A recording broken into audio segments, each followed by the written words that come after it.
don't know the power of the dark side.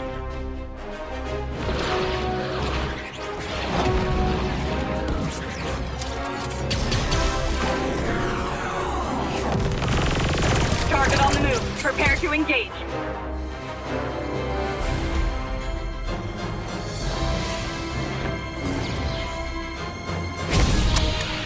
May the Force be with you.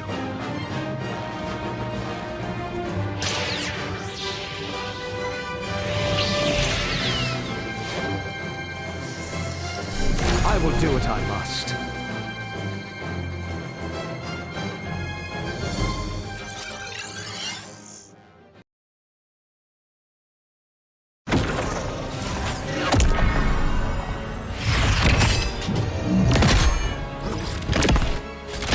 At last, I am complete. Worldbreaker!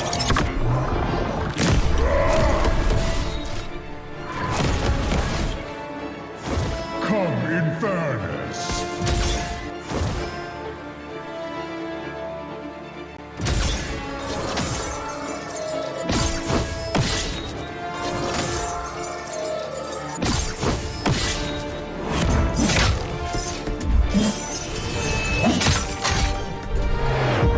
Annihilation awaits.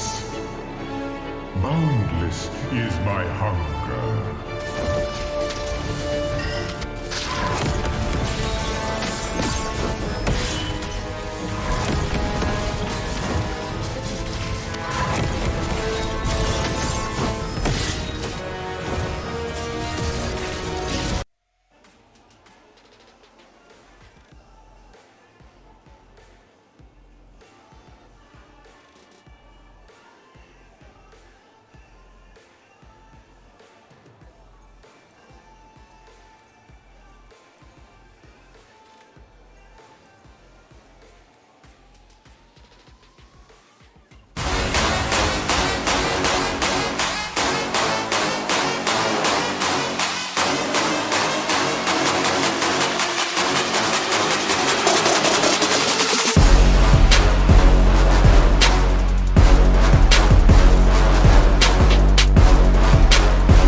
Get 8 gigabytes of all-access power. To do it all. Plus only TikTok to scroll and share non-stop. Power, work, life, and more. With Smart Power all-access data now up to 90 days. Load now.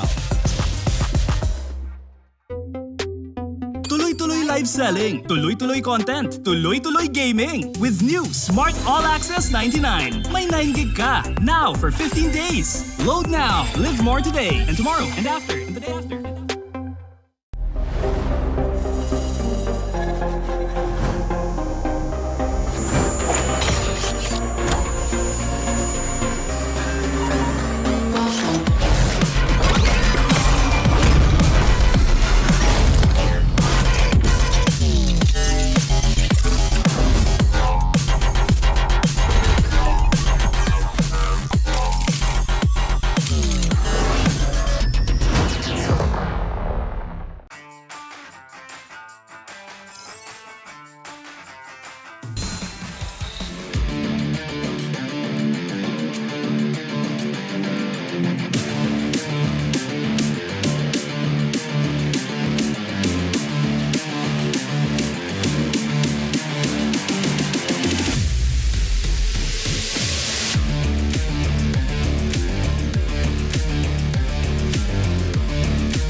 Malakas, Pilipinas, malakas kahit anong lane, we become the monsters.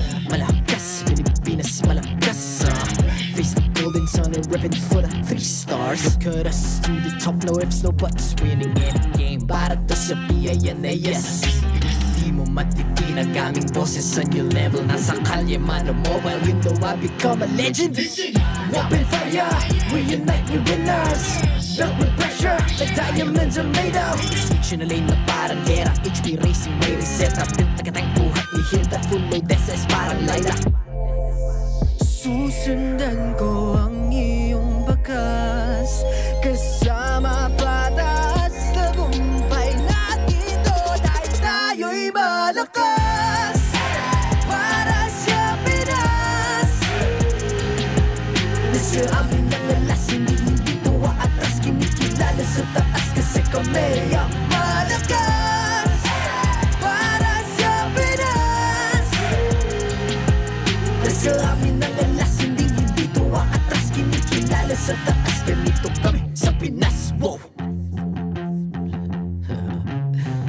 Hold on.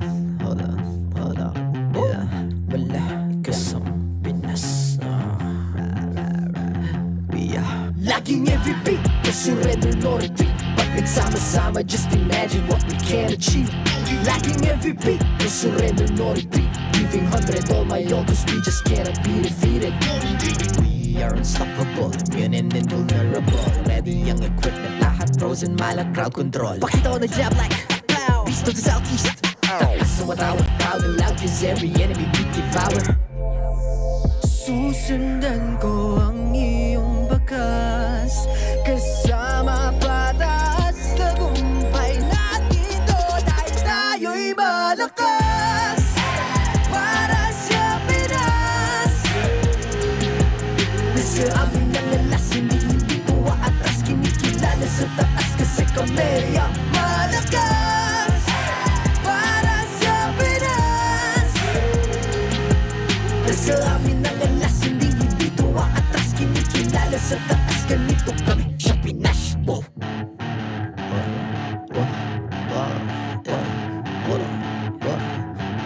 Malakas, Pilipinas, malakas.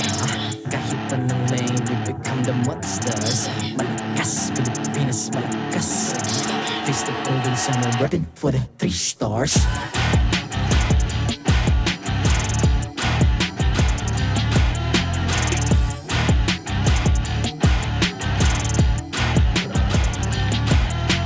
Ang lakas ng Pinas, we unite, be the stars. Ang lakas ng Pinas, we unite, be the stars. Ang lakas ng Pinas, we unite, be the stars. Ang lakas ng Pinas, we the stars. Ang lakas ng Pinas, we unite with the stars. Ang lakas ng Pinas, we unite with the stars. Ang lakas ng Pinas, we unite with the stars. Ang lakas ng Pinas, we the stars. The 14th season of MPL Philippines is brought to you by the following sponsors. Smart, the official telco partner of MPL Philippines Season 14. The official tournament phone of MPL Philippines, Infinix GT20 Pro. Official supplier, EMC Asia and Index Salon. Don't miss any MPL action by following our official Facebook and subscribing to our YouTube channel. Follow MPLPH on TikTok for more content. Experience the Lakas ng Pinas playoffs of MPLPH Season 14 action live at Green Sun Hotel. Grab your tickets now via official MPLPH website. You can also get a chance to win 1,000 diamonds by sharing your hashtag MPLS14 live experience on Facebook and TikTok. And to ensure the equality and fairness of our games, MPL Philippines is also monitored and supervised by the Games and Amusements Board. Welcome to the second day of MPL Philippines Season 14, the playoffs.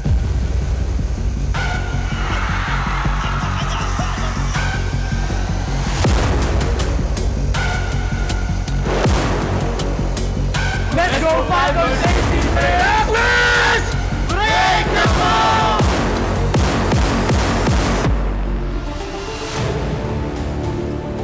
National Championship kay Kunig at hindi bumabagsak ang mga bees at ang game number 1 para sa mga agent. Kaya nasalubungin ng Falcons APBren. Itong laban na ito ay makukuha ng mga bees. Sa isa ngayon, Roger, may nagkanda rin. Dahil sino mga minutes strategy, inaabangan din ang tamang pagkakataon niya. Pero nandun yung control, pero sapat ang kakayahan ng Blacklist para tapusin ang laban na yun. And clean wipe out para sa kanilang kumunan. Ito na ang pagmarcha ng Falcons APBren at maitatala muli ang game number 1. Tuloy-tuloy na nga ba ang paghakbang at ito na ang magiging kasagutan. Ang Falcons APBren ay hahakbang sa upper bracket finals.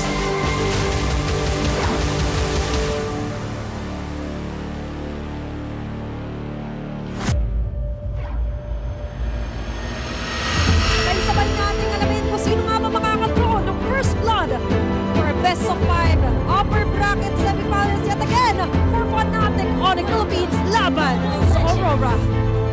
Parang gusto na kagad tapusin ng Fnatic Onic Philippines. Nag-aantay na lang sila ng minions at ang mga Ricos ay nandun din. Super Prince nagpapatay na lang talaga ng literal at ang game number 1 ay mapupunta sa Super Family. Ang Super Family ay nagwawala na. At nandun yung kanila mga Ricos. Nag-aantay na lang sila ng mga minions dito para matapos na ang laban. Pasugod na dun sa may bandang gitna. At dito na rin yung mga Ricos. Available pa rin yan. At ang Fnatic Onic Philippines ay match point na. Kakayanin ba nga i-end dito ng Fnatic Onic Philippines? Dalawa ang nakaatas para sa depensa at kumakatok na nga ang Fnatic Onic patungong upper bracket finals.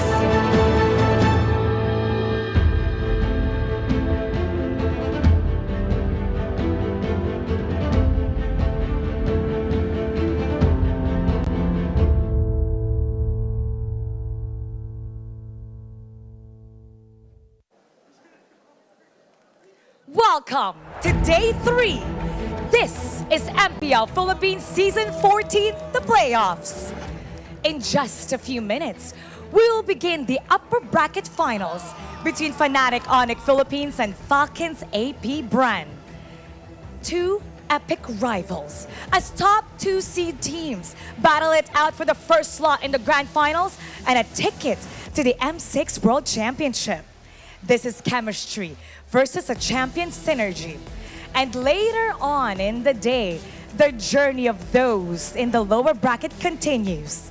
The stars have aligned, and fate has brought us here. Blacklist International and Aurora MLBB. Loyalty versus royalty. Two epic rivals destined to eliminate each other. This is the moment it was always meant to be. Simulan na ang bakbakan. Eto na ang ating epic showdown. Casters, pasok!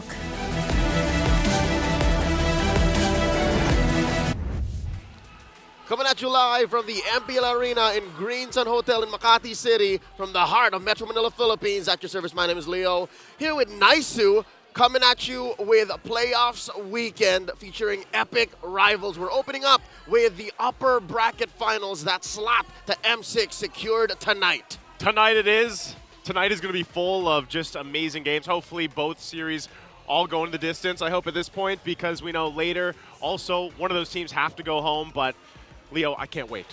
I can't wait to see what unfolds here. Smack dab right in the middle, we're also handing out our Alamat Awards. So if you cast your vote, you want to see that pay off, stay tuned because tonight is going to be a jam-packed night of MLBB esports action, world-class action at that. Real quick, let's recap exactly what went down. You saw a little bit in that video package of what happened yesterday. A 3-2 slobber knocker between Falcons APBren and Blacklist International, back-to-back with a sweep by Fnatic Onic over Aurora. Naisu, it seemed like Fnatic Onic had something to do that night. Yeah, I don't know. Well, number one, they got the new record. What was it, 934? Something like that? I know exactly it was like 934. 934. You called the match. Fast, yeah. I heard a couple numbers thrown around, and I had to go back and you and a soon-to-be bald man called the match. Where is he, by the way? Where is Ingon? I'm sure you guys watching the English stream, you didn't forget what he promised the audience. So I don't know. We'll see him maybe later tomorrow or so. But yeah, here's the bracket. This is how things unfolded, especially yesterday. That's right.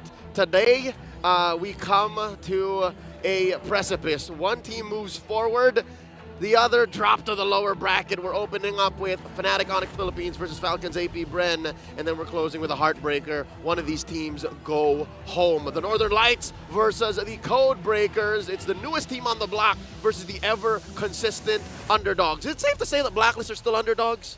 Yeah, I guess you could say that. You know, they're still underdogs, but I mean, even for RORA, I feel like both those teams, it's so special for even the audiences there that are supporting those teams because I think they both made massive improvements going into what they did in the regular season, what they showed there, and where they are now here for the playoffs.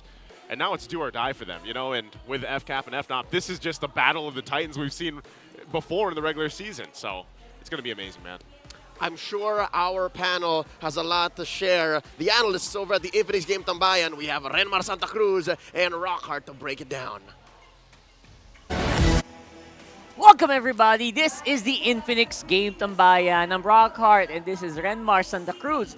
And we are here in the MPL Arena for day number 3 of the MPL Philippines Season 14 playoffs.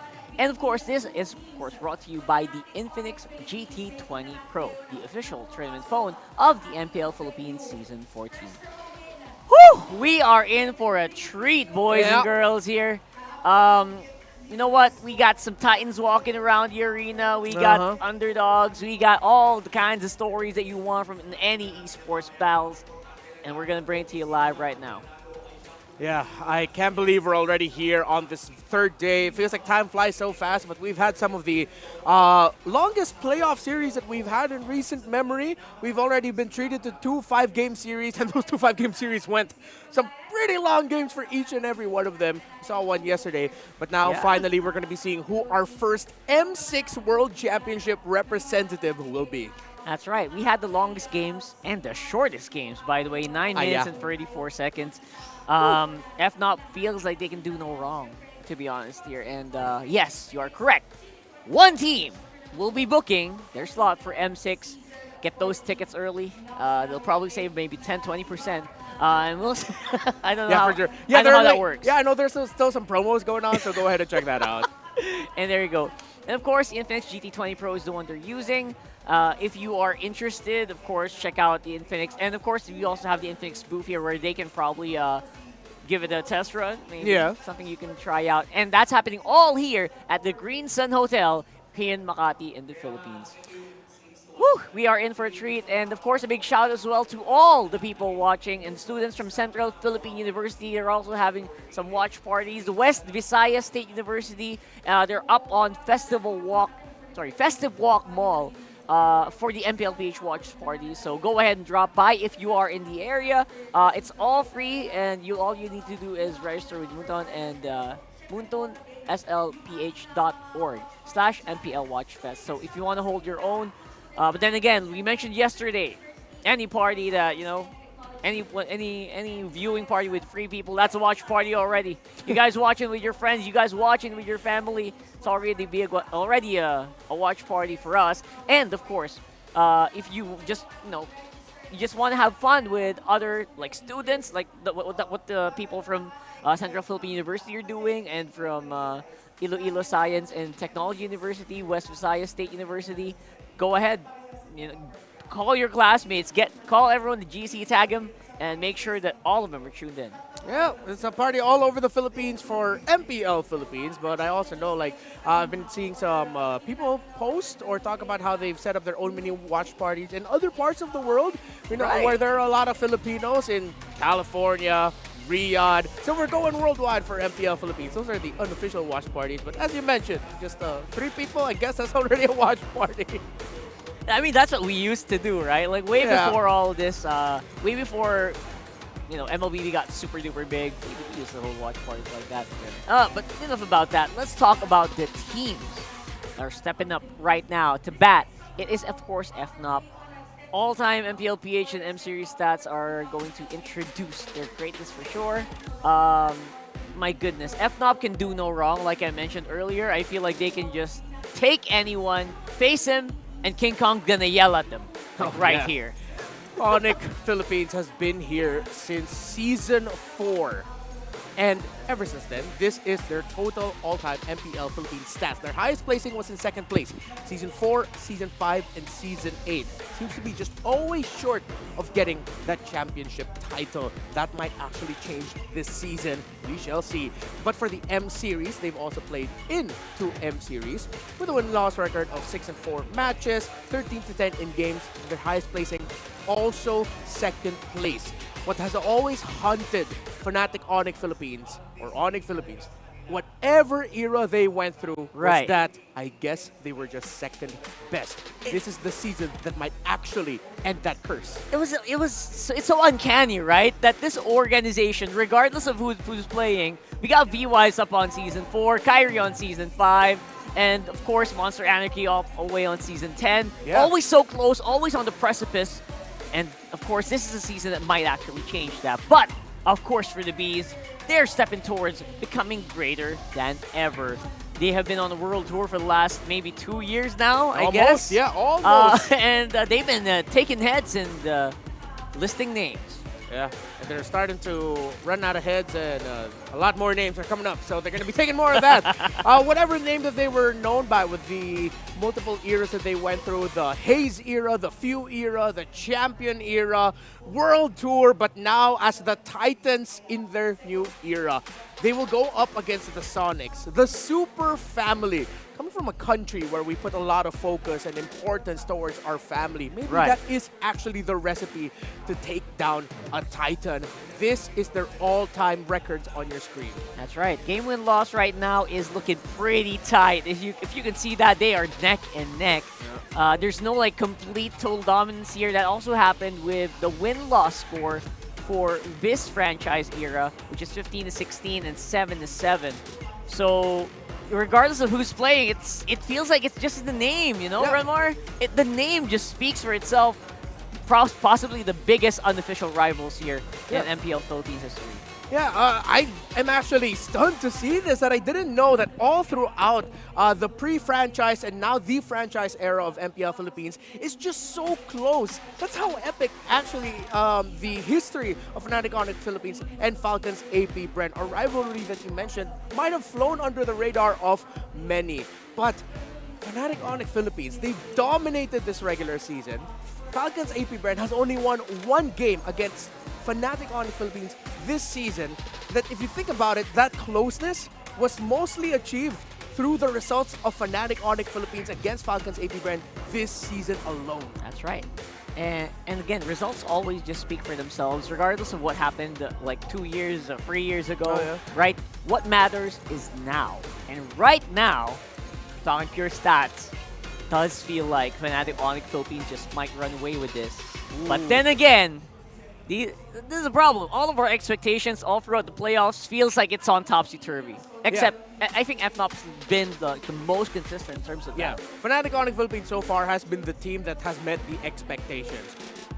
If you support a Fnatic Onic Philippines, there was that whole narrative that, oh, FNOP, they're always just going to be the quick exit out of the playoffs. But no, they simply dominated Aurora yesterday. While Falcons APBren, the defending M5 World Champions, the second placers of last season's Grand Finals, they struggled against a Blacklist International that surprised a lot of us. So if you're looking at it from a Falcons APBren fan's perspective, this is looking tough for the Bees, man. Fnatic Onic Philippines, they're built diff this season, and we can't deny it anymore. That's right.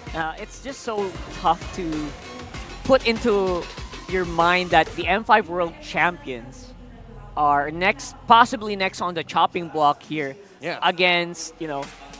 Oh, that's where you put it. Super I was looking fan. for that. There we go. Oh, hey, we have one each. We have one each. There we go. And I would say that it's odd. Because first, we already have our champions, our current MPL Philippines champions, who exited on day one. And now, what if they do that same thing right now? Obviously, they're not exiting right now, but they'll exit the upper bracket and go down. But it feels like a different world now, right? And it feels like it's an FNOP world, and we're just living in it. Yeah. Again, coming from this guy, if Fnatic Onic Philippines simply dominates Falcons APBren here, I mean, I'm the one to always say that expect the unexpected. But it's safe to expect that they might actually end the season as champions. Like an 80% chance. If they simply dominate, sweep Falcons APBren here, it would be difficult to see a scenario wherein Fnatic Onic Philippines loses the Grand Finals. Actually, if you're talking about win rate, they're close to 90, right? So you can just add that up and make it a 90% chance that they're probably going to be the ones to take it. Yeah, again, and you could even make that argument that the reason why they didn't go 14-0 in this season is because they sort of like moshed themselves in the foot. That's right. They moshed themselves in the foot. Right in the foot. Anyway, and we saw Why Not also smiling when that happened. So I don't know. Who knows? Who knows, right? But before all of that, by the way, we do have the Alamat Awards, like Ren mentioned, happening later today. Sorry, that's Leo who mentioned it. And that's happening, I think, after match number 1. So stay tuned for that, guys. But for everyone who's watching right now, we need to get that keyboard up. Who do you think is going to be the winner of this matchup? We can only say so much here from the panel area. Yeah. We want your opinion on who's going to win. Is it FNOP right now, or will a Titan emerge here? It's Falcons APBren. Rockhart, I think we've discussed our predictions beforehand, so I think it's time to do the thing. Let's do the thing. It hurts, but this is our prediction right now. Right here. That's our predictions for this matchup. Would you care to start? It's kind of tough because honestly, the only thing keeping me together for this one is the heart of the champion, man. Yeah. They've been at it for so long. They've been in here for so many times. I know what else to say. Yeah.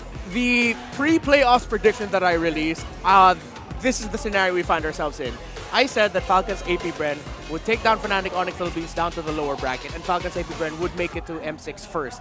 But after what I saw from both of these two teams yesterday, I just instantly had that feeling of, I think it's Fnatic Onic Philippines who's gonna book their M6 ticket first. So, as much as it hurts, they'll always be in my heart. They'll always be my bias. Your analyst brain is just on overdrive right now, right? From what you saw yesterday. My analyst brain just says, Coach Jeb.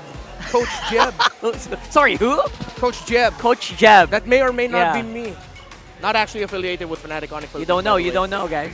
You don't know. You can only guess. Dude, it's tough. Like, and I even see like the community reactions. Like, there's a lot of Falcons APBren fans on my page. Yeah. Even they themselves are like telling me, "Yo, we're nervous for Falcons APBren." Yeah. Even they are acknowledging. They admit it. Yeah, Yeah. they're admitting it. They're acknowledging the potential new tribal chief of the Philippines. It's tough, man. The new Datus. Scores speak for themselves. Bases broken speak for themselves. It's hard to really put a counter on that one.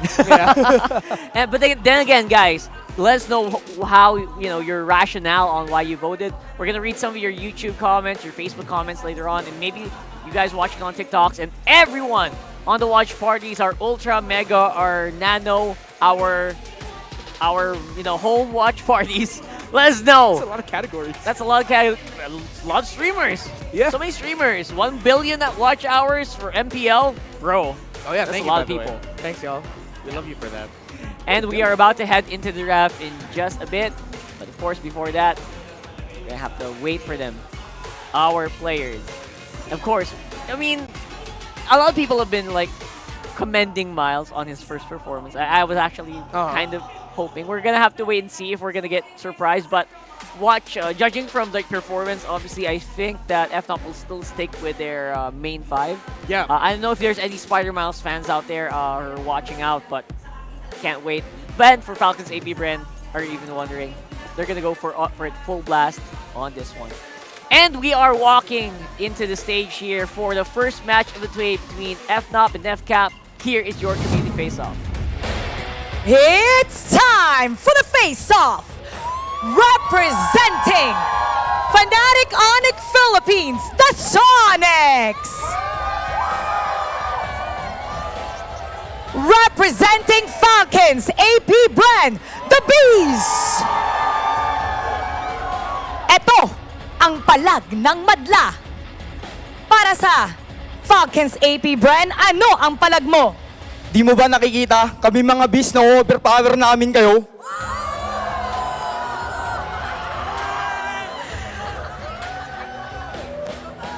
Para sa Fnatic Onic Philippines, ano ang palag mo? Kung kayo nakapag-world championship, kami naman yung susunod! Palag! Eh paano kayo susunod? Pangatlo na namin to eh. Paalala ko lang sa'yo, yung regular season, hindi makaisa yung team mo sa team ko. Sige, isa pa! Bago mo sabihin yan, mag-champion muna kayo. Hindi na kailangan sabihin nga dahil kami na dito magcha-champion this season. Palag kung palag! Fist bump! They have dominated everyone else and made a mark. Let's see who will reign supreme. It's time to ignite the battlefield. Who will be our first M6 representatives? This is the match that will tell the tale. Introducing our marshals, Joshua G, Chico, Patrick, and Will Burt! It's the 4th on the road towards the grand finals or to fight another day at the lower bracket. This is a match between the top 2 seeds in the EXP lane. For Fnatic Onic Philippines, it's Kurt. For Falcons APBren, Flap Teasy.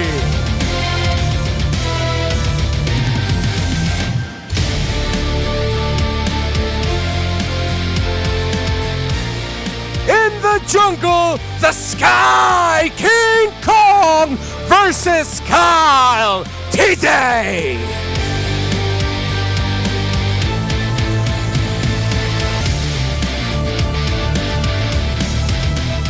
Then in the mid lane, a mage god in the making, Super Prince versus the idol of the world, Few.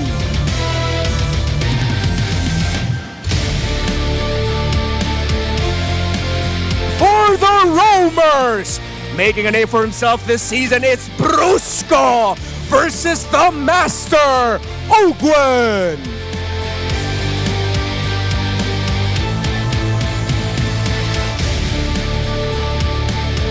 In the gold lane, the gold standard, Kelra versus the bulletproof Super Marco.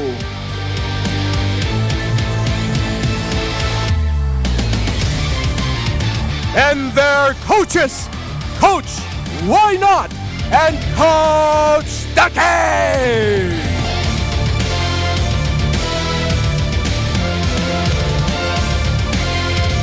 Only one of these two teams will book their M6 slot today!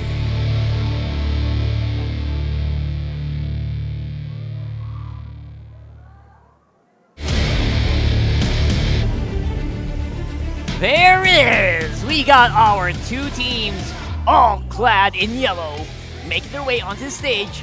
Fnatic Onic Philippines definitely looking like the team to beat, not just in the regular season, but also here in the playoffs. No, Rockhard, there was an interesting stat line that shocked me. There is one man here who has an undefeated record with 10 uses of a specific hero, Brusco. 10-0 with the Tigreal, man. We're gonna have to keep our eyes on that one. We'll see if the Falcons APBren's eyes are sharper, as their name suggests, and keeping their enemies in check, because definitely feels like it's going to be on the draft where they will most likely take control first. And then in the draft, for sure, that is where we're going to see it. Brusco, 10 unique heroes versus Master Ogwin's 13. A lot more versatile is Ogwin, but sometimes you just really got to focus on your strengths to make the most out of it. That's what King Kong and Fnatic Onic Philippines has been doing.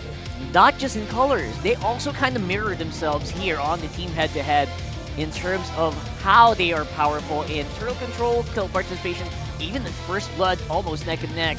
And the big difference here probably is the tower taking. Of course, lots of tower taking capabilities here for FNOP, the way they close out these games. Yeah, Fnatic Onic Philippines has the highest tower damage in the league, but surprisingly enough, Falcons APBren, they take down towers faster with tower damage per minute, the #1 for them in that regard. Ooh, so it's like two stats. Yeah, it's like two different stats. It's two different stats, right? The amount of towers you take, the damage you put on the towers, and the speed in which you take it. That's a big difference. Yeah, so that's where we're going to be looking at it. And of course, at the center of the map, how you get towers is with great mid-rotation, Super Prince and Few.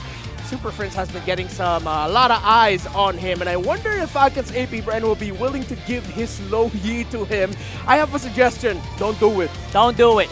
He is becoming very much known as the Prince of Mages here. Super Prince is going to control that map, and Lo Yi is just one of the tools that he uses to go to the back line and make it hard for FCAP to actually keep control. Going at the Roamers, we touched on them earlier. You know, Ogwin also has an undefeated record with the Tigreal. However, he does have, as we mentioned, the wider hero pool.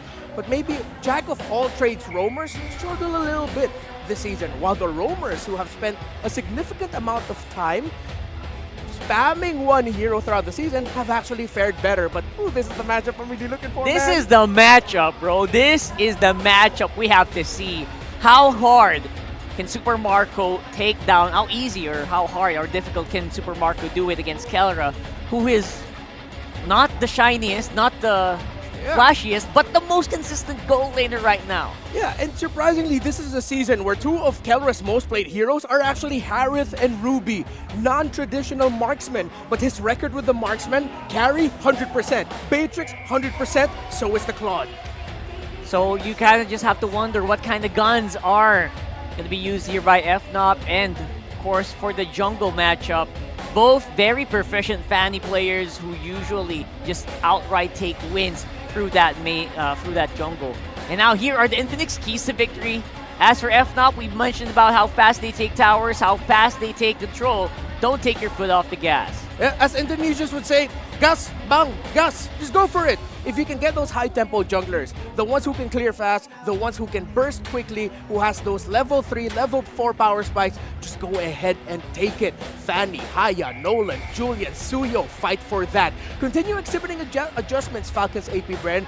Adjustments has been the theme of their season. Continue showing that. While for both of them, eyes on your opponent before the prize. Don't think about M6. Don't think about the championship. Think about who's in front of you right now. Take it. game per game. One game at a time, the favorite line of all of these players every time they're in a clutch. And despite not being down for elimination today, I mean, just make it easy for your team, right? To get to M6, to prove your worth to just the whole world. And again, one game at a time here. Road to the championships.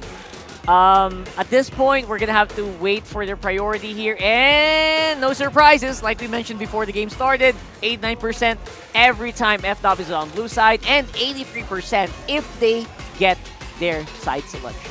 Yep. So that's the numbers for when they pick their which side that they're going to be going through. But of course, as the team that only lost a couple of games and one series throughout the regular season, no surprise there. Let's see how Onic will start the tempo in the draft.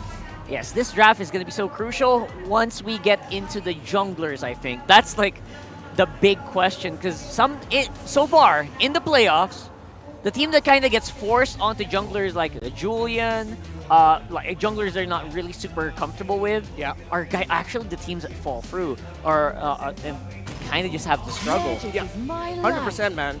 And I like the respect coming out here. First, from Falcons APBren. Yeah, don't give that Loyi. Don't give the Loyi. Loyi should not see the light of day. If ever, Fnatic Onic Philippines might actually be the one to give the Loyi to Few in a later draft.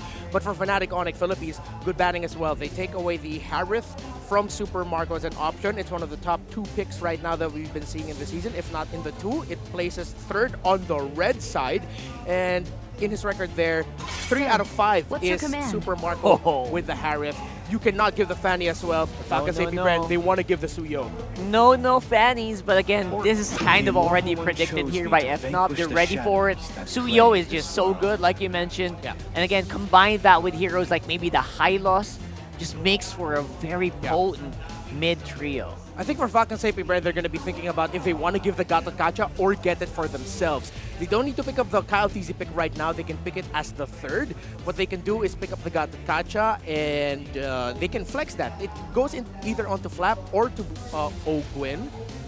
They can actually just go for double Pain. Ogwin, Gatot, Kali. Just go for it if you want to just show that hand right away. But you have to watch out for a potential Ruby pickup that Kirk might go for. That's right. Teams are actually still kind of formulating how they're going to deal with the Suyo right now. There's no clear-cut scenarios yet. So Gatot is actually a great start here, but what's going to go here? Okay. Few pick. Yeah, not the pick I'm expecting, to be honest. Yeah, not the biggest fan of showing your roam and mid so quickly in this metagame right now. Yeah. But I believe that's just them looking at the comforts of both Brusco and Super Prince, and they've pinpointed that as being the problem. Kirk has a tremendous record with this Edith this season, actually. He has 12 games and an 86 rounded up % win rate on that hero. So around about 2 game losses only. Yeah, that should be around 11 for 13. Yeah, you're right. Yeah, so wow. At this point, it was so easy to pick up because Valentina is not on the table anymore, right? Yeah. So you don't have to add that to your list of worries and just makes it so easy for the roam to come in here. And there's Brusco with his Cho. But then again, not 100% yet because these teams can just make a snap decision to swap out these 2 heroes. If they want to. For Falcons APBren, I would suggest get their EXP laner now because there's so many jungle picks still available for Kyle TZ that you can pick it up later. Again, go for the Khalid if it's there. It allows it to be the actual roamer to front to maybe see if it can beat Cho in terms of the annoyance in the jungle, the invasion, and getting the vision, while Ogwin's going to be playing more back and just going in with the Avatar of Guardian if they want to go for that playstyle. I mean, yeah, make it hard for the Suyo, right? If you want to go for it, it makes it so easy to flank if that's the case. And all right, Nolan, not what we expected here for Falcons APBren. Yeah, a quick security already on their course, rather. Their main rotation at the center of the map. So the approach of Falcons APBren for this draft is to just win the side lane matchups. Not gonna knock it, that can still work. So for Falcons APBren, them locking in the Nolan for Kyle TZ, it makes sense. You know why? Because it's undefeated. However, in this scenario, I feel like it could have been slightly better if they decided to go for the Haya.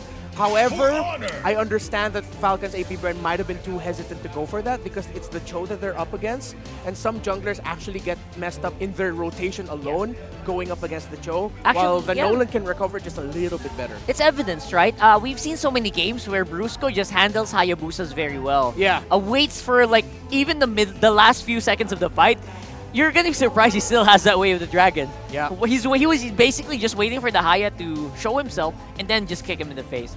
Same for Ghost for Ling users. So yeah. Brusco on the Cho is actually super deadly. Yeah. Let's see the bans here. I think more Super Friends heroes might go away. I wonder if they're gonna think about. They don't need to ban the Claude if you're Falcons APBren because you can just pick up the. Ban the Eve. You don't need to ban the Eve because you can pick up the Claude. But they still ban it. Bro, have you noticed? Have you noticed something? Falcons APBren are going against every single expectation that we know of them from the past games. Wow. Every single pick. That's very surprising to me because they already have the Nolan, they already have the Gata Kacha. They could have gone Claude. They didn't need to come in and ban onto Eve. But I think that's also respect because Super Friends is the only undefeated Eve this season 14, 4-0. We're talking records, right? I mean, Super Friends already has it in the bag. Even in scenarios where we say, bro, that doesn't sound right. That doesn't look like it's going to work. It works. He makes it work. That's pure respect or maybe even just little hints of fear. They go ahead and pick up the Moskov so they have a little bit more map control. Kelra has a wide array of heroes available for him. Can be mix and match. I assume there's going to be two tanky frontliners for Falcons APBren. They might go Shredder on the carry. Fnatic Onic Philippines has shown they don't care, even though carry has somewhat struggled here and there for most teams. Kelra has one of the best records with the carry this season. Again, undefeated 3-0. And happy to just make any pick work right now, right? If it's Kelra, you don't know. If it's Analyst, he's going to make it work. If he goes for Beatrix, he's probably still going to win. And dominate, by the way, with that last Beatrix game. And there's a Beatrix! 4-0 for this Beatrix. That's a comfort. And he goes for the Valentina Super Friends. One of his best heroes. It is actually, just 3 for 5 this season. And I have to correct myself, his Eve is actually 3-0. The only there you go. Bound by Well, these EXP chains. goes for the Phoveus. Wow. With everything that's happened in the draft, I can't believe Phoveus actually went last. Not gonna lie, me too. And I thought their lineups already locked in pretty tight here. It's FNOP who's sticking true to their DNA, the FNOP we all know, and Falcons APBren with a different kind of draft pattern. Yeah. Is that accurate? Right? Yep, it's very different. The biggest switch was that rush priority on the Gata Kaja instead of chasing the Phoveus. It actually changed the dynamics of the drafting, leading to Falcons APBren actually getting a lineup that scales up a little bit better. Their early to mid-game potential is strong if they can get some quick kills. You know what? Maybe you got to do something different to make it work. Let's see. Leo and Naisu are in the game. The Titan and the Slayer, the Standard Bearer and the Contender. World-class MLBB coming your way. Naisu and Leo at your service. Welcome to Game 1. Here we go. Man, oh man, I love the draft. I love that they talked about it, and especially, yes, that Gatakacha, it's got to be one of the hottest picks right now, especially that we got into the playoffs. It's so valuable. It's a breakout pick starting from week 7, 8, and then now you got to pick it first phase. Maybe only second banana to Su Yo. I'll tell you now, I saw the Beatrix a mile away. Yeah. I woke up today and said, Kelra's playing Beatrix, but I didn't expect the Phoveus to sneak in like that. It snuck in, but I don't know, in a way it kind of had to. It is weird you're seeing it like last though in the draft. Everybody from Fnatic Onic triggers the Phoveus. So with that said, oh no, some action in mid. Okay, already feeling this out. And you know, because of this, it makes me, I know there's been a lot of debate about the Cho being picked up for some teams. I know some teams have also switched things around where they kind of, it looks like it's going to go Roam, then it goes XP. But I still love it in the Roam here. Even this little action once again going to break out. Brusco quite low. Oakwin though will take the shot, get the kill, and now King Kong trying to get the revenge, but he's going to bob and weave on out of there. Here Soul we go. Stepper has enough damage, and they'll pick it up. Oakwin goes down. The toss up there into the Earth Shatter as King Kong survived it all. Massive bait by the beast incarnate King Kong. You see how we switched up into immortal mode? And they're like, look at my damage reduction, psych! Just kidding. And that's the thing. You're seeing this Suryo pick up all the time now. I feel like these junglers are just getting better and better every time. I don't know if I can say, like, literally, but he feels better than Julian. When was the last time you saw Julian, man? Didn't we see him? We saw Julian yesterday. I was saying, yeah, just yesterday, but he fell off hard. Right? Like, in terms of being picked up and everything else. And with that being said, as soon as you hit level 3, you have all your skills, and you're this dominant even after losing Brusco, and now View's running away! He's gonna be in trouble. He gets kicked back into the team. He can't get away. Brusco will pick up that one. Flap TZ on the backside, gonna try to join the fight, but he might not even be tacking up as well. Infernal Pursuit won't help him. Still surviving, flickering forward all around the orange buff as Kyle gets taken out as well. FNOP looks just as good as they did yesterday. They're living in Falcons APBren's jungle. 2,000 gold ahead, not even 3 minutes in. Joseph, I don't think I've ever seen Falcons APBren sweat like this. I mean, besides a 16-0, this is worse! There's another kick. Few can't even play. King Kong finally to get taken down, and here they go. They want to clap back again. You can't escape. The hero's landing from that avatar, the Guardian from Ogwen. Falcons APBren back on the map, shutting down King Kong. That's going to go a long way towards the road to recovery. 3 minutes in, another turtle spawning in a minute, lower quarter.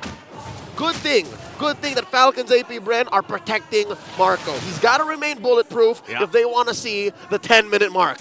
You know, when FCAP's been in this situation before, they've been under pressure. It's not often, but you can say the same about FNOP. So FCAP will know how to respond to this momentum being set up. And playing around the fact that they have this kind of lineup too. Once again, top side, waiting for them, Brusco. Not going to actually pull the trigger though too. Super Frince joining this top side. FCAP will sniff it out and get back to base here. Good news for Falcons APBren. Energy shields are still up, so there is damage reduction as long as you can camp underneath. And I don't know, do they know? Brusco spotted. Get out of there, Bruce! Yeah, Brusco should be able to get away from this. Again, Flap T's just going to give him a couple love taps. You know, get out of this jungle. We've seen you kick Few too many times. Kick them out like a gentleman. Yeah, that's about them. Sir, you can't stay here. Yeah, so you're going to have to leave? Not this early on. Turtle up, and just as quickly taken down by Fnatic Onic Philippines. Flap can only see it go, and that will put Fnatic Onic back to about 2,000 gold. Gives them that nice little comfortable lead. Part of this, though, again, is for Falcons APBren to just play that catch-up, you know? Build up on the deficit that they have to go against. You still see, even so, Brusco will still put pressure mid-lane. Eternal Guard going to be dropped down by Super Prince just to get them off a little bit further from that turret, but no go there. Dear Lord, Super Prince has lived in this little pocket since minute 1, and now Kirk finds Ogwen. This is deep. Yeah, this is deep. Taking a couple shots. Spirit Misery there too, but you see what's happening is they're just playing to the tune right now of FNOP, and FCAP, like I said, they're fine with it. They'll look for something else. Right now here, Flap dealing with King Kong. Picks up the Thunderbelt as well, and I was surprised at how quick even Flap was taken down earlier in the game, but he's going to get much more tanky as the game goes on. Best case scenario, you build your Thunderbelt about 3.5 minutes in. So he's maybe 30 to 40 seconds behind, but that's after dying twice. So this is, you know, silver lining. Greener pastures for Falcons APBren to come, but not while Brusco's doing this. Finds one! Doesn't follow through. All right, not in position. Not in position. It's good that he takes those kicks. It's almost like, yeah, you know, all the you miss all the kicks you don't take at this point, you know, for Brusco. Oh, yeah. He's been pretty on point, though, and they continue to try to hammer down this mid-lane tier 1, but they're not going to get it. At this point, I think Fnatic Onic knows, whoa, whoa, whoa, whoa. Oh, you don't take that. Yeah, you don't take that. Yeah, the SOD sees that Prince is at 1/5 of his health, but you see 3 other dudes, never mind. At this point, Fnatic Onic at 3,000 gold ahead. A huge gap between the junglers. That's what, 1,500, Joseph? Between King Kong and Kyle. That's where a huge chunk of that 3,000 gold lead is at 6 minutes in. It's at this point that Brusco is just taking every kick he can to really get into Falcons APBren's heads. Now Ogwen going versus 2. Ogwen, okay. Defensively, Avatar of the Guardian's on out of there. But yeah, that's what you're talking about. And Kyle Teasy's got to deal with this pressure, and that's why he's fallen behind, right? He's the majority of that gold deficit right now, and that's why you see FCAP kind of really trying to support him. That's going to be 3 for 3 on the Turtles for FNOP. So objectively, They're exactly where they want to be. Oh, they get the flicker out from Few. I feel like Few's got a little bit of a... He's handled too many kicks at this point, man. That's right. You're seeing some short-term trauma. A little rattled. And that's what Brusco has done. The Juggernaut constantly pushing forward, living in Falcons APBren's jungle, and FlappyZ looking for the punish. Again, playing security guard at this point. Flap just trying to get Brusco out of here. Help me kick out. Help me kick him out. He's going to go for this. Again, Kirk. Armor Wrath going to be dropped down. The burst! That might have been the wrong move. Kirk thought they were going to go in. Few will still survive as well. But all this, they do finally get the Tier 1 turret for FNOP, so that's the play before that Lord comes up. Good push up top as well. At the cost of what, Joseph? They did sacrifice Kirk, but Kelra's been pushing. Top lane, look at how deep that is. Mid lane, it's going to be so hard for Few to recover. I mean, economically speaking, financially speaking, they're down 4. Down 4. Not only that, Ogwin, having a hell of a game in the Gatakacha. This is kind of what we expect, though, too, and I think even given the situation, Ogwin still being tanky enough to hold that front and jump into the backside is going to help them for the objectives. That's true. You got solid peel. Currently, this Gatot Kacha is rocking a Radiant armor, wearing a pair of pants as well, on his way to what one can only guess is a Blade armor. Yeah. To punish Kelra, to punish King Kong, but hear me out. If you're down this bad, and it's your roam that has the most farm, like relatively speaking, yeah, that's still not a good idea. That's still not a good place to be. It's not a good place to be, and I'm just, Kyle Teasy is struggling, man. He's like 2.5K behind King Kong right now. He did pick up a Malefic Roar. King Kong is hyper farming. He is. King Kong bought Bitcoin in 2010. Yeah. That's how rich he is right now. He's making bank at this point. He's got the times 100 basically on his profit. He's hanging with Elon Musk. he's there. Right now, the Lord is up. And I think FCAP, despite the lead and the gains that he's got, they want to contest this and fight it. It's because utility. Falcons APBren have amazing utility. It's not like FNOP are catching them sleeping. They still cover their corners. And maybe they're hedging on the fact that one solid Avatar the Guardian, one solid Eternal Guard could change the face of this Lord take.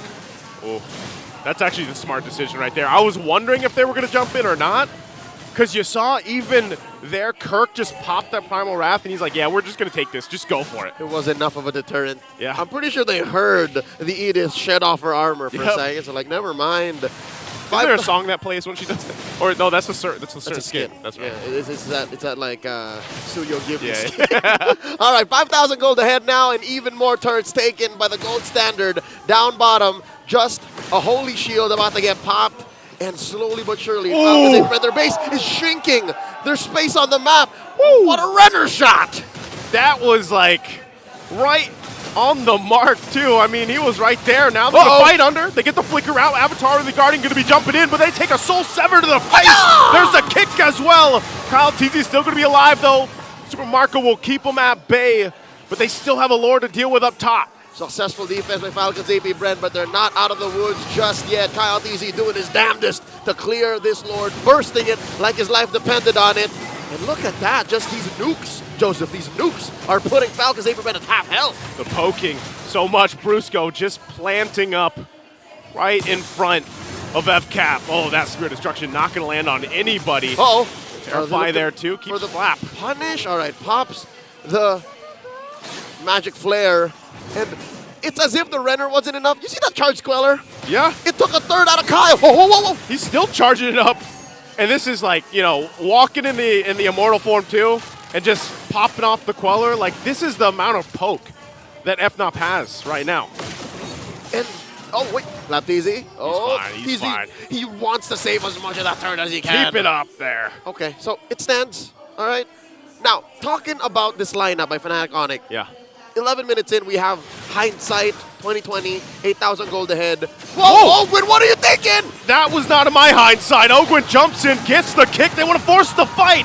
Still going to be looking for Brusco. Brusco will be able to get away. King Kong working on the mid turret amidst it all. The spear from Super Marco won't land. And Kelra fires off, finding Flap Teasy. So they jump in. FCAP with a desperate call won't be able to turn it around. For almost 12 minutes now, Brusco's been doing this. The Juggernaut, he's unstoppable. He'll run up to you, cross all the way to your backline, and get out of there still standing. Was that worth it? To be fair, Ogwin looked for a window. They made a window. Yeah. It's just Fnatic Onic dispersed. They dispersed, they committed a lot, and like, look at him. He's got a whole bunch of different items and just a completed empty Karas. Like, that's all he's got. At this point in the game, especially since they buried Falcons APBren in value, that's enough. That's enough. The real sources of damage from FCAP are Kyle, Marco, and Flap. Few's been struggling. He barely has 2 items. Yep. And now that Kyle has an endless battle, what's happening to Kirk? Whoa. They're going to go for Kirk here. Pressing the situation, they're going to go off the Lord, and now it's Let's going to clap go. back. Ogwin goes down first.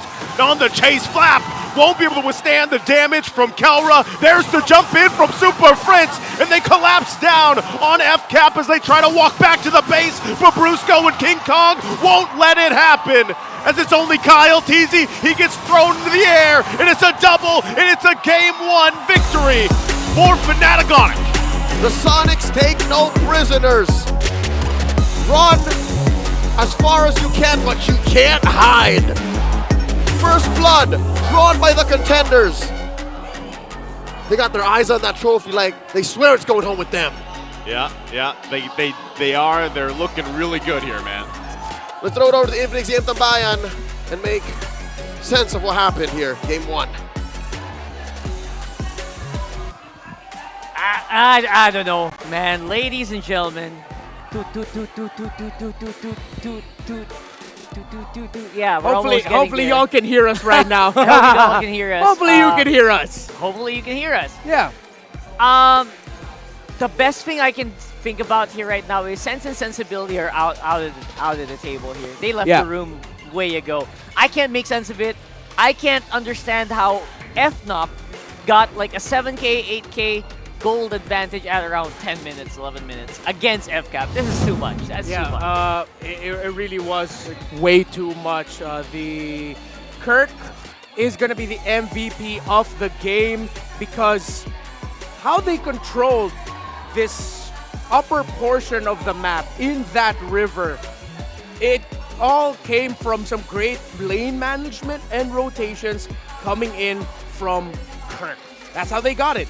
Remember, Flap TZ, he was the one himself who mentioned yesterday that in this meta, committing an error is massive. If you commit an error, you'll probably lose, and they committed 2 big ones. These early skirmishes. Ogwin trying to chase down King Kong alongside Flap TZ, not the right call at that moment. Didn't respect the turnaround capability, knowing that the Edith was still coming from the top.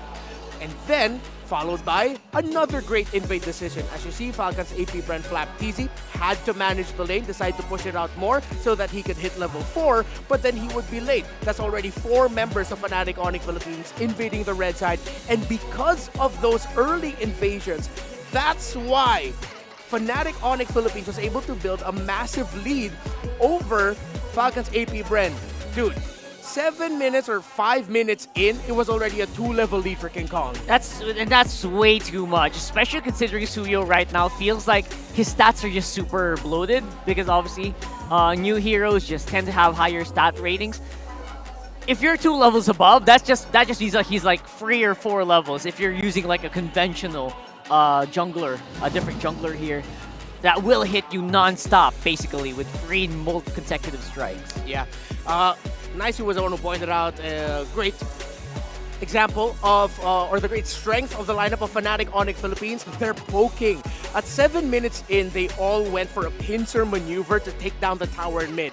One was invading purple. You got King Kong coming in from the red side, ready to poke with the evil Queller hold. And then Kelra in the mid with his sniper getting ready with the Beatrix. They just layered their pokes, and because they were able to build the lead, those pokes were hurting early on.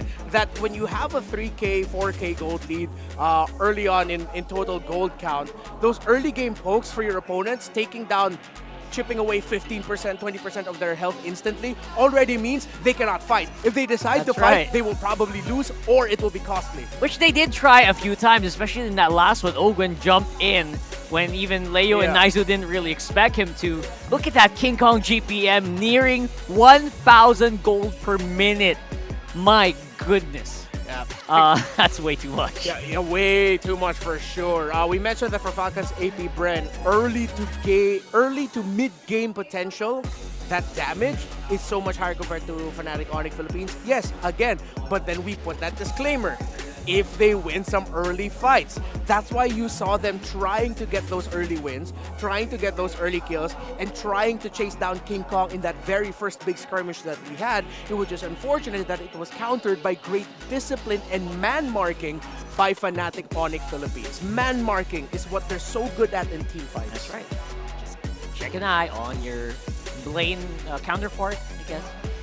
And look at that. Few, despite being apparently the most source of damage there, it felt like he was barely making any damage at all in that Vexana.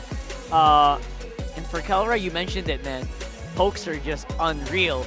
That's why that's one of the reasons why I think Kelra doesn't really mind this quote-unquote bulletproof thing. You don't need to be bulletproof if your enemy can't touch you in the first place. I mean, he was nigh untouchable here, bro. Yeah. Even the Gacha tried to dive in on him multiple times, and that actually missed. Yeah, it's such a tough game for Falcons APBren. Fnatic Onic Philippines really are that team that if they get their start that they want, like the first 3 minutes of the game, if they get the rotation they want and then they can get their punishments, dude, they do not let go. Yeah, it's impossible. rare to see them slip. And if they do slip, maybe we'll see that in game number 2. For now, they look impervious. Let's throw it over to our solo analyst. Maybe has another insight. Stepping their foot off the gas, Fnatic Onic Philippines takes game number 1. Magandang buhay, my name is Antianara, here in the Solo Analyst, and I am here today to explain and break down what happened in game number 1 between the Clash of the Titans. As we can see, Kirk was the right use MVP of the match. But also, I just want to point it out that the thing that Fnatic Onic Philippines did in game number 1 that made the entire difference here is that they capitalized on the fact that Few did not choose Purify as his battle spell. This meant that they will be able to really abuse the fact that they can crowd control him as much as they want to. Every single time that Feud doesn't have the opportunity to flicker out, Brusco is always there to cast the Way of the Dragon, hence disabling him from being able to farm and give space to his gold laners. It is also good to note that the rotation coming from the entire lineup of Fnatic Onic Philippines was really towards the gold lane and giving him space. There was a point in time wherein King Kong and Kirk switched role to the point that King Kong was just able to freely farm while also giving space enough for Kelra to amass enough gold, hence being able to build up these items in just a short amount of time. The entirety of the lineup of Fnatic Onic Philippines was just so dominating to the point that they were able to dominate the game, take all of the neutral objectives as much as they could, take all of the kills as much as they could, and then they were able to take that victory against Falcons APBren. Ang ganda nang ipinakita sa atin ng Fnatic Onic Philippines, but I am pretty sure that we have something more beautiful to see with our very wonderful host, Mara Aquino. All right, everybody, let me hear it from you. Go, Fnatic! Go, go, Fnatic! Go, Onic! Ngayon naman kasama ko ang parents ni Kelra, Daddy Rex, Mommy Chi. Kinakabahan po ba kayo? Ano pong pakiramdam ngayon? Konti lang. Ay, konti lang. Konti lang? Kayo po, Mommy? Konti rin po. Konti. Daddy, kamukha mo si Kelra. Manang-mana. Alam niyo po, mga 3 taon na po namin kilala si Kelra simula nung season 7. Kayo po naman kwento niyo sa amin, ano po ba yung mga napansin niyo na development ni Kelra bilang player, bilang anak? Nag-mature na siya. Mature diba, na siya. Kita mo naman dati kung trash talk. Ngayon, kita mo naman pag sumasagot na, mature na. Mas mature na. Nakilala po namin siya nung una sa Exe, Omega, and then ngayon sa Fnatic Onic Philippines. Kayo po, Mami, ano po yung mga napansin niyong pagbabago ni Kelra? Nag-improve na siya. Hindi na siya tulad ng dati. Ano po ba yung dati? Ano po ba yung ngayon? Siyempre, yung mga trash talk niya sa mga sa mga kalaban niya. Yon. Ngayon nag-improve na, hindi na siya tulad ng dati. Paano po ba siya nagbago? naging mabuti na siya pati sa mga pagsagot-sagot, sa mga hindi na siya tulad ng natin. Wala na, marunong na siya sumagot sa social media. Hindi na. At kapansin-pansin po talaga ang kanyang development. Pero alam niyo po talagang napaka-big deal ng araw na to para kay Kelra dahil isa na lang makakapunta na siya sa ating M6 World Championship. So meron po ba kayong advice at gustong message na sabihin kay Kelra, Daddy? Siguro tuloy-tuloy lang. Matagal niya ng pangarap ng talaga yan yung MPL champion, lalo na tong M6, di ba? Kasi may MSC na siya. Eto na po ang hinihintay natin para kay Kelra. Napipicture ko na, Daddy, kung anong itsura ni Kelra pag tumanda siya, magkaboses kayo, tsaka magkamukha sila. Okay, eto po, babalik na po tayo sa ating panel dahil magsisimula ng ating Game 2. Tulungan niyo po akong ipasa sa kanila, sasabihin po natin, pasok. Alright? Alright, everybody! Panel, pasok! Alright, yes. We see it, Mara. We see it right there. If you draw over Kelra's face right now with like a stash and aged cut him the hair up a little bit, age it up a little, that's Kelra right there. Beautiful support, and they cannot be any more correct. I feel like Kelra has grown not just personally but professionally as well. Yeah. Just answers so well in interviews and plays to a T time and time again. And Mr. Rex, Kelra's dad pointed out something that I completely forgot. What? Kelra does have an MSC title. If he locks in this M6 slot, and if he ends the season as a champion, then he can actually finally live up to his standard, to the gold standard name. And be the gold standard of the whole world around. Yeah, because Kelra has always said that right now I don't see myself at the gold standard because he still looks up to Benny. He still looks up to Super Marco. Those who have racked in championships, have become world champions consistently at the top of their game. That's right. Kelra doesn't see himself as the gold standard. But by the end of M6, he might actually be able to prove it if he does go all the way. Wow. And wouldn't it be poetic that Kelra picks up his first MPL Philippines championship and the World Championship in the same year? Yeah. That would be something, right? That would be a story. That would definitely be a story, but let's see if he can finish it. But you know what? I think we got to follow that third Infinix keys to victory. And let's just look at this one first right now. One game at a time, One game guys. at a time. Favorite quotes from your favorite pro players. Yeah. And in this one, it's not so hard to see them actually taking game 2 as well, especially the way that they did this. Oh, yeah. Kirk's Edith, I think right now is 89%, 87%. Should be around 87, yeah. 87% win rate. Jeez Louise, come on, what can this guy not do? Yeah, that's 15 games, somewhat. Like, that's Pretty a lot of amazing. games on that one hero. And if you think about it, you know what? He has so many other heroes that are becoming his trademarks. The R-Lot is becoming synonymous with the name Kirk as well right now. The long flowing hair is becoming a trademark as well, but apparently for the whole team. And now, you can really just not go wrong with the XP lane here. So Flapteasy is becoming an afterthought to Kirk in this scenario. Yeah, a little bit behind there. That's why, even though the Phobius got in there at the end, and it does make sense in terms of the lineup with all of the dashes that Fnatic Onic Philippines had, conceptually, it's a good game for a Phobius. Yeah. In practice, how much better are you than clearing lane compared to the Edith? You being able to rotate a little bit faster. How long will you be able to survive the damage, the single target lockdown basic attack damage of the Beatrix? And it turns out the answer for Flapteasy was that not that very long. That's right. Again, I believe that this lineup for FCAP is a little bit super committal. You dive in with AOG, you're there for the ride. You dive in with the Phobius, you know what? Guess what? You're right next to your opponents again. Yeah, exactly. Like, if they don't get the set or the start that they want, they will crumble. While for the lineup of Fnatic Onic Philippines, they had a little bit more leeway, especially with Super Prince. For example, let's say Brusco doesn't get the kick that he wants, doesn't get the right angle. The moment Fnatic Onic Philippines answers to that, then you have Super Prince either as a Gatot Kacha or a Vexana setting up with the follow-up crowd control to make up for what Brusco could have missed conceptually. That's right.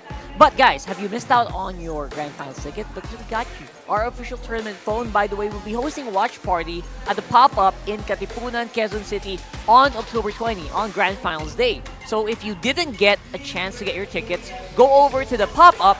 Just Google where that is or check your favorite navigation app, and you can watch it for free alongside all the other fans from all of these fan bases. And you can interact with them, and they're also giving away some stuff. And again, admission is free. Not only do you get possibly free stuff, you get to hang out with fellow MPL fans, you also get in for free. Isn't that amazing? Yeah, I think people saw that I made a face because I'm excited for you to read out the next spiel, man. Because I'm looking at that and like, that's wild. I didn't know we had that. This is insane. I didn't know we could give you guys an all-expense-paid trip to Malaysia for M6 to watch the finals live or the whole championship live. Gather a 5-man squad and watch out for the Road to M6 nationwide tournament. It's a tournament. You're gonna apparently have to fight for it. Follow MPL Philippines official social media accounts for more information. Go over the MPL Philippines right now. I mean, while the draft is happening, listen to us, and then get the mechanics there, because that I was shocked with that one. All expenses paid. All expense. Hotel ticket, plane ride. I think we should register with the English talent. We should. Let's go. Yeah. You, me, Leo, Naisu, and then we'll get Brigida and Ingan to rock, paper, scissors. The bald guy. He should be there. All right, okay. You know what? We'll not get him automatically into our 5-man until he shaves off his hair. He's officially 6-man. To us, bro. Officially 6-man so far. Right now. But they only said 5 in that ad. So, you know, Ingan, come on, rock, paper, scissors with Brigida. All right. So we're about to get into this, and of course, blue side is going to be the priority pick here for FCAP, who wins 65% of the time if they get blue, and their side selection is right now closer to half, with 55%. Yep. Let's see, because we've been seeing some weird trends with the drafting lately this season's playoffs. You can really tell that Suyo has shifted a lot of the priorities. That was like my biggest thing heading into the playoffs, wherein there were teams who struggled to already adapt to the meta as far as week 7, week 8. Even Team Liquid Philippines admitted themselves that this meta has sort of thrown them off in terms of the drafting priority, the pick and ban priority. Now you introduce Suyo, who turns out to be an automatic first pick on the blue side. Sometimes some teams are willing to let him go so that they can go into the red side as one of the priority picks there. It really changes the whole dynamics. I mean, the only sure thing is that Chip is banned. Other than that, everything just changes now because we have other heroes coming up in priority. Jushin's coming back as a first pick. It's crazy.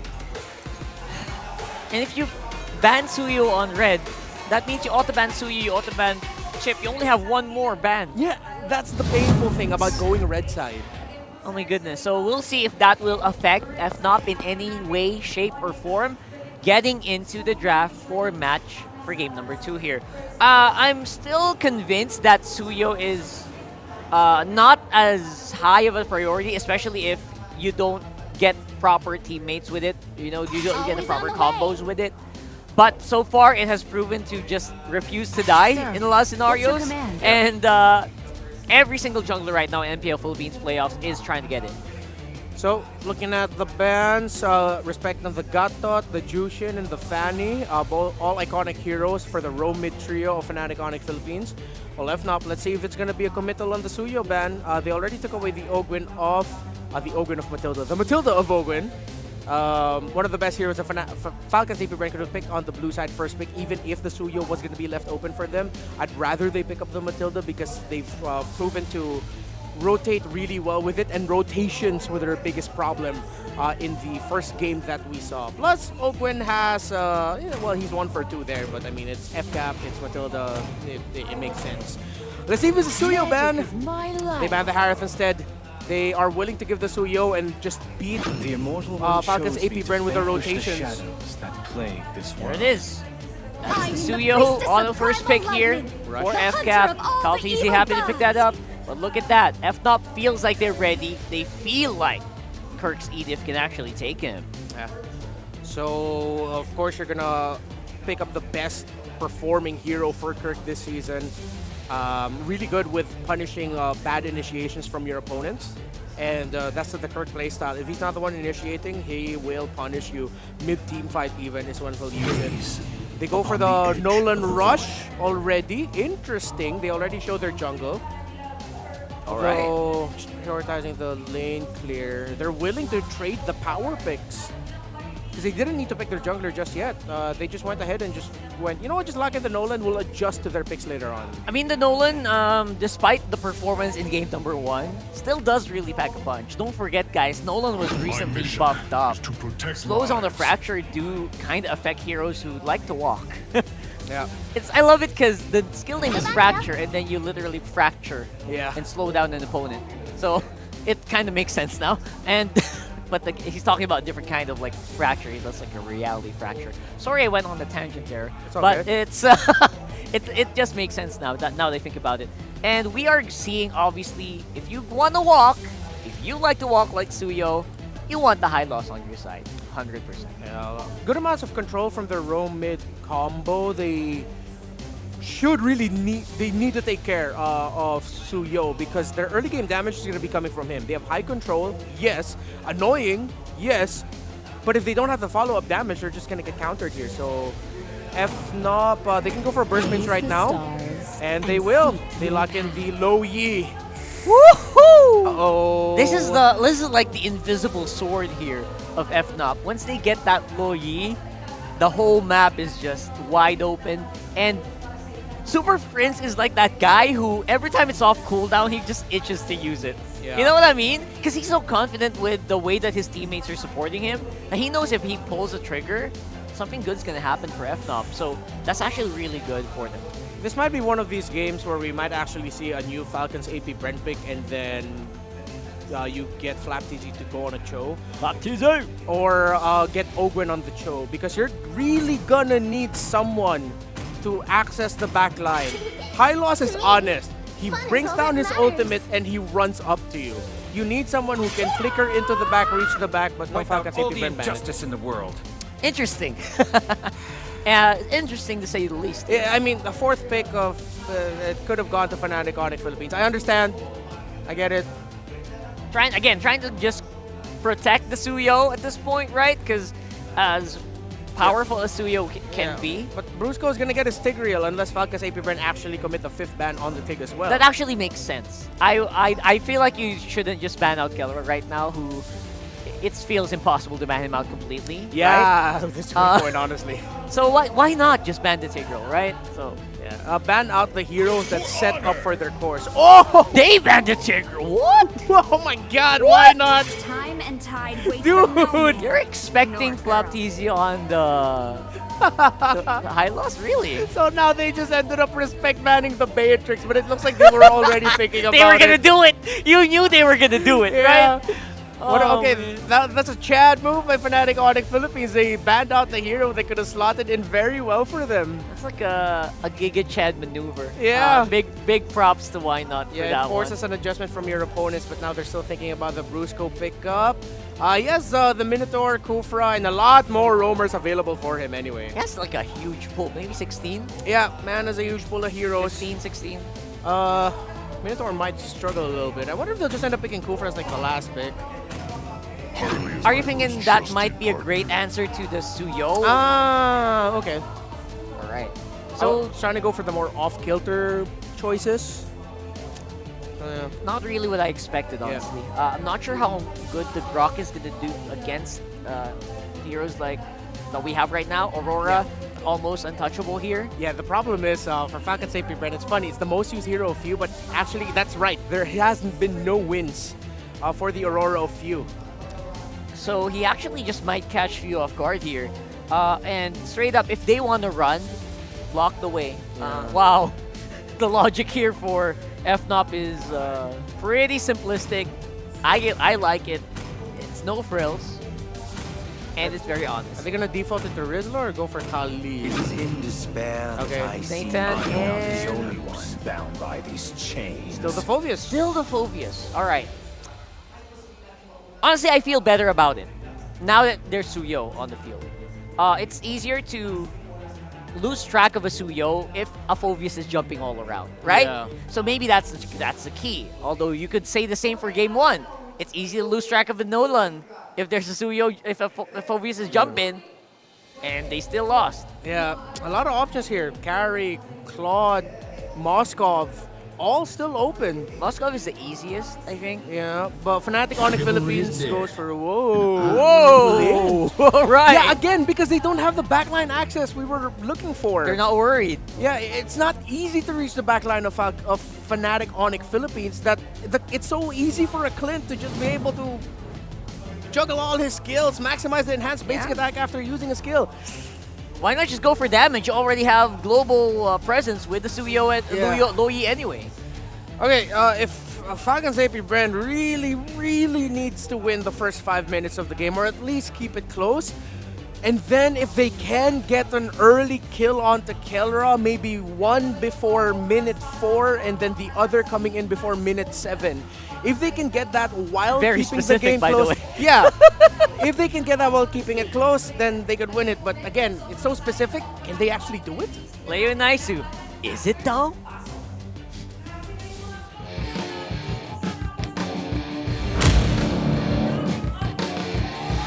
Hello?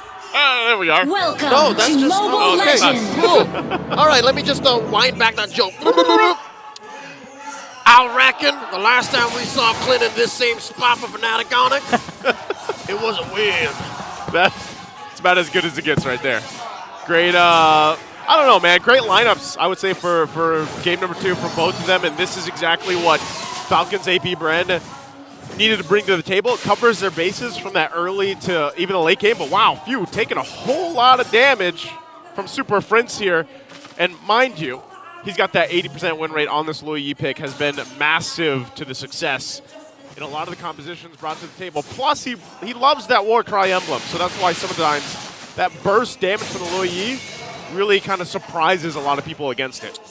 All right, back into the action. I think I would like to concur with this lineup being slightly better for Falcons APBren, given that they have the power pick of the Suyo. But there's this nagging thought in my head. You let the Loyi through, man. Yeah. You let the Loyi through. Especially with the... Wait. Kelra! Oh! Kelra's going to flicker, okay. No follow-up on this. Not sure if anything else is going to happen there, as you were saying. Counted as a TKO. There is a Grok. Yeah. Imagine a wild charge from out of nowhere, and then diversion from... Oh, here we go! Whoa. One more! They're going to go for the play. Okay, I was going to say Super Prince doesn't escape that one, even with the flicker. So there we go. Finally, FCAP will get on the board early on. Kill in the hands there, too, for Few. Call it a TKO on Kelra, and then a legit kill on the Super Prince. A flicker for a flicker. Few actually spent his major resource there. But also consider, Few watched that same game. That same game that Haji used an Aurora to check a bush from behind. I'm pretty sure that's going to be a factor now. Yeah, actually, it could Just be. Clean out all possible bushes. Could be. You got to trust that sense there. Right now, they're trying to keep him away from this turtle. Brusco, not going to get close enough, so Kyle Teasy will get the turtle. There's the initiation, though, still keeping Brusco at bay. Doesn't have the level 4 yet, so he's not going to be doing any amazing wild charges just yet. Fnatic Onic have to be satisfied with the orange trade and the eventual cleanup of all of Kyle Teasy's camps down bottom. Looking at the item build right now at about 500 gold. We're looking at a 3-minute game so far. Even things, you know, when I think about the Clint, we actually had this conversation on a desk yesterday too with Ingon. I don't know, man. He fits certain compositions. Like, he's still very niche if you compare it to all the picks that do come up through the gold lane. But one thing's for sure, like, he can provide quite a bit of damage earlier on compared to the Nathan here. Yep, and it's a very specific kind of damage. And here we go, Brusco jumping on in. Fnatic Onic, more conservative now. Look at King Kong taking the flank. Very patient on this one.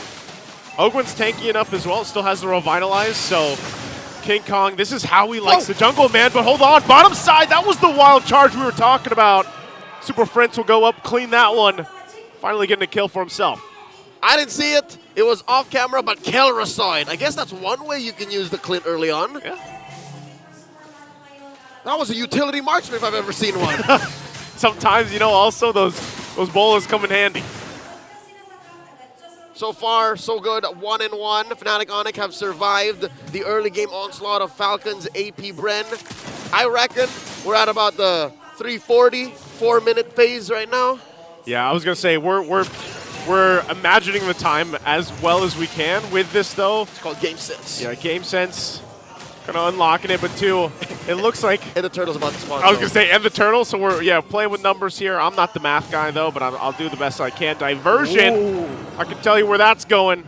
Getting in position right into that bush. Few takes a couple shots. He's still got the passive. There's the flicker forward. Coming out from Flap. Still trying to keep it in the bay. Wild charge gonna be used again, and King Kong will get the turtle. Still, the fight's gonna break out. They're gonna force him on the disengage. FNOP will get the objective. That is 1-for-1 now on the turtles. And just, whoa, wait, what? There's some action that was happening off camera. Gold lane again, back and forth continuously between Super Marco and Kelra. Looks like Kelra is not going to take that chance. He already burned the flicker. So that's another TKO onto the gold standard. 30 gold. That's all Fnatic Onic have on FCAP. And best believe, if FCAP don't find a way to turn it up to 11, yeah, slowly but surely this is going to grow bigger. Yeah, it's tough because right now for FCAP, like I said, they're playing around, you know, the different timings that they have with this kind of lineup. You can see this too, you know, Feather of Heaven is locked in here for Super Marco. It's been a hell of a lane though between the two gold laners, and Super Marco does come out forward against it, you know, by about 500 gold or so against Kelra. But like I said, that Nathan is going to be looking to go into the late game and provide that, you know, that, well, we used to call it the Betty bomb, but it's the Nathan bomb at this point, you know? It's the bulletproof bomb. The bulletproof bomb. And luckily, Super Marco has Ogwin, one of the best heroes for babysitting the Hylos, and that's why he's so willing to go ahead and entropy up, because they've covered their base. So I guess that's one thing FCAP are holding on to. Save for the whole, you know, 50-50 on the turtles. Yeah. Gold lane, they got on lock. Yeah, they do. It's, again, inversion. Uh-oh. Send it two. They're going to be going. It's only Ogwin, though. So not able to push through. Glorious Pathway going to be dropped down. Kyle TZ has that information, but right now it just stops what FNOP had planned there. So good play into that counter diversion. 6.5 minutes in, I have a theory. Tell me the theory. Falcons APBren, they have a solid lineup to respond to the diversion. Yeah. They have a solid way to hold down lanes and to get talking. objectives. But they don't have as good as a decisive play whenever Fnatic Onic says, we don't want to fight. It's so much easier for Fnatic to say, let's go and let's not. Whoa, wait, Ogwin? It is a lot easier for them to just kind of decide if they want to fight or not. And with that, that's why they also take advantage of using diversions. There's the jump in with the Infernal Pursuit. Glorious Pathway to help them out. Also on the backside, they're going to force the fight once again. Jumping on in Brusco, taking a couple of shots. Flap's still up, and the Wild Charge going to go through, and he's looking for the kill to clean it up. Flap will finally get it. And the fight still for this turtle. Kelra joining the shot. Firing off on Ogwin. Gets out the Revitalize. So right now, it looks like that's all it's going to be. Brusco, the only one to go down. Valiant effort by Falcons APBren. They do get the kill, but FNOP, they're all topped up. The flicker forward again. King Kong will get the turtle. Marco! Super Marco joins the fight, though. Able to get Kirk, and that's all. That's the exchange. A kill for the turtle, but their eyes are set on the tier 1 mid lane turret being worked on. King Kong, you see how low Ogwin is. He jumps in. The fracture won't be enough, and now Few, though, will be in trouble. As Super Fritz picks it up. Super Marco doesn't have anywhere to go, but he gets away with entropy in time. You didn't see it coming. Marco got away just by the skin of his teeth. And Ogwin tried his damnedest. And now Fnatic Onic are clapping back. I was going to say amazing conversion by Falcons APBren, but right now, clapping back cost him so much. Yeah, it does. And, you know, amidst all this, Leo, we're still relatively even. Even looking at the economy here, the items that are falling into place, nothing is too drastic. You know, aside, that gold lane, you got a good difference there. At least the 2 items. He's still working on the Holy Crystal at this point. So Super Marco, once that's locked in, that's where we see that biggest burst potential that can come out from the Nathan. And even this time around, too, they'll go and focus on the Tier 1s, trying to open up the map for them to set themselves up for this Lord taking about 40. Dare I say, Naisu, up to now, all 5 games that Fnatic Onic have been part of in the playoffs, this might be their most challenging yet. I would agree. Definitely is. Diversion, where are they going to send them? They know they're going to go forward. Still the fight in the mid lane, not fully engaged, but Glorious Pathway going to be dropped down. There's the Primal Wrath in response. Brusco, does he want to go? He drops down the wall, still in the mid lane. They're trying to keep King Kong at bay. A whole lot of poking between both teams. Brusco holding on, still has the flicker. King Kong on the backside, forcing Kyle TZ back. And they want this Tier 1 turret, but he's going to take the orange instead. He'll take the orange. Fnatic's going to make a move for this Tier 1 in mid. Ogwin, his whole career flashing before his eyes. Look at how close he was to death. He is going to get away with it. And Fnatic Onic posting up for the Lord. One thing that Fnatic Onic does here so well, that's why Falcons APBren can't get a sure hold of the game just yet, is the use of their weird damage profile. Can I say that? It is weird. It's so much burst, but just the same, it feels like they're just right clicks. Yeah, it is. I mean, both the way if you're looking at it, you'd be surprised too. Like King Kong's 0-0-0, but he's quite a bit ahead in terms of gold against Kyle TZ. It's the most painful 0-0-0. Yeah. He's just been able to farm up, work on the, and some of the team fights really is because, again, you're playing around this whole diversion, whether you follow it up or not, but also the poking potential that they have. And you can see that timing right now. Super Marco did get that Holy Crystal, so that's available. They're trying to feel out this area here for the Lord. Ooh. Gonna take a couple shots at Kirk. The turret being worked on. King Kong gets that one. Wow.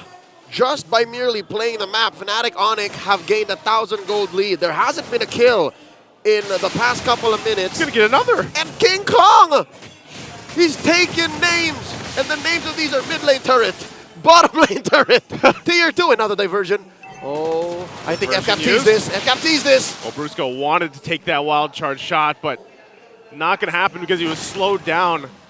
So they'll work on it still, playing around the macro that they have, and that's what they did. And now we're back to the stalemate. It's that base theory that's allowing Fnatic Onic to do this. The fact that they just move faster and are able to make faster decisions and react to what FCAP do that allow for them to say, all right, we want to do this. Oh, maybe not. Let's move elsewhere. Yeah. And FCAP have to constantly think about that. On a 5v5, just full frontal basis, FCAP can win these fights, no doubt. Yep. But FNOP are not giving them that choice. Their head's got to be on a swivel constantly for FCAP. And that's the case anytime you are up against a Luyi. The fact that this is Super Prince, again, one of the few players that does still pick it up, makes it work 80% of the time so far. It's definitely an obstacle alone, even though we said, yeah, FNOP, despite all the games they played up to this point, this being their 5th, this the most difficult they've had. Hell, even for FCAP, the Titans, the current world champions, this is also a test of how far they can go in this series. Now 12 minutes in, no one's taking the Lord. Glorious Pathway dropped in. Glorious Pathway going to be dropped down. Brusco, again, this is what we're talking about with damage profiles. The Lord will go for a reset, not fully, but still fighting for this territory here. No team committing just yet. The last time we saw such a beautiful Lord dance was between FCAP and Black just last night. And now, Falcons APBren back at it again. Old habits die hard, and Fnatic Onic won't want to let go. They've now somehow won control of the River Brush and the Pixel Brush, but this just means that these diversions could be more lethal. But I can just say the same for Few. Few has been cleaning out bushes so well. He has. They've been handling it. Good little pressure there on the bottom side, cross the map towards that Tier 2 turret of FNOP. So, and this is what we're talking about, when they play around the fact that they're trying to get some of the defensive items locked in here. Super Marco does finally get that Wind of Nature. This is kind of what they need. They need to be able to go toe-to-toe, but also have those defensive options dealing with Fnatic Onic. And also King Kong this time still sitting at 0-0-0 at 13.5 minutes in. He'll grab his buffs, and then they'll give the call eventually here once they're ready to fight this out. Who would have think the last standing Slayer? Oh, there it is! Whoa, here we go! The wild charge are going to be used. Few gets out as well, but Ogwin won't be able to escape. The damage is there, and Brusco Both roamers going down, so the 4 versus 4 Lord for the taking here. Battle spells and ultimates used up. Few and Super Marco trying to get in position. Mirror moves from these two world-class athletes. A diversion being set up here. I wonder, they take it! It's Kyle in the bush! Kyle's in trouble! He won't be able to escape as Kelra gets the kill. Again, a diversion. Capping it out, and now FNOP. They still have to wait. They still have to approach this Lord carefully. It's that same principle. They find Few! They find Few. Few's gonna keep Kirk frozen in place, but Flap! He's not gonna be able to get away just yet, but he does escape with a sliver of health. What is happening? Still alive. Oh my god, what is happening? Lord's gonna be worked on. Glorious pathway to try to zone them out. Ogwin takes a couple shots, and the Lord resets briefly for a second. They're still Super here! Marco might try to do something, but King Kong will finally get it. Diversion! Will find Ogwin to cut him off, and they break out of the fight in the jungle. Flap clashing down with the Infernal Pursuit, but it's not enough as it's a double for King Kong. And FNOP will win that one decisively with the Lord. The Falcons get nothing in return. About 5,000 gold ahead at 15 minutes. The patience and the execution, the conviction of the Sonics. Go ahead and get them an enhanced Lord. Joseph, it's cracking inside Falcon's base. They already got the bottom base turret down. They're still waiting for Flap here to defend. They'll work on the Lord here. And as you saw it, FNOP feeling really good. Kelra locked in. You saw the achievement that he got. The Filipino Savage is back. I mean, it won't reflect in kills, but what he's done to FCAP, he's denying any and all engagements. Here comes Brusco! Brusco jumped in again with a wild charge, and Flap wants to fight it out. Super Friend's already gone. Kelra moving and grooving as he picks up a kill, still working on it. And now Kirk trying to keep him at bay. Kelra's still alive, takes a couple shots. He's got to back off though, because FCAP wins that fight. 3 go down for FNOP, and now the momentum shifts for Falcons APBren. King Kong! King Kong jumping in, trying to bob and weave on out of there. The glorious pathway though goes through the wall. He'll survive, but they got to keep this together on the defense. A 3-for-1, and Falcons APBren making the most of the exchange. Oh, King Kong's he shuts him down. The Beast Incarnate at 4-0-2. He goes down as well. Kyle Teasy drops him. It was all part of the plan. What a game 2 we have here between these teams. The Slayer gets slain. The gold lead made kaput. Just 1,000 gold ahead at under 17 minutes, 8-8. Throughout all that, Falcons APBren suffered major losses. Joseph, they don't have a top lane inhibitor. They don't have a bottom lane inhibitor. And I don't think this Lord Dance is going to treat them any better. I don't know, man. If we just got a preview of that last Lord, which took quite a long time to get to. I'm not sure if it took as long as yesterday's, but it was still a hell of a mind game that Fnatic Onic Philippines also approached that. And FCAP themselves, you know, if you're looking at the items here, they're falling into place, but they still have some catch-up to do in certain roles. It's not what you got, it's how you use it. I know we say that a lot, and the phrase almost means nothing, but here specifically, I'm looking at Super Marco. He's got a better kit than Kelra. I'm looking at Marco, and I think he can blast King Kong to hell. All right? To and hell. back. And back. And back. You saw how King Kong just popped like a pimple when Kyle got his hands on him, He right? did. So, if some way, somehow, FCAP can find a winning position, this could be a Lord that's theirs. Well, once again, we find ourselves, what are we calling this now? Is this still the Lord Dance? This push and pull between both teams?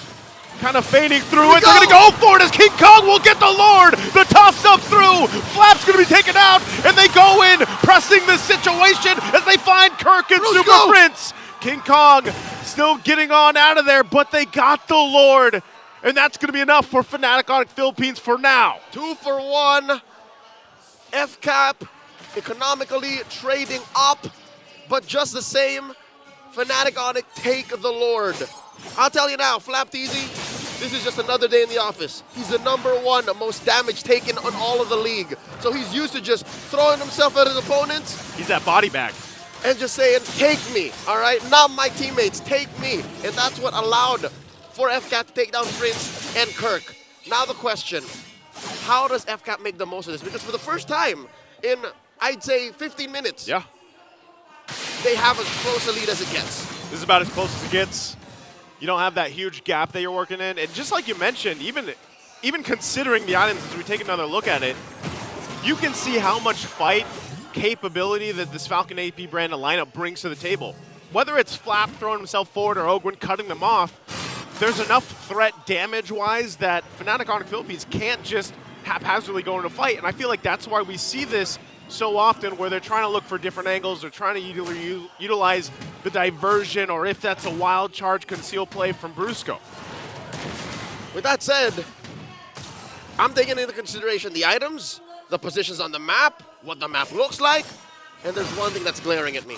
What is it? Why can't they catch Kelra? How can they not take down the gold standard? I don't know, man. If you've seen the clips and the moves from him this season, is it too much work for Kyle to find him? I think it's almost too much of a risk. Is it impossible? He only has one. He barely has a bodyguard. And I'm looking at Kirk. Like, Kirk is his bodyguard. Yeah. But that aside, if you can take down Kelra, maybe the face of this game changes. Maybe suddenly the Lord is that much easier for FCAP to take. I think when you look at it too, aside the fact that Kelra's just got, amazing micro-technical skill, it's just the team's lineup peels for him really well. Like, you have so many options, whether that's, the wall from Grok, you can also use the wild charge. You have Kirk doing the same thing with the Aegis. Sometimes he's just earth-shattering or onwarding forward. There's so many options for them to protect Kelra.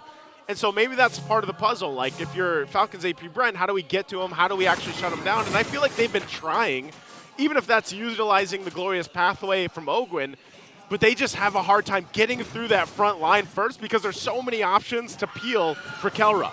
And I think that's the magic word, Joseph, breaking through the front line. If some way, somehow, Ogwin can lay down the red carpet, make like the Wizard of Oz, get that golden brick road up to where Kelra is, or maybe King Kong if he's lucky, then FCAP can take this Lord. Suddenly, we're not in Kansas anymore, but it's gonna take magic. Whoa, Lord just, talking about magic. Go. Lord just snaps back from behind the Guardian's barrier. Now Ogwin playing footsies with Brusco. And I think, slowly but surely, past the 20-minute mark, King Kong is allowing himself to be seen more now. He's not taking the flanks as often. Yeah. He's more willing to poke, and that might be a tempo break. See, look, that might be a tempo break that FCAP might not be ready for. Yeah, they're going to go ahead and heal that up well. Good push down bot 2. And like you mentioned this, earlier, that the disadvantage here for Falcons APBren is that they don't have the base turrets, but they're going to want to force the fight. Super Prince already going to flicker out Ogwin. Taking a couple shots. King Kong, though, goes in, gets the passive, and Flap tries to flicker on out. Kyle's not going to find the connection, and they fire back at Brusco. Still has the immortality, and they disengage. The base is going to be worked on, but King Kong and Kyle going 1 versus 1. A diversion into the base. Can they get there in time? Kyle goes down. They still have the minions to clear through. Not everybody could get back in time, but Fnatic Onic Philippines will fight it forward as they take out Flap, and they make the play to take it to a 2-0. The Sonics are at match point. 1 game away from going to the grand finals. 1 game away from M6. My goodness, they got a sweep yesterday, and they're on the way here. 2-0 right now against the current world champions, Falcons APBren. The IQ on this team, the plays here are amazing. And it's not like they did it just because they were that damn good. They got a solid draft, solid game sense, and a killer instinct like no other. Let's throw over to Infinite Game Tambayan to talk about Game 2.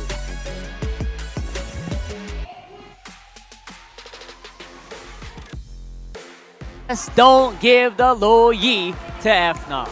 Yep, we saw it, but gotta credit Falcons APBren. They put up a fight, even though it was a fight where for a majority of it, imagine if they were playing 12 rounds and their backs were against a corner and they just kept receiving haymakers. That's what it felt like. But from time to time, they'd be able to clap Fnatic Onic Philippines back.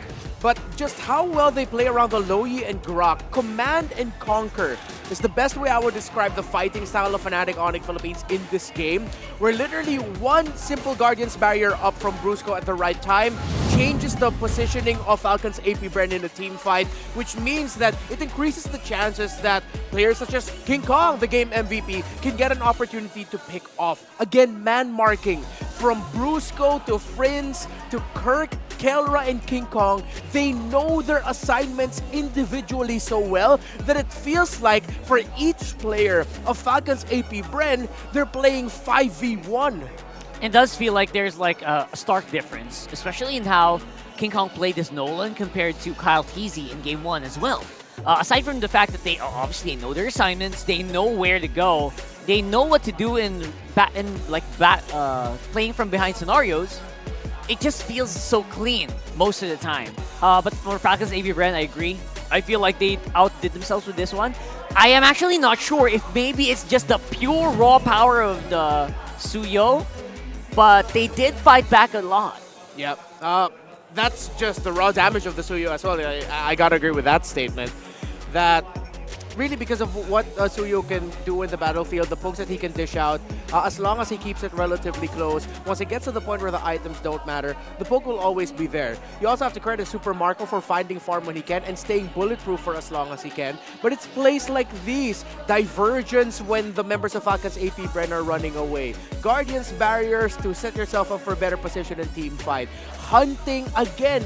Stuff like that comes because each member of Fnatic Onic Philippines understands the individual assignment for each, for no matter the situation. Brusco even had some really great wild charges. Some of the objectives won by Fnatic Onic Philippines came from the back of Brusco being able to zone out Kyle Teasy really well, stunning him at the right time, putting a wall up in front of him so he just wouldn't reach the range of his retribution. It's insane. Actually, that's what I wanna go to as well. Like, bro, King Kong took all the turtles in this game, and even in Lords where it was FCAP control, he also just took it behind their noses, just because I think of Brusco as well as obviously the rest of the team just piling in at the exact perfect time. Yeah, there were those two Lords. It looks like Kyle Teasy could have gotten it, but he just got crowd controlled at the best possible time from the perspective of Fnatic Onic Philippines and the worst possible time for them. Again, this is one of the difficult things to do when you're playing when you're playing an EXP laner that doesn't have backline access or dive up against a Loyi. That's why they ended up picking up the Nathan, man. They just needed to have someone to get a little bit closer and deal damage, which puts the Nathan at such a risky position because he has to commit the entropy to go in, burst, and hope that he gets someone down before they can take him down. And then when you add in there the Phobius, you see Flap Teasy's initiation. It forces him to commit the flicker every time he does it. Already an expensive spell for a Phobius to use early on in a team fight, forcing to use it as an initiation. Crazy. I mean, forcing it in that scenario means that you don't have an out, right? Yeah. Like your enemy knows you use the ult. They're clocking in their minds. They're timing it down until a moment where you're vulnerable. Yeah, you'll have the in, but you won't have the out. No out, right? And aside from the raw damage of Suyo, I also thought, you know what, FCAP were also relying so much on raw damage of Super Marco just because the Nathan does what the Nathan does. Aside from that, if you're talking like control of the map, it does feel like FNOP has it. Even though they're like not really present on the map, like in that last Lord fight, I knew in my bones that they were just gonna teleport to the base, maybe on the bottom side of the map. Yeah, they didn't really care about that, and you know what? They did. They didn't teleport to the bottom. By the way, they teleported straight to the crystal, to the base, and that was all they needed to do. Yeah, Fnatic Onic Philippines plays with the gusto and the bravery of newly minted professional players. Like MDL players who just made it into the MPL or who didn't even make it through MDL and hey, I'm an MPL pro now. They play with that confidence. But they play with the calculations of a veteran. It's the spirit of, I don't care, let's go for it. But in the back of their heads, their signal to say go for it comes from the fact that they've already calculated, like, okay, I'm already here, he's there, he's used this ability, and it's free flow. It looks like Fnatic Onic Philippines has solved MLBB. It does feel like it, right? Like, they're definitely looking at the map in a different way compared to the other teams, 100%, even if they don't always win the team fights. Yeah. Right? They don't need to win all the team fights. They just need to make it so that you at least get all the objectives. Yeah. You have control of the lane flow, the minion flow. Yes. And then, just attack when you have like that small advantage. And most of the time, even if it's like a coin flip, FNOP does come out on top. Yeah, and it's so tricky. How do you even start thinking of or suggesting draft adjustments? Like how to counter that. How to counter it when you're up against a team that it seems like no matter what heroes they end up with other than the Masha, they'll make it work. They've made everything work. They haven't dropped the game this playoffs. It's just they've solved MLBB. No other way to put it. Does seem so. And if they want to prove that, we'd need game free. And of course, our analysts will throw it over there. So, what you got?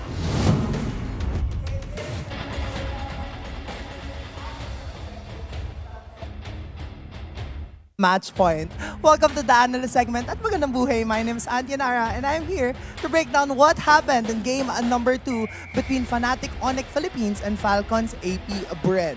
Throughout the game, there was a seesaw for both of the teams. But I think the most glaring and apparent thing that I want to point out is how much Fnatic Onic Philippines has grown all throughout the season.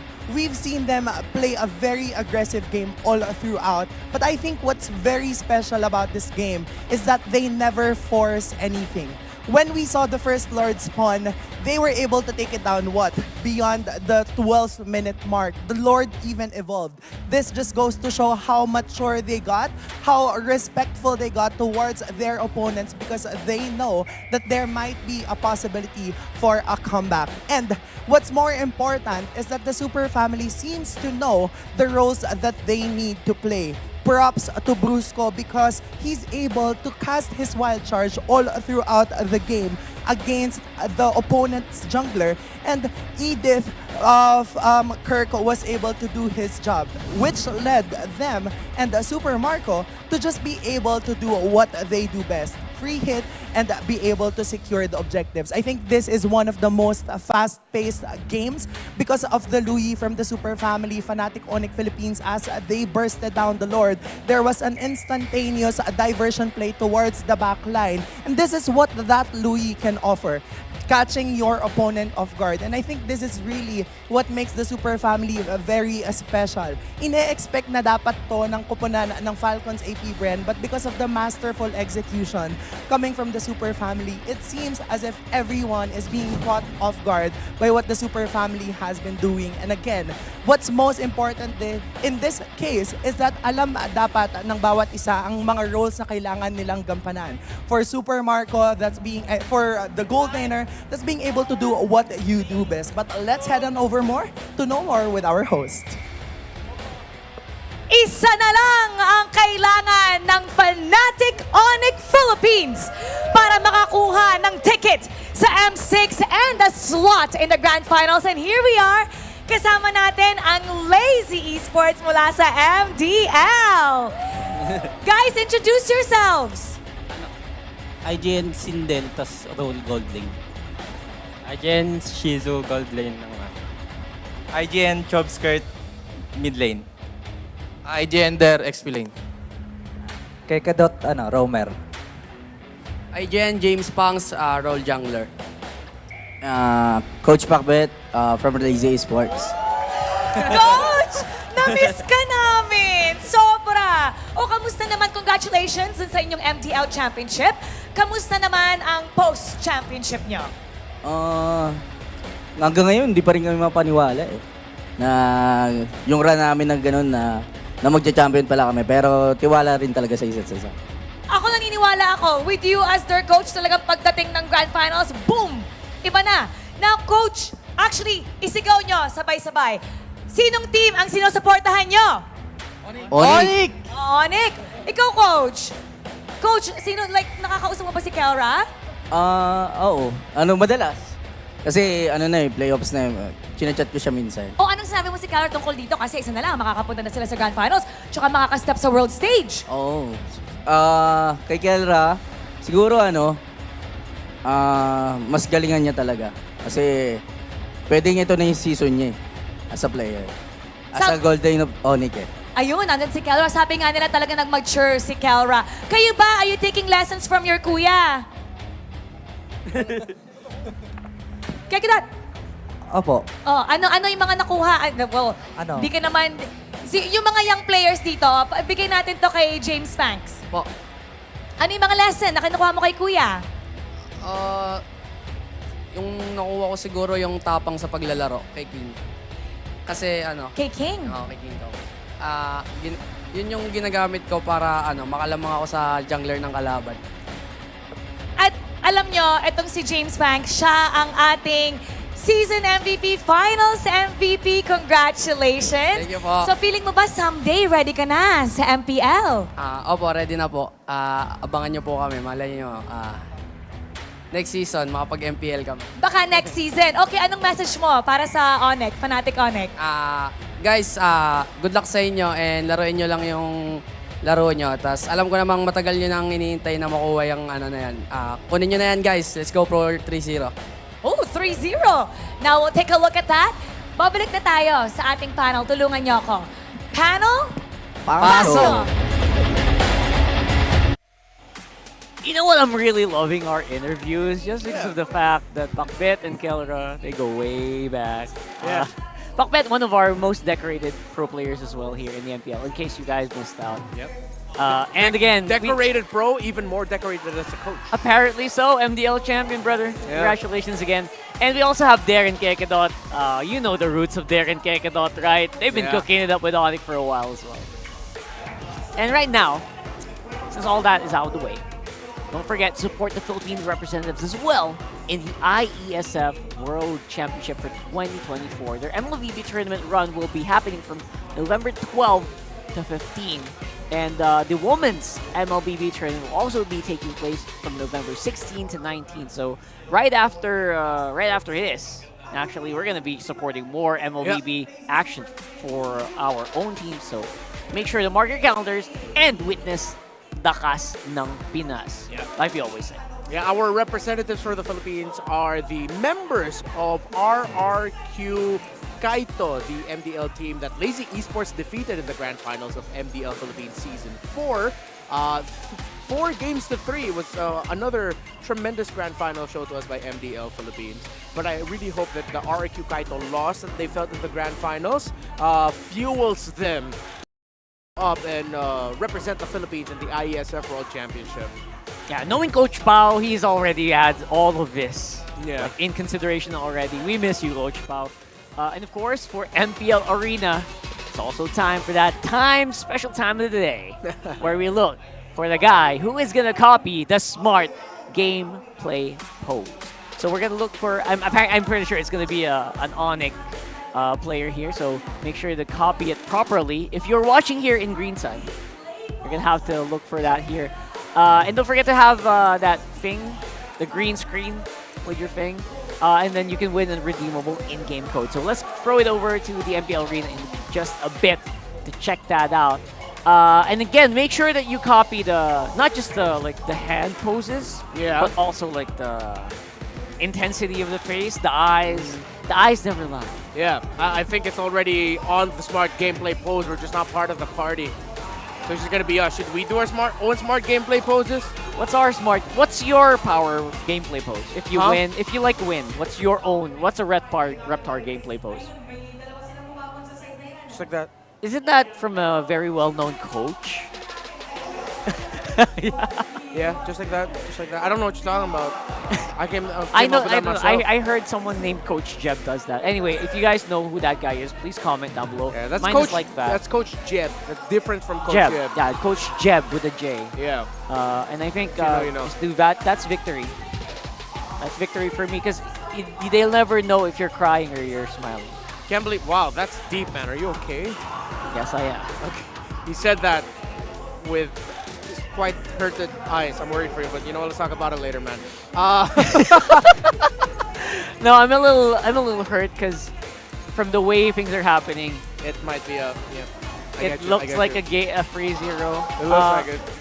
Coach Ducky, I know you're not listening to me because you're busy right there. Yeah. You're not listening to me right now, but brother, you've been here. You've been here before internationally, bro. Bring us something new. But look at that. Gold standard, by the way. 6th overall. Oh, he's top 6 in kills. Just not kill participation. Kills with 1,099. Road to 1,100 here. And he passed Wise already. Wow. Wow. Just before their match, but as well. Yeah. Just before Aurora's match. Interesting to see that. Wise got to rack up a lot of kills in the 4, 5, 6. I have to count. 4, Yeah. 5, 6, 7, 8, 9, 10, 11. 7 seasons that he played. 7 seasons, Yeah. all right. Well, And that's not Kelra's- counting the ones that he took a rest. Yeah. There are seasons also that he took a rest. Yeah, that's what I was counting. The seasons. You're that he trying to played. remove the season that he Yeah. rested. Right. So there in you go. the 7 seasons that he was active, like he racked up 1,096, 5, and then 109. Kelra just surpassed that. Wow. And you're talking about percentages. Look at that, 90% win rate for blue side. Ooh. And FNOP gets it as well. Yep. And you know that's Suyo or Fanny's coming shortly. 100%. Again, I tried while you guys couldn't see us on the screen. I tried racking the permutations in my head in terms of the drafting order. I couldn't come up with a draft or little draft tweaks that would say that Falcons APBren definitely won this red side draft. There it So is. maybe it starts here by stealing away the Edith of Kirk. They steal the Gatot Katya from Brusco. But Brusco and Kirk, especially the young EXP laner, has one of the deepest hero pools in MPL Philippines Season 14. right. Including yesterday, he has played 13 unique heroes. Just yesterday? Or sorry, including yesterday. Yeah, including yesterday. Or, I thought just yesterday. But right now, yeah. Suyo, that's impossible, right? Yeah. Because Suyo, obviously right now, is the prime pick. No matter what team you are, it does feel like that's a priority. But a very early Beatrix here for Kelra. Okay. That's confidence. That's signaling from Fnatic Onic Philippines that, yeah, we don't care. We will get our gold laner early. And not the usual power pick gold laner of the Harith, the Moskov. No, it's the Beatrix, the currently undefeated Beatrix of Kelra. So this is like FNOP saying, we can probably take a 3-0 and we'll take it with style. Yeah. And with, it's like, this is a lineup that says, I don't care about my opponent. Yeah. Honestly, there's no other way around it. If you pick these 3, you show your ace cards early on, that just means you're challenging your opponent. The gloves are off. You know, it's this meta wherein Yu Zhong would have slotted in so well if some other heroes just didn't rise up in the meta. Because even though like something like a Yu Zhong really would have messed up, like the Beatrix would have had easy backline access to the Vixana. There's so many other power picks that are just so much better. Edith being one of them that you can't just go ahead and take. Arlott even far better. So now Falcons APBren are forced to default onto, if I'm not mistaken, the best, should be the best hero of few this season on that Faramis, as he has a... Maybe 2 losses, 3 losses. Yeah, 2 losses. He's 4 out of 6. All right, there you go. Interesting, right? This should be... Trust. If I was like Falcons APBren, this feels like the best pick for each role right now. Yeah. Specifically for Ogun and Flapteezy. And Few just is icing on the cake. The question is, at this point, it does feel like it's kind of telegraphed to FNOP what they're trying to do here. Easy to ban out that alpha. You can just focus down on Kyle TZ after that as well. Super Marco's pool is actually a bit better, and right now, if you want to try to choke him out in any certain role, I think it's jungle. Yeah. Falcons APBren still has a wide pool available. Hayabusa's been strangely snubbed in this series. We've seen trades of Nolan and Suyo. Ling has been snubbed. Haya's been snubbed. Julian also. all power picks. If they want, they can actually save their jungler pick for last. But this has to be a physical damage dealing gold laner because they already have a lot of magic damage coming from their first 3 picks. That's sort of really necessary. From the way things are happening, you either go Moskov or Clint here, and FCAP apparently will be going for Moskov. Save the jungle pick for last. Is it just going to end up being something like a Ling or a Julian with a Haya? Because the Cho's still open here for Fnatic Onic Philippines. They can lock in the Cho and then a really tanky EXP laner. They can default to the safest pick of in Kirk's playbook, which is the Terizla. Or they can even bring out one of their numerous flex picks for Kirk. They can go Grok XP, they can even still go Grok Roam, they can pick both, but of course you go for the undefeated Tigreal of Brusco and the CC for Kirk. Pack of Vengeance with that, Edith, Moskov, they're gonna cry. It just feels like FCAP asked for it with this draft, to be honest, right? You leave open picks like the Tigreal, you're asking for a big engagement to come in. Here's the Julian for Kyle TZ. Again, not the most stellar win rate for this hero for the playoffs. Actually, I don't think he won any, so... Yeah. This is FCAP, I feel like, trying to go against the odds, right? Trying to give the opponent whatever they want, but they're also going to do whatever they want. It's funny to say that they have to be disciplined, but at the same time, they can't be scared. Look at that. Some of the times we saw them team fight, they looked like they were scared or overthinking things. They can't be anymore if they want to force a game number 4. It's time to just go with your instincts, go with what you know, and see if FCAP can rise to the challenge. Right now, it is FNOP on match point. Let's throw it over to our casters. Give this up for us.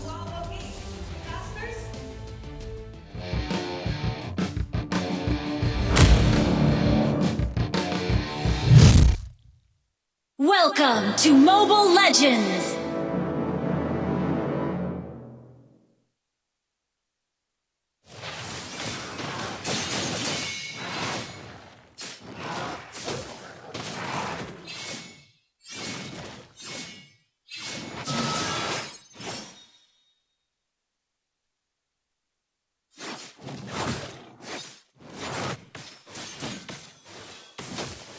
I think here we are. Now I can get you now, man.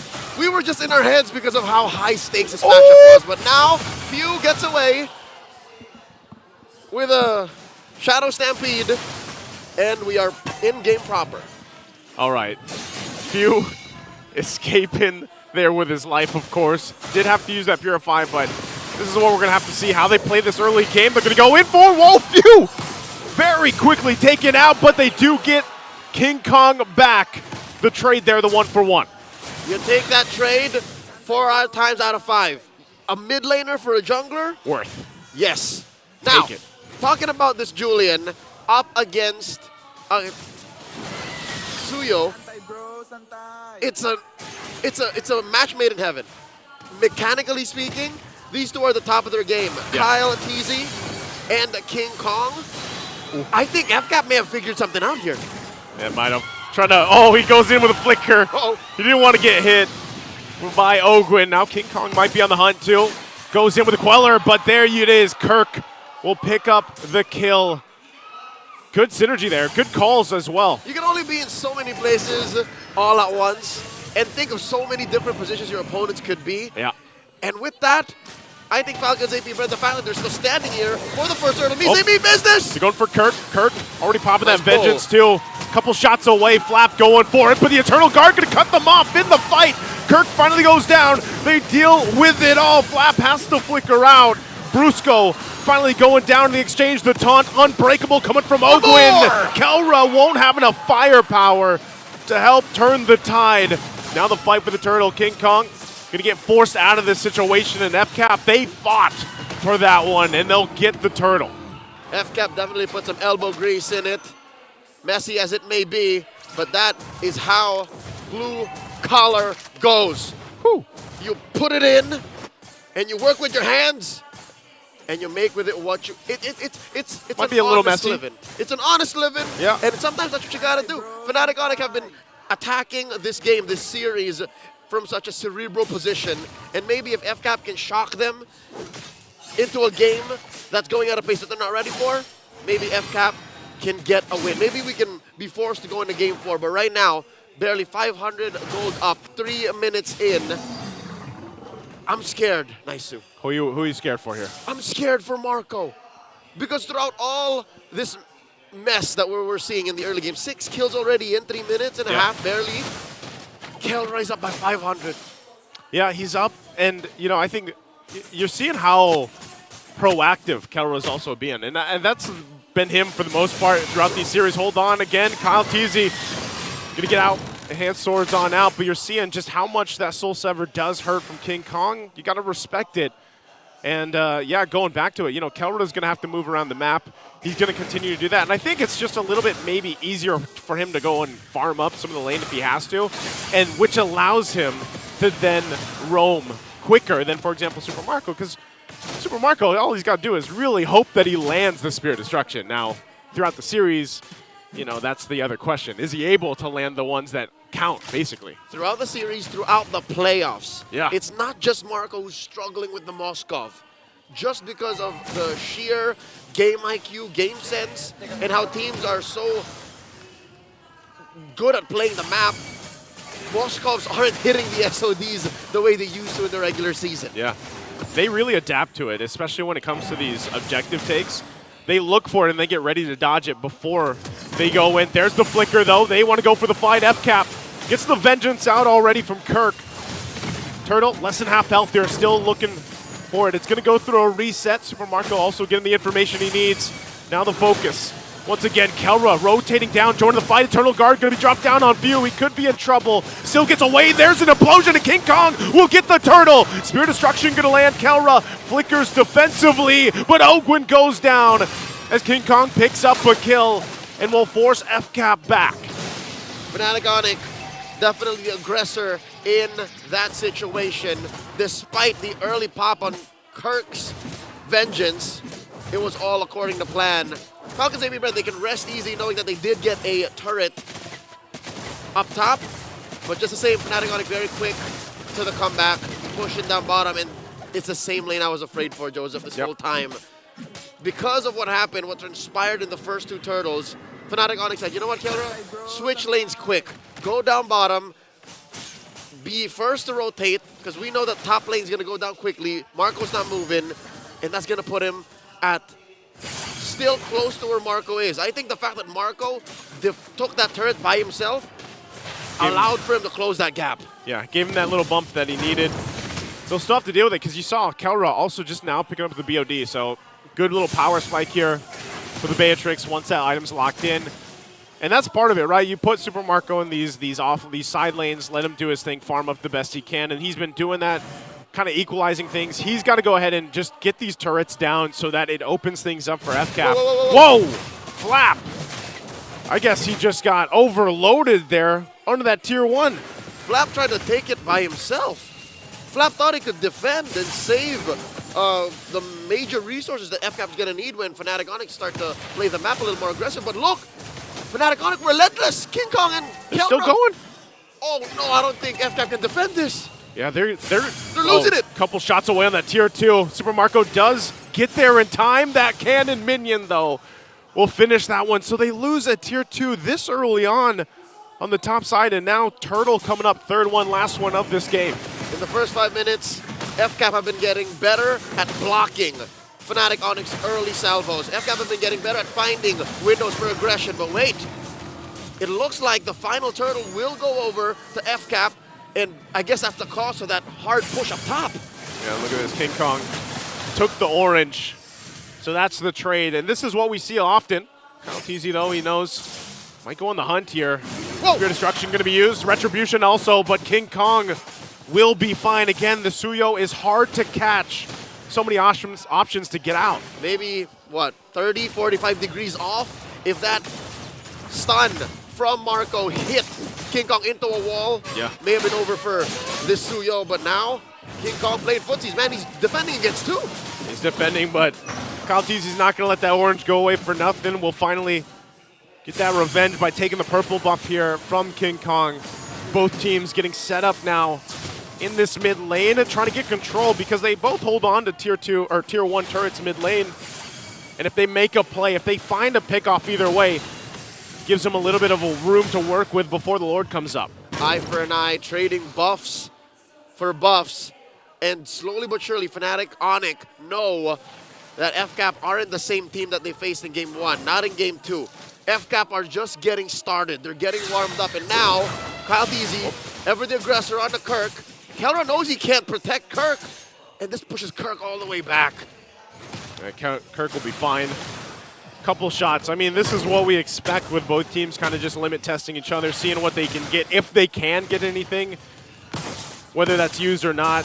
Not too much that they can go for until this Lord is up, and that's where we see it. Both these teams, you know, they've mastered that part of the game where we see some of the best kind of back and forths between the Lord shuffle or dance or whatever we want to call it now. And both masters at the macro decisions that they made. I mean, that's really what showcased the last game. I'll tell you now, Joseph, if some way, somehow, Falcons APBren find Kelra or compromise Super Friends before this Lord goes into a full-on point of no return, then maybe FCAP can take the first big objective. Brusco and Kirk positioning up, one up front, the other in the back. It's never as simple to find Kelra, though. There's always a big, beefy member of FNOP next to him. Look at this, it's Brusco this time. Now it's Kirk, and he's always just going around here. It's just like we said in the previous game, Leo, you know, trying to get through that front line or that just the protection that Kelra has. And all the while worrying about what King Kong's doing. Eternal Guard gonna be dropped down. Flap goes in with a flicker. They want to force the fight. Enhanced Chase though goes in, able to find Super Friends, and Kirk falls as well. They're gonna clap down on Brusco. He tries to get away. King Kong tries, dives into the backside. Will find Kyle Teasy and fires off, but Super Marco gets a double. They find 3 kills in the exchange. It's Kelra and Brusco left alive. 2 for 3. A well-fought, hard-earned... Oh, he let out! Marco fights Kelra! Oh, but the Filipino savage, the gold standard, flickers underneath his tier 1 in mid. And all this while, FCAP works on the Lord. Can they, though? Kyle is out of commission. He's just about to respawn. One more look. An instant replay brought to us by Infinix at whole engage.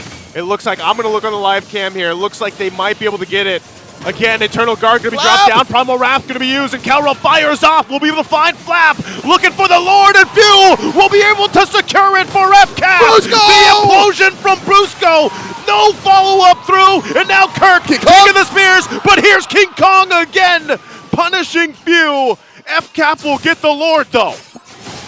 Falcons APBren looking at the big picture. They will trade anybody and everybody that's necessary to win on the map, and this gets them about a 2,000 gold lead 11 minutes in. Despite everything that's happened, Joseph, even if Fnatic Onic, say what you will about this series, this game specifically, being messier than any outing they've had in the playoffs, they're still very frugal about who they give up. It's mainly Brusco and Kirk dying. Kelra hasn't fallen, but still, this Lord isn't as clear a win for FCAP. Big shift that FCAP needed. 1v1 again! 1v1, he's going to chase King Kong. King Kong regenning up. Has the protection of Brusco here to help him out, so he's going to be fine. They still got to deal with the Lord, though. Also, Super Marco walking with it as he takes down the tier 2 top. All right, because of that whole scuffle down bottom, it should be FCAP making the most of this Lord. Now another fight, King Kong! Oh, he's not getting away from that one. Even with his Spear Destruction going to be used. FCAP will take some turrets off it all. They know King Kong's down. Lord was already cleared up, though, so their eyes are set on the base turrets here. The hunter becomes the hunted. The Slayer has been slain. King Kong out of commission for 20 seconds more as the map turns red. FCAP ballooning out of control, approaching the 4,000 gold lead at 12.5 minutes. I think this is the way you attack FNOP. You deny them the formation. You constantly apply pressure and aggression where they're not expecting it. And suddenly, they have to play defense. They have to start protecting each other. They have to go into places where they're not comfortable going onto the offense. Because you got to admit, Joseph, is it just me, or has King Kong just been forcing the same play for the past 5 minutes? He's like, all right, you guys just front up, I'm going to kill whoever's in the back. Front up, I'm going to kill whoever's in the back. And about a minute ago, it just stopped working. Stopped working, and I think even what we're seeing is Falcons APBren adjusting, getting a little more, you know, creative, even with trying to shut that down, because they've seen it now multiple times, and that playstyle from King Kong is really what makes him such a great jungler. But if you punish it and he's taken out of the picture, that's the biggest advantage for FCAP. It's that unorthodox rotation that Falcons APBren have either practiced a million times or just in this series alone gotten used to fighting Fnatic Onic Philippines. It's a perfect mix of them knowing how to play the game anyways and understanding on the fly what makes Fnatic Onic tick. Because here, in this same Lord, the same spot where it was in that first Lord prior, best believe King Kong's going to try to walk up again, but now he's taking a different angle. Well, they're going for that. Again, it looked like the conceal was used. Super Prince dropping down Ogwin. The shots also. Machine guns coming out from Kelra, keeping them at bay, but still nothing really that they could get. The Nether Realm already used up. Lord here, quarter of the health, it's going to reset. Soft reset, Lord approaching half health. King Kong holding on, charging that Queller. Flap Teasy coming in from the angle, still has that flicker. Still working it. Ogwin won't get the Unbreakable, and King Kong will get the Lord. Now still looking for the fight, and Brusco goes in with an implosion, brings them back. They already lost Kirk. Goes in, Spear Destruction will not find the mark, and now Brusco in trouble. Covering fire from Kelra won't be enough as well. He's going to shoot him down. Super Fritz getting cut off from the team, and Ogwin goes down. Now it's Flap there left, and Super Marco will find Super Fritz. FCAP comes in swinging for the fight. 3 for 1. The Sonics do get the Lord, though. FCAP's going to do their best to make sure it doesn't get any further. Fnatic Onic reeling from that exchange. I'd say that's worth it, Joseph. 15 minutes in, I'd say that's worth it, because look at the lanes, they're all still pushing in for Falcons APBren. Pushing these lanes in. Kirk, Kelra, Brusco, Super Prince almost back up too. They're going to try to keep it together. Flap's in trouble, but look at the damage. Kirk will get pulled. He's burning, but he gets hit by Super Marco with the Spear of Destruction we asked earlier, and he's been on point in this game. As if it was delivered by Apollo himself. On golden wings, Marco throws a spear that parts the Red Sea. As the red side grows ever bigger, FNOP's map has shrunk, Joseph. King Kong could not make that same play. He tried a different angle and failed to get any returns, and now FCAP are knocking down Fnatic Onyx inhibitors. Down bottom, it's gone. It's gone on the bottom. Couple shots left there on the top, but that might look like that's all that Falcons APBren gets for now. But what a fight for them the past couple minutes here. Even though they lost the Lord, able to just overpower, like in terms of fighting and the way they approach the fights, utilizing the way they can jump into the back line even and split members off from Fnatic Onic Philippines. That's what Falcons APBren is playing around right now. The Lord was just but a speed bump. A liability that they could have held out for. And now this next one, a minute in, it definitely has Falcons APBren's name written all over it. It's getting harder and harder for Fnatic Onic to find a winning position. Look, the way that they're posting up now, looks like they're going to deny a dance. I think they want to burst him. Yeah, I think they do. Both teams going in this similar situation, even though they're 30 seconds away from this Lord to come up here. They can still, either of them can actually find pickoffs, and that's what we saw also earlier. Conceal play was used from Brusco. FCAP right now, though, they're searching. Spear Destruction used. Super Marco goes in, takes a couple shots from Kelra. Kelra will flicker in forward. AOG! AOG's not going to be able to find Kelra, but Flap will!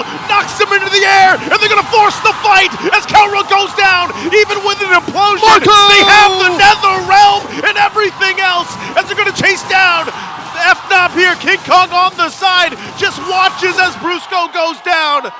The full force of FCAP now makes their way to the Lord. To be able to Lord dance, you gotta make it to the dance floor. And Fnatic Onyx squad ain't all here. They compromised Kelra's positioning. They forced Brusco to play babysitter, and they just don't play well like that. FCAP scores a Lord. Massive win for FCAP right now, and these spears have just been thrown from Super Marco. They get the call to start the fight, and they make that pressure work. Eternal Guard going to be dropped down. The mid turret will fall. The base of FNOP holding on with that one turret. They have to get ready for that Lord push. FCAP now approaching the 5K gold lead. 18 minutes in. We're in TikTok timers, folks. We are. FNOP cannot afford pickoffs. Kyle Teasy commits Grand Theft Orange, and Marco securing his Wind of Nature. I can't believe they... What? They forced that play against Keller without Marco having a Wind of Nature? Yeah.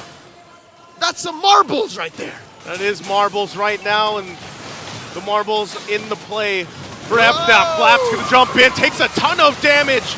Is going to have to go with the reset. NetherRealm going to be used as well, but Super Marco firing off from the backside.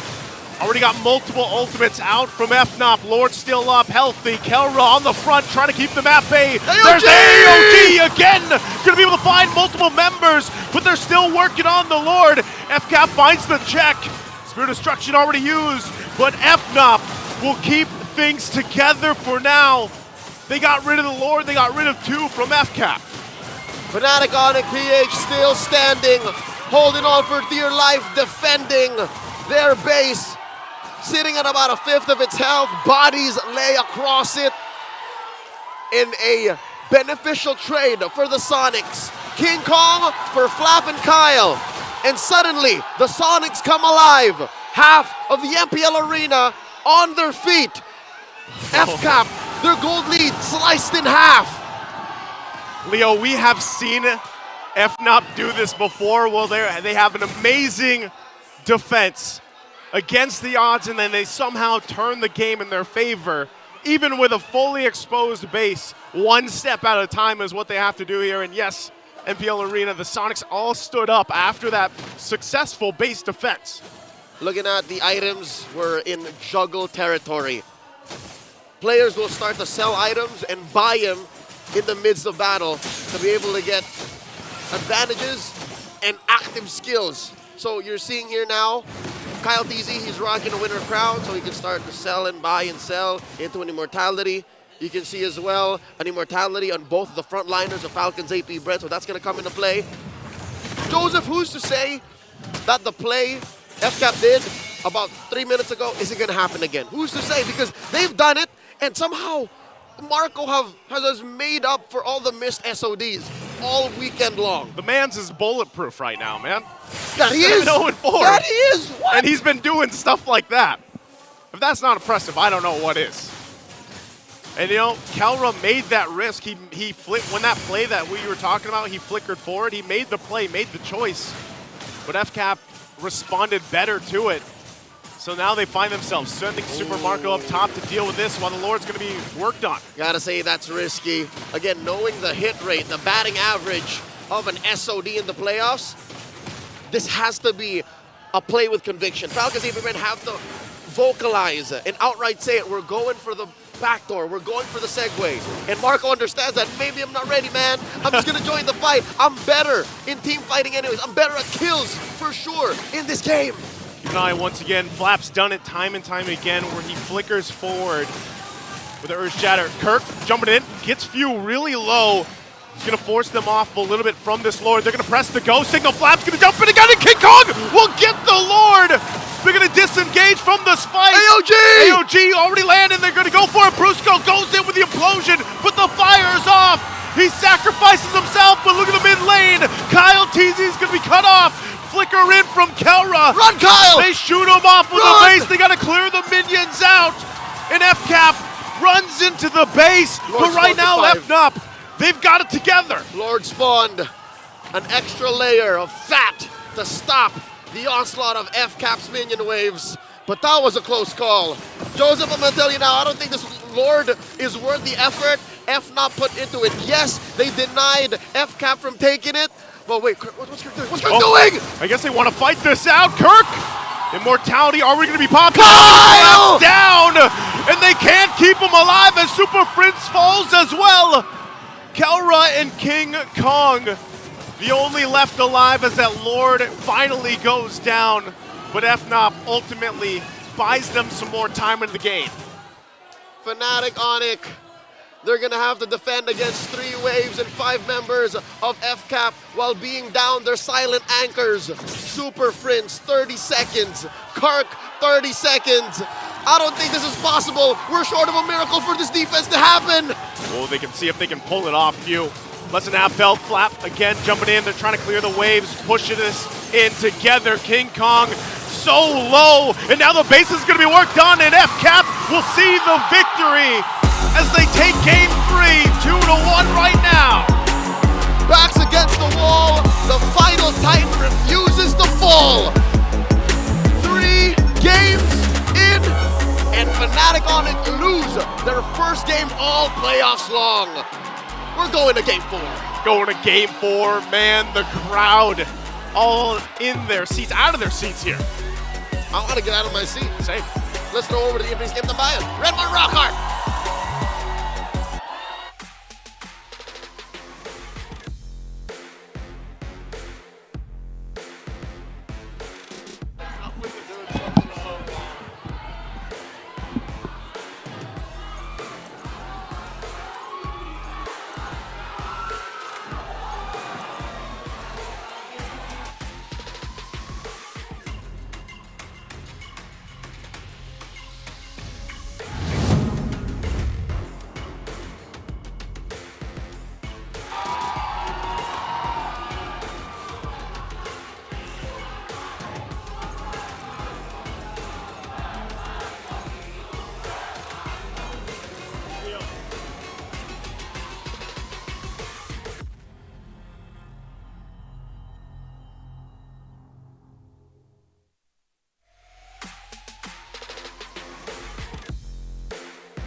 How FNOP has been doing it since game 1, game 2. Yeah, really, the decision suddenly for Super Marco to just snap, if I'm not mistaken, the man did go bulletproof, didn't he? I'm gonna have to double check if he did go bulletproof, because it's a very tight race right now up in the bulletproof leaderboards, and the positioning, the right times to use the Spear of Destruction to be able to find the marks, that call right there at the end. The moment he got that hit onto Kelra, they decided to make that call. Yeah, we're gonna go for this. That was such a brave play, and the follow-up by Falcons APBren. This is the Falcons APBren that we were looking for all series long. The Falcons APBren not afraid to make risky moves, not afraid to make the play. The longer the series goes on, it looks like Falcons APBren is starting to finally understand and read the tendencies of Fnatic Onic Philippines. Yeah, it feels like better late than never, at the very least, right? Yes. Better late than never here. And Falcons APBren are poised to make it kind of similar to game number 4. I think the biggest thing that the fans and everyone here is looking for, and FCAP themselves is looking for, is that proof of concept, right? Yeah. The proof of concept that these guys are still mortal, unlike Suyo, who is immortal, or chosen by immortals. And as long as that concept is there, it feels like you can do anything. Anything feels like it can be possible. Yeah, oh wow, just the decisions all throughout. See, it now looks like with Falcons APBren having a little bit more footing, being able to comfortably make more riskier decisions. You can see that it comes to the team fighting, they do have that capability to stand toe-to-toe with Fnatic Onic Philippines. For 2 games in a row, let's be honest, they were out team fight. It was a much better team fight coming in from Fnatic Onic Philippines for the first 2 games, and even in this last game, because of their man marking yet again, they were giving Falcons APBren a lot of difficulty. But one of the glowing things at Falcons APBren, the light at the end of the tunnel that they found was 2 marks. Brusco and Kirk. Whenever they go in, whenever they decide to front, let's do what Fnatic Onic Philippines has been doing to us, and let's not be afraid to give it to them. But another adjustment that Falcons APBren has been doing better is one thing. Finally, they're watching out for the late entries of King Kong and Kelra. Yeah, because they have been getting away for it for how many games now, right? Yeah. It feels like Kelra just always has a battle spell ready. I told you that earlier. And he actually didn't die until like maybe 12 minutes, 15 minutes in this game. Yeah. So that goes to show what FNOP's really trying to do here.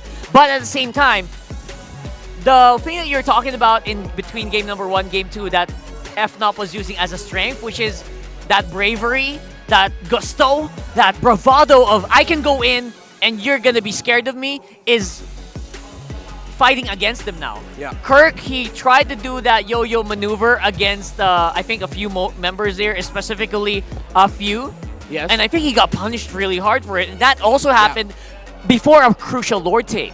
Yeah, because every time Kirk would go to the back end, that's always been something that the Fnatic Onic Philippines has been doing. Wherein, if they already know that, okay, look at this guy at the front, I'm going to commit abilities onto him so that he's going to get taken down right away.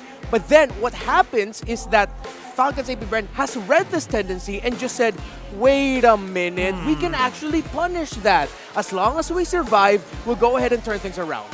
Finally, again, breath of life here for FCAP. Let's see if they can keep it going. And of course, for Solo Analyst to maybe break it down a little bit more.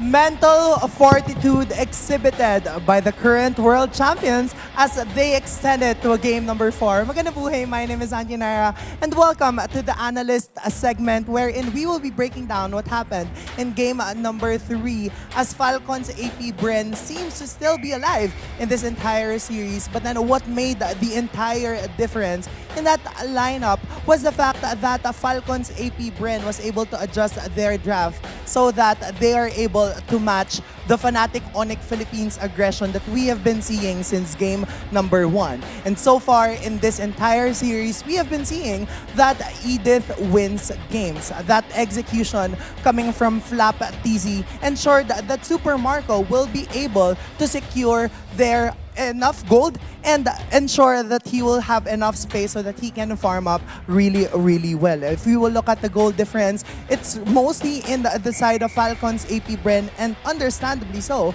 because they were able to secure the neutral objectives earlier on into the match, and they were able to dictate the tempo of the entire lineup. If we will look at the item progression here, ang daming nabuo ni Super Marco because he was bulletproof in this game. The difference between this game and game number 2 was the fact that there was no one to reach Super Marco's Moscow. I think it was in this series that King Kong kept finding him when King Kong chose to go with that Nolan. But in this case, with the Suyo, it was difficult for them to reach Super Marco because he was well protected and he has added sustainability brought on by the fact that Few has his Nether Realm. We have been talking about in the draft how this lineup will be difficult to pull off if Super Marco won't be able to achieve the necessary goals.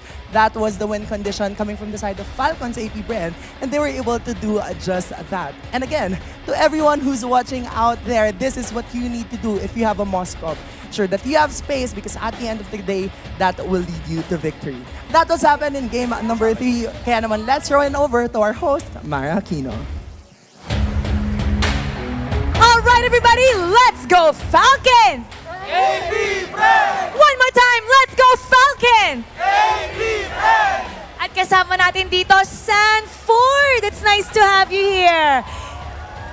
O anong pakiramdam ngayon na nandito ka nakaupo, hindi ka nandun naglalaro? Mas kinakabahan po ako kasi nakikita ko po yung both perspective and ganito pala feeling manood, sobrang hype po. Yun nga yung sabi sa akin kanina, kinakabahan daw siya. Okay, sino ba sinusuportahan natin at bakit? Falcons APBren po kasi sobrang tagal ko na po sila nakasama sa international tournaments and alam ko na kaya talaga nilang i-represent yung bansa. So sige, ngayon 2-1 tayo. Kailangan ko ng prediction mo dito. For me po, reverse sweep po. Falcons APBren, 3-2. Reverse sweep! Okay, alright. Now, sino ba sa tingin mo ang magre-represent ng Pilipinas sa M6 maliban sa Falcons APBren? For me, Onic Philippines din po. Fnatic Onic. So feeling mo, bababa sila, tapos mag-meet sila ulit sa Grand Finals. Yes po. Sige nga, sino sa tingin mo mananalo? Sa Grand Finals? Di ko po alam pero feel ko Game 7 po eh. Game 7. Ay, we all want a Game 7. Sige, ano ba ang advice na maibibigay mo sa Fnatic Onic Philippines? Kasi feeling mo sila yung magre-represent. At ano ba ang gusto mong mensahe na sabihin sa FCAP? Sa Fnatic Onic po is huwag kakabahan kasi iba po talaga yung pressure sa world stage pero alam kong kaya nila. And sa Bren, feel ko di ko na po kailangan magsabi kasi ilang beses na sila nag-champion eh. Oh, paano naman itong larong to? Kasi 2-1 tayo. Feeling mo nga magiging reverse sweep. Bilang manlalaro at kilala mo na din ang Falcons APBren, ano sa tingin mo ang kailangan nilang marinig? What would you tell them para sure ball na reverse sweep to? Isipin lang po nila kung paano nila kami tinatalo sa Game 7. Yan ang key. It's nice to have you here. You enjoy the game. And now we're gonna go back to the panel. Tulungan mo ako. Panel? Pasok. Pasok.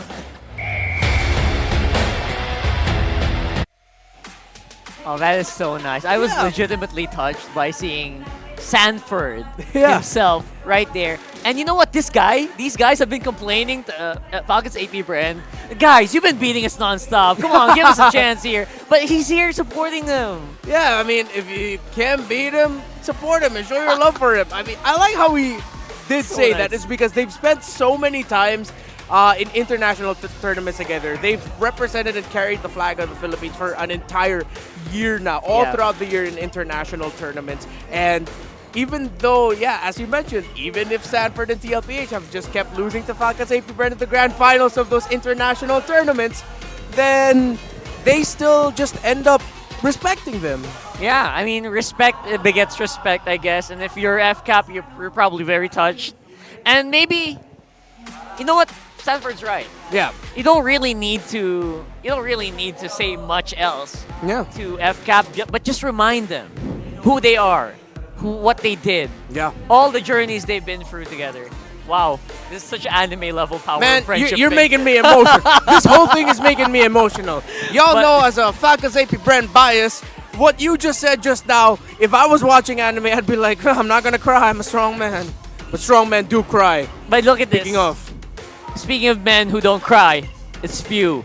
I don't know if he doesn't, but I'm sure he does. He does. He's not afraid to express his emotions, and that's healthy. With FCAP's game number 3 win, Few has now 301 game wins. 301 games, 301 check pings. Yeah. That's unbelievable, man, for the guy. Yeah. Big salute to the captain. No, that's 301 check pings at the minimum. Those were the 301 game wins that he got. And the first player in MPL PH history, not just in the franchise era, but in history, to be able to get past the 300 mark of games won. Wow. Kind of makes you just look back, right? It makes you look back to everything that these guys have been through. And again, just going back to what happened in the game before the game started, match started. People are like trying to reminisce, like, bro, how long has Few been playing, and how difficult is it to actually stay on top of your game, on top of everyone's game here in the MPL Philippines for that amount of time? It's just really mind-boggling, right? Yep. And it's amazing. And we are back at it again. 3 minutes into the draft, before the draft starts, we see Bulletproof Marco shine again. Yeah. He didn't die in that Moscow. Yeah, looks like he was bulletproof. And, you know, I got to look at my little whole bulletproof tracker here. He's actually behind. He's behind by 1. The most bulletproof player in the league right now is King Kong with 16 games won with 0 deaths. In the jungle, by the way. Yeah, in the jungle. Super Marco is there That's impressive. up there at 15. Surprisingly enough, you have 2 more members of Fnatic Onic Philippines that are up close. Kelra with 14, Super Prince in 13. If you're wondering the numbers that I'm counting right now, again, those are the numbers of games won by the player and achieving 0 deaths while doing that. Wow. And again, it for me, it kind of is a bit easier to pull that off in gold. Yeah. Because obviously you have 4 people in front of you. But for King Kong, who dashes in and out of the fight, Yeah, to survive. That's even more difficult. Yep. A good amount of those bulletproof games that King Kong has been able to play actually came from the era earlier this season wherein Roger was more viable. He was so slippery and he was so uncatchable when he would be playing the Roger. But then he'd also have a good amount of that from the Ling games, the Fanny games, it's just any assassin games. Like, that's how on fire King Kong has been this season, and that has to be acknowledged. But yeah, bulletproof Marco is putting up a fight. He does not want to give up. Bulletproof Marco coming back here. I guess he just has to remind himself that, you know, I've done this before. Yeah. I've done this against teams that are maybe more experienced or more veteran than FNOP. Like, you know, considering teams from international scene. Onic Indonesia, for instance, right? With their almost like streak scenario as well. They were almost on like a really big streak as well way back before M5 started. So why not do it again here? Yeah. And again, going back to his almost unkillable carries way back in Season 10, 11, Super Marco is back at it. Either way, that game's done. We're on game number 4 now, guys. Ooh. And in case you guys are wondering, here it is. Sorry. Blue side here for FCAP. Yep. Is that really, really good though? Or Yeah, of course. how can you expect? No, it is. Again, it's blue side is the best side of the season already. The win rate of between blue side, red side is still 55-45. That is still relatively healthy compared to the 60-40 that we had at some point of the season. Yes. However, there has been That was pre-patch. Yeah, that was pre-patch. There actually have been some pick tendencies right now on the red side that have eked out a little bit more favor towards it, especially with stealing of power picks in the first 2 picks. And the last pick of the red side has regained its power. Because of when you steal the power picks on the first 2 picks of the red side, usually those are the flexibles. The Gatot Kachas, the Khalid's, the Roam EXP, Edith, exactly. It's the Roam EXP trade. And I think that's why now I understood and we got to appreciate the draft of Falcons APBren in that last one a little bit better because they went ahead and stole the power pick of Fnatic Onic Philippines. The hero that was made for Kirk, the Edith, they took it away. And I wouldn't be surprised if that's going to be something within the formulas of Falcons APBren for the drafts leading up to this game or the drafts moving forward, that just make sure that Kirk doesn't get his Edith. But again, they'll also still need to mark out for that low E of Super Friends. Those are the 2 heroes that right now I feel like they shouldn't give because they've already shown that they can counter the Tigreal. The other question is, are they ready to finally answer the Cho of Brusco? We'll have to find out as we head into draft for game number 4. It begs us the question, right? Have Falcons APBren figured out the winning mojo? Have they found out how FNOP has been getting away with what seems to be like really, really greedy lineups? Let's see if that's going to happen here. One thing's for sure, no Luyi for the rest of the series, in my opinion. And Falcons APBren have answered my question. Right now, they're just not ready to deal with it. Are they going to rush the Edith? Are they really? Yeah, you called it. You ran into it, Redmar. They're like, but Fnatic Onic Philippines are ready to respond. They get the Suyo and they steal the Moskov away from Super Marco. They can go Edith, Harith, Hylos if they want to, or Edith, Tigreal, and Harith. What Not about? gonna be too greedy in my books. Hear me out. Fanny and Tigreal. Oh, Fanny's still available. There's no more lockdown. Yeah, that makes sense. Yeah, right. You can go for the heavy carry hard assassin as they take out the Cho. Yeah, they can go for the roamer and their assassin here. If they're not going to be going for the gold laner power pick and the Harith or the... Yeah, the Harith is what I'm really looking at. Yeah, but you know what? Harith is great. Harith, I think, is great here for this pick. Ling and Fanny are still on my table. Okay. None of the above. Yeah, it's still the Julian that they're going to be going for in the Faramis. And right away, Fnatic Onic Philippines picks the hero that's been cursed in the eyes of many, undefeated in the hands of Super Friends, and still, at the end of the day, the counter to the Faramis, it's the Eve. You know what, brother? If you ask me, it feels like the Julian's actually the guy who's cursed. I think that was the first game he won. The last one. Yeah. That's the first game he won all playoffs long. So, in all honesty, I think Eve has been winning more in playoffs since Super Friends and Few started picking it up as well. So, you know what? We'll have to wait and see. Gatot Gacha finally is out, so it won't be that hard for maybe the Julian to make a play. Yeah. But at the same time, you're going to get slowed down so much by the Eve. Make sure that you're on your toes, Calteezy, and ready for this. High control, roam mid duo for Fnatic Onic Philippines. The TIG is still open for Brusco and his high loss as well. The usual things they go for. Strong reflect, actually, if they pick up the Lolita. Because the Julian and his enhanced scythe, the Edith and the Primal Wrath, basic attacks, even the Ghost Bursters of the Faramis should be reflect. Ghost Bursters of the Faramis, I'll have to double check that. But there's a lot that you can reflect as a Lolita if Brusco want to pick up a unique hero. Good ban here on the Rafaela because we saw this as a response to the Eve.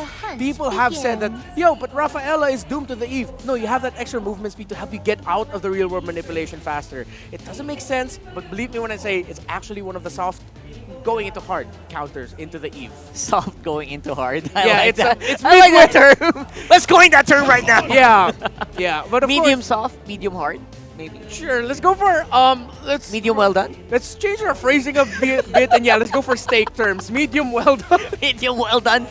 Just realized the way I was saying it could right. have been taken differently, so let's just go for medium well done. Look at that Brusco picking up the Tigreal. Yeah. That's huge.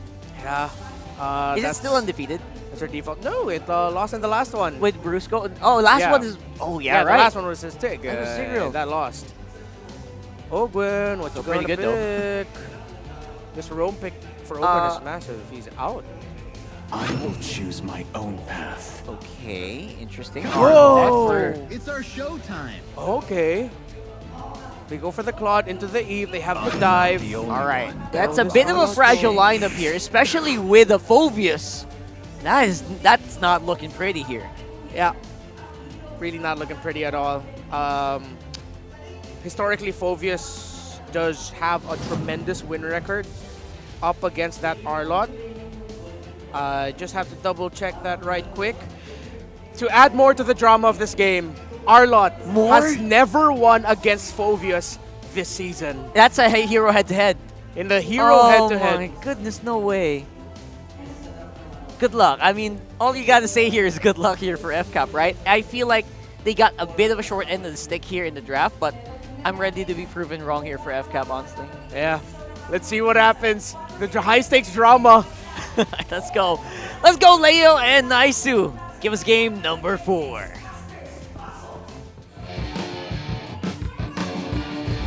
All the drama, all the speculation, all the anticipation come up to this point. Mobile Legends. Finally, as the tides of battle, the momentum shifted to Falcons APBren. I think so, man. The crowd is feeling it as well. I am hoping for a game 5 because we know what's at stake for both the teams here. It's that grand final spot and the first ticket to Malaysia for M6, of course. And, you know, when you look at the last game here, Leo, I would say, you know, FCAP adjusted exactly how they needed to. Now, I'm wondering, with this lineup here, I don't know, man. Maybe this is the Julian was a little cursed, but also the Arlot not ever winning against the Phoveus. Whoa! Wait, such aggression! Flicker, are we going to use Kyle Teasy as soon as I say the curse? Julian, the first to go down, and now the focus on the purple buff. They're going to keep going, pressing the situation further. A couple more flickers going to be used, and Ogwen takes a couple shots, whittled down to a sliver of health. Kirk, though, gets dragged through the wall under the turret. Good response and play from Few. Fnatic Onic, this is the part where you say, you don't like me when I'm angry. And what happened in game 3, they'd rather treat us water under the bridge because they're now up to a 500 gold lead, a minute and a half in. I was going to say, hey, when they say the head-to-head and the Arla hasn't won, that's when they're lane to lane. But here, Falcons APBren have switched it up. Yeah. They put the Arlo in Rome, and they put the Edith in XP. But just the same, that doesn't mean you can't do what you want to do. The Fnatic Onic, look, they're in your face again! Good dodge. Look how delayed Kyle Teasy is right now because of that first blood that happened. You know, he's already quite delayed, and we've seen this before where King Kong just kind of gets out of hand.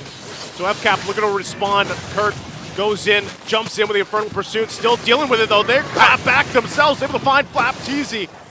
So they punish them even when it looks so good. FCAP does get a couple flickers out though. No Super Prince burns that one. Turtle's up though. Uh-oh. Ogre knows that King Kong is back in the scene as the turtle spawns 2 minutes in. Let's talk about this dead lane, because this is where the action isn't happening. The gold lane? Yeah, XP laners are rotating into jungles, into mid already. That's what warranted the action, but the gold lane is relatively quiet. Yeah, you just let them do their thing. Meanwhile, this first turtle for the taking, they're going to jump in, forcing the fight. Once again, Kirk, Infernal Pursuit, right on the target, and King Kong will get the turtle. An implosion, able to find multiple members, and FCAP falling apart here as it's a double again. King Kong this time around, FNOP gets a whole lot. And they're giving Kyle DZ's jungle hell. He's not even done. Look, he's going to sever this purple, take it away as early as 3 minutes. I think, you know what? I think the last buff also went to King Kong. Yeah, look at Kyle. He's almost level 5, but he is so far behind. King Kong jumping in under the turret. Gonna get knocked into the air. Enhanced chains, they're still poking down. Might go for the Queller shot, but Few blocks it. He was in immortal mode. That's what kept him alive, the damage reduction. Oh, Few! It's not a dead lane anymore. Kel rejoins. He's part of the action now. He doesn't want to miss out on the party. 3K, Joseph, 3K at 3.5 minutes. This is going on? Full on a beast incarnate mode for King Kong. This is almost reminiscent of their fastest game, you know, just yesterday. The way they're playing, the way they're moving. 34. 9:34. And mind you, folks, that game wasn't perfect. Not by any means. Yeah. But it was very aggressive. They're answering brutality with unchained violence. Fnatic Onic, when there's a fight, best believe they're there. This is the Irish everywhere. in them coming out. Yeah. They're here to fight. They want to fight because, I don't know, man. They're seeing that they're still at that match point, and they're not happy with what FCAP did to them in the previous game, and they surely want to make a statement for this one. It's the same spot where the turtle is spawning, folks. Upper quarter, and King Kong ain't missing out on this. Currently 100% turtle take rate for the Sonics. And I think Falcons APBren read the map is like, I don't think it's worth it to fight that anymore. Maybe we just bear down on Kelra. Oh no, another attempt? Another attempt, King Kong. He takes it again, and also Kyle TZ. Oh man, King Kong. He's straight up doing the Conor McGregor walk. He is. That's literally, that's what it reminds me of. He's a bad boy. I was wondering what Suyo walks like when he's in immortal form. It's the Conor McGregor. Kyle hasn't had, what? Has he maybe had one purple buff? He's tasted maybe one. And At this point, that's being conservative. Like, we're hoping that maybe one was missed out by King Kong. But maybe even none. It's possible. it is possible. With as far behind he is, you know, 4 levels nearly. This is the best game you can have on a Suyo. Final slash though on Brusco. Goes in implosion, flicker 2, brings him back into the RWM. They're gonna fight it out. King Kong joining the fight. His eyes set on Kyle TZ, and he'll find him again and again, and looking for Few as well. He doesn't care about the turret. He's looking for more. Ogun will be able to grab Super Friends, but Kelra gets the kill, and now it's Flap TZ. 3 members of FNOP. Kirk leads the charge. It's easy pickings for FNOP. They're like sharks in open seas, and they smell blood in the water. And King Kong, the Slayer, the Beast Incarnate, keeps on pushing in, taking away everything from Kyle. But Kyle puts his foot down. Not this one. Not my orange buff. If I'm not going to get any purples, I'm at least going to get the orange. And right now, this one's going to be up, so maybe he gets this one. But talk about just a huge gap to get back in, and they were only 6 minutes into the game. Kyle TZ is at half the net worth of King Kong. Yeah, if King Kong wanted to, he could buy Kyle. I love me some Kyle TZ, but I gotta say, he's basically useless right now until you get to the later portion of the game. The best thing you can do, even though you're gapped like this, is hope that you get an enhanced chain, either to peel or start a fight, but that's about as useful as he is at this portion. He's become a utility jungler. Like, that's a sad state of affairs for Falcons APBren. Down 5,000 gold at about 7 minutes. The last turtle spawning in the lower quarter. And I'm still looking for a way for FCAP to extend this. Top lane got pushed. Bottom lane got pushed. Mid lane, they're only tier 1 left standing. And I think they all made an aggression pact. Yeah. They all just put their hands in and said, we're fighting. We are going. We're doing this. Might as well. That's 3 for 3 on the Turtles. The aggression played out. And knowing FNOP and knowing the way they're going to play this, they don't let up. So they have a massive lead already. All objectives pretty much taken, working on more turrets, setting themselves up for a perfect first Lord take. Let's talk about counting your blessings, all right? Silver lining for Falcons APBren. Number 1, Marco hasn't died. So as long as he remains bulletproof, there's a chance that maybe some way, somehow, they can come back in the late game. Yeah.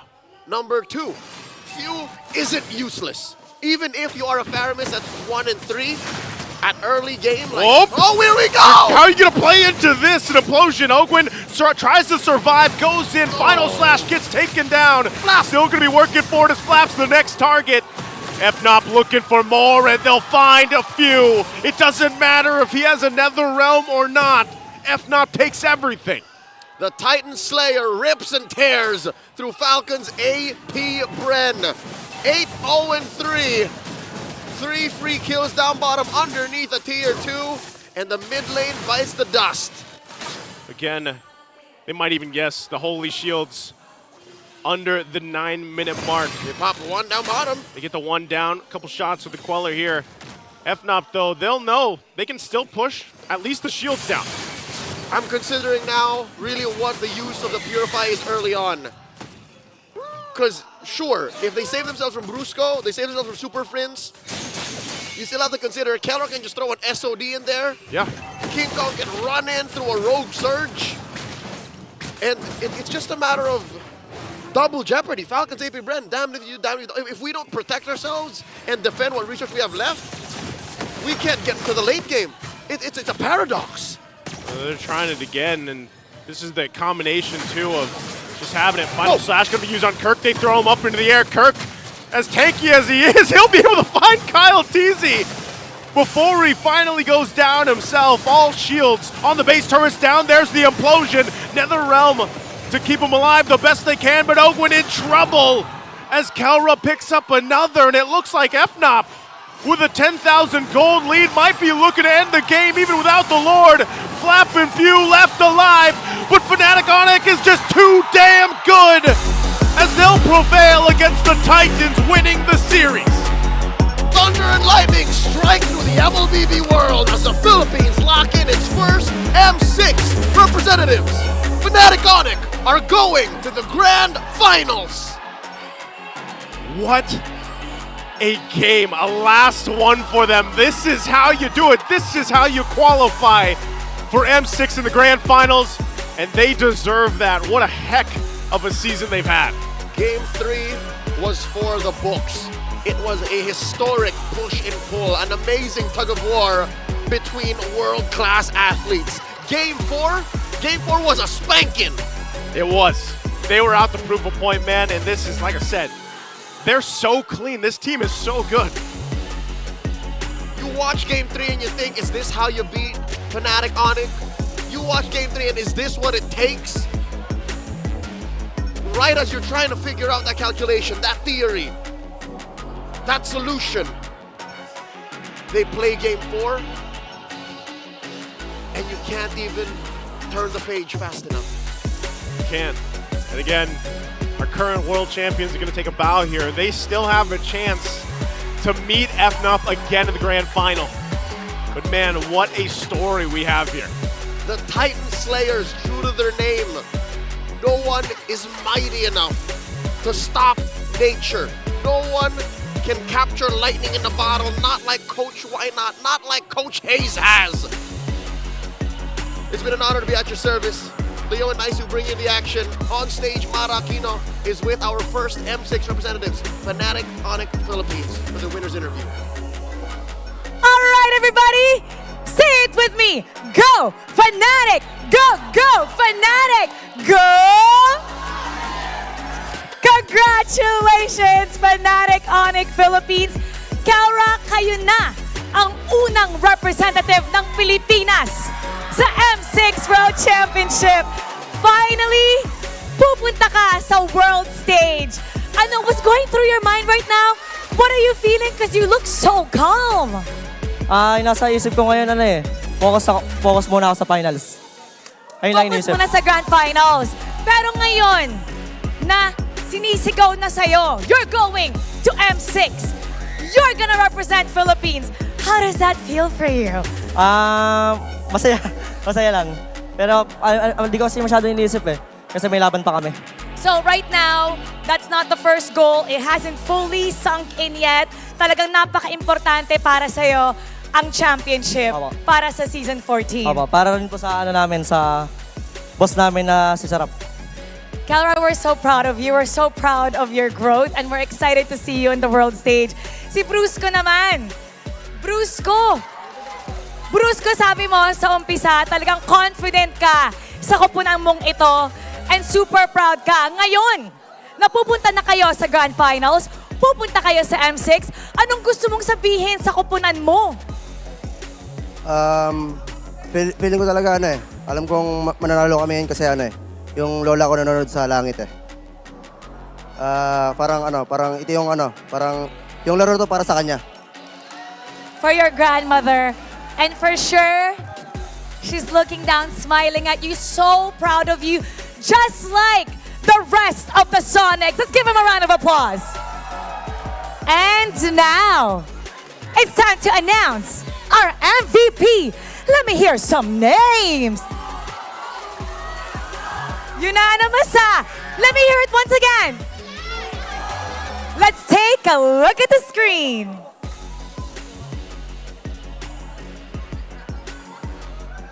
King Kong! King Kong, alam mo, kanina nung nanalo kayo, tumayo yung mommy at daddy mo. Your mom is crying right now. Perfect attendance sila simula day 1. Anong gusto mong sabihin sa parents mo? Para kay mami tsaka kay papa, medyo in-expect ko yung may reaction nila kasi ayun nga, first time ko lang tapos medyo ayun, 3 seasons na ako sa 3 seasons na yung nakalipas, tas medyo hindi pa ganun kalayo yung narating ko. Medyo in-expect ko, tas thank you kasi walang araw na nagmintis kayo sa laban namin. Love you. Para naman sa Sonics, what do you want to tell the Sonics? Sa mga Sonics, kalma lang, may finals pa. Kalma lang, may finals pa. And that shows that they don't want to be too overconfident. Taking it one game at a time, celebrating when it's over. Now, eto na ang ating lucky fan na mananalo ng 5,000 diamonds. Come on up! Our lucky fan walking down the aisle, about to meet her favorite team, will not only get to talk to them, but will also get 5,000 diamonds. Hello, Sonics na Sonics talaga. What's your name? Jomana po. J-Lo. J-Lo! J-Lo! Sino dito favorite player mo? Si Kelra po. Kelra! Kelra! Okay, ano gusto mo sabihin kay Kelra? Pupunta siya ng world stage. Ang galing niyo po. Hala, kinikilig ako. Kinikilig ka? O, ano pang gusto mo sabihin? Ang galing niyo po eh. Magaling talaga. Talagang marami talagang hahanga sa'yo. Anong naman gusto mong sabihin sa lucky fan natin? Thank you sa pag-support. Mag-ingat ka palagi. Lalo sa pagbiyahe dito. Now, get your mic. Congratulations. You get to take a bow with Kelra and you get to walk down the aisle with the rest of the team. Fnatic Onic Philippines, you may now take your bow and take your walk of victory. They got the slot for the Grand Finals at ang ating unang representative para sa M6 World Championship. What a match that was para sa Fnatic Onic Philippines, and we're gonna break it down for you. So we're gonna go back to our panel. Pasok. And just like that, I heard teams from all around the world trembling in their seats as they will be possibly facing Fnatic Onic Philippines in M6 in Malaysia. Congratulations. Congratulations. My Falcons APBren fan heart is broken, but well freaking deserved. Fnatic Onic Philippines setting the longest win streak record in MPLPH history and absolutely almost dominating your run to the Grand Finals and your run to Kuala Lumpur, Malaysia for M6. Sonics, congratulations. And now other people are running from you because now they know they're going to have to face you guys. I don't know how you feel if you're a team going in the M6 right now, but we know what we feel. We feel like our chances are pretty good. Yeah, it's looking good. I mean, so far. Yeah, I mean, if the team that you beat is the reigning M Series World Champions, and in the games that you won in the series to beat them to send them to the lower bracket, to secure it to M6, are dominating. Decisive. And decisive. Decisive is the key word. Thank you, Rockhard. Because they were so decisive in punishing the mistakes that Falcons APBren committed. The questions running through my head were, Falcons APBren, were you just way too hyped from your victory last time? Were you not able to fully reset? Or was Fnatic Onic Philippines just really that damn good? Because in the early portion, with Kyle TZ getting taken down, that should have been a sign for them that this turtle fight is not going to be the easiest. They're up against the eve of Super Friends, yet they still took that first turtle fight, and Kyle TZ ended up suffering his second death, and he lost more buffs because the jungle would get invaded, meaning that at one point, 5-6 minutes into the game, the level gap between King Kong and Kyle TZ was 4. At the 8th minute after this team fight, it even went up to 5. Falcons APBren completely lost control of their jungle because Fnatic Onic Philippines were decisive in making the most out of the FCAP mistakes, and the fact that, well, Arlot Rome would just really struggle against a lineup that Fnatic Onic Philippines showed. I mean, that was just the cream, what do you call that? The cream on top. Yeah. Of all that. That Arlot Rome made it a bit more easier for Brusco to just get in position because Arlot needed to go near. Yeah. If you want to go Final Slash and you want to engage, you want to do damage, you're going to have to go near Kirk, you're going to have to go near Tigreal, Tobias, and they made just a huge party of it. And, correct me if I'm wrong, Super Friends' Eve is still undefeated. Yep. Still undefeated is the eve of Super Friends, and now just one loss under the belt of Brusco's Tigreal that he suffered from Game 4.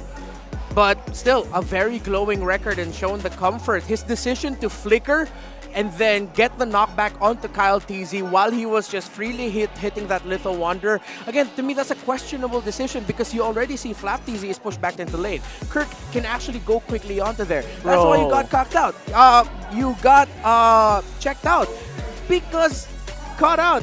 King Kong, 1K GPM! Of course he's gonna be 1K GPM, man. My goodness, that's too much. He's literally going through the roof and blasting records here. And again, consider who they're doing this against. Yeah. Always keep that in mind. These are the world champs we're talking about here. And they're doing it in style, they're doing it in swag, they're doing it with conviction. My goodness. All right. Yeah. Fnatic Onic Philippines, the best thing I could say this is that they're sort of playing like Falcons APBren at their absolute beastly prime. At the World Tour run last year and the slightly World Tour run this year. Slightly, because I mean, medium rare. We lost MSC, so yeah, there's that. But they did get the other tournaments after that. Fnatic Onic Philippines are playing like them with the conviction before what Falcons APBren did best before, which was play absolute smothering MLBB, where you're just wondering why can't we do what we want to do up against these guys. They're doing that, but they're doing it with the aggression of teams outside of the Philippines. We have always credited in regions such as Indonesia, Malaysia, even the Turkish and Brazilian and Latin American teams, that aggression that for the longest time us Filipinos would think, yo, that's so risky.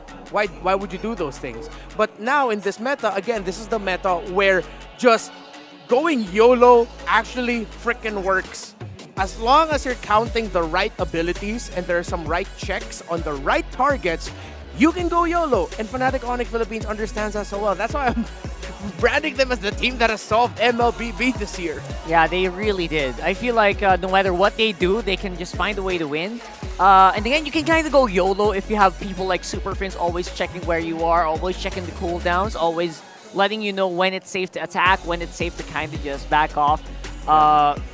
You know what? I just noticed FNOP actually tried to end this at 9 minutes 41, trying to beat their own record here. Yeah. Oh my goodness. They're trying to speed run MLBB. They're trying to speed run MPL Philippines. Yeah, they beat Falcons APBren again at the same time they beat them when they set the second to the longest, second fastest game of the season. Right. Remember when Fnatic Onic Philippines set the fastest game of the season? It was 9 minutes and 41 seconds. They did it again in this Game 4 against Falcons APBren.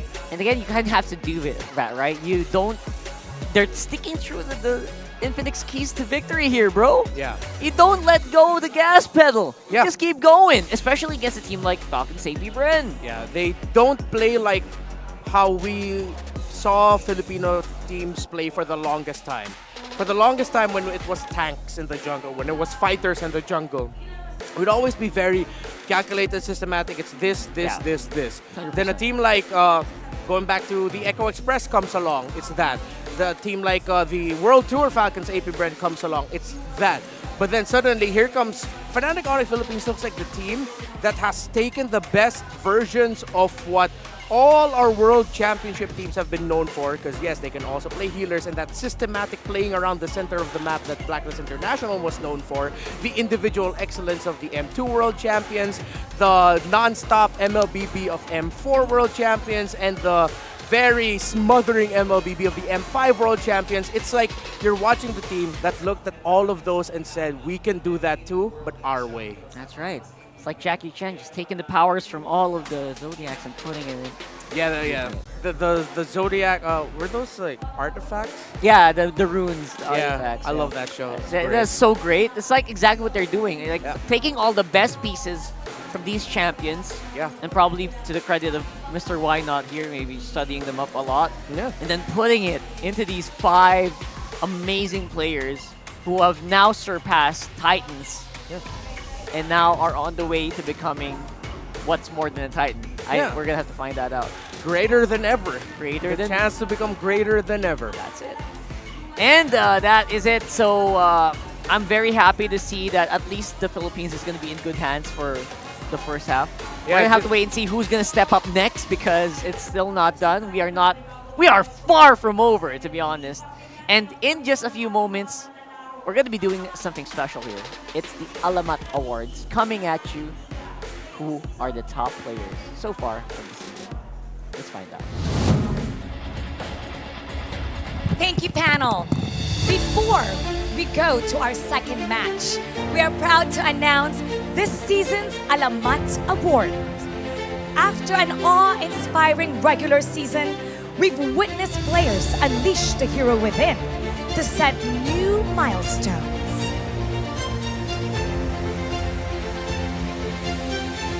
To begin the ceremony, let's start with the All-Star teams. First, our All-Star Team 1.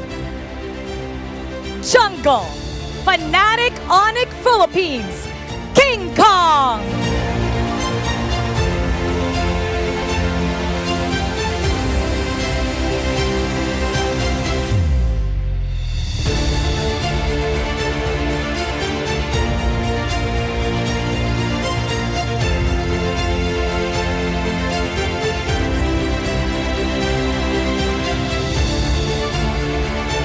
For the Pro, Smart Omega's Cap Mamba, Chaknu.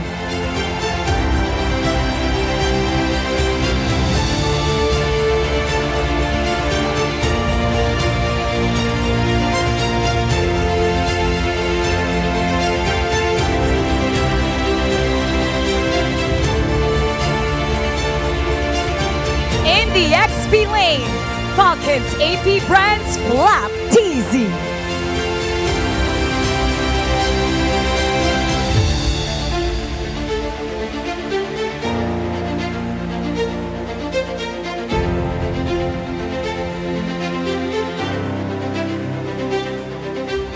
At the mid lane, Fnatic Onic Philippines Super Friends.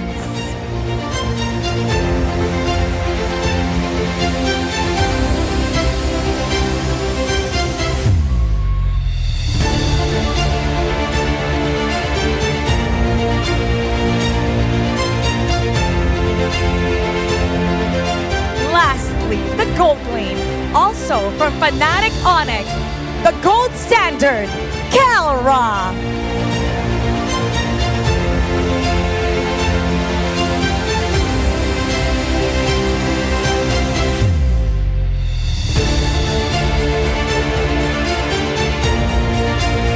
Congratulations, All-Star Team 1.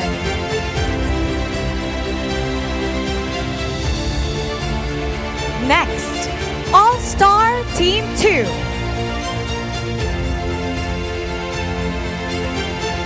The Jungle, ang bangungot ng barangay, adore you!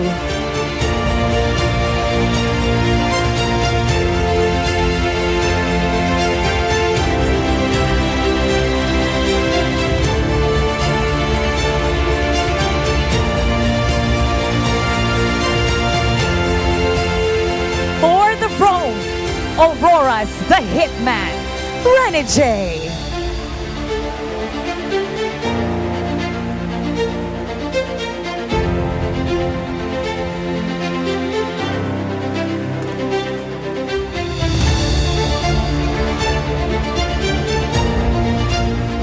Next, the XP lane, Team Liquid Philippines, Sanford.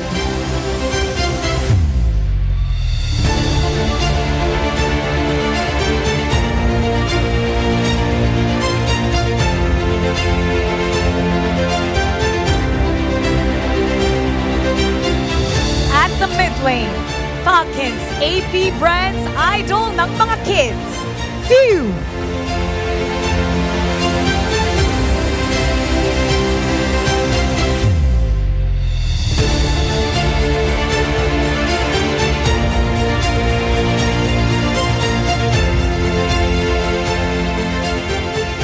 Finally, at the gold lane, from FCAP once again, the bulletproof Super Marco.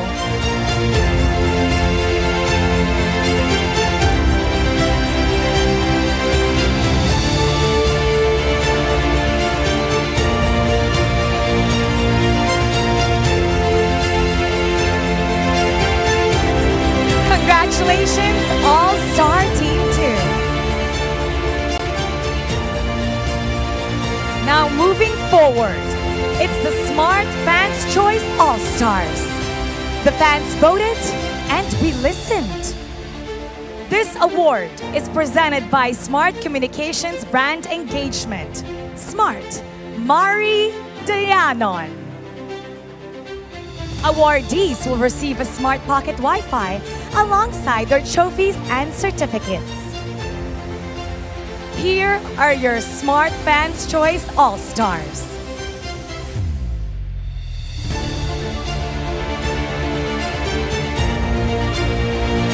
The Jungle, Aurora's Demon Kite.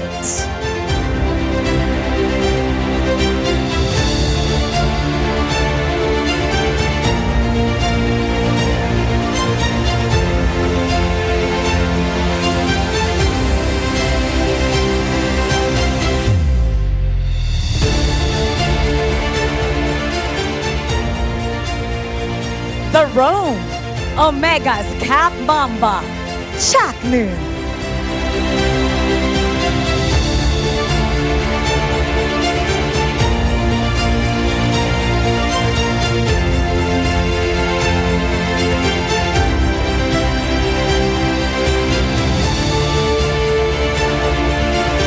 At the XP lane, Aurora's Legend Zero, Edward.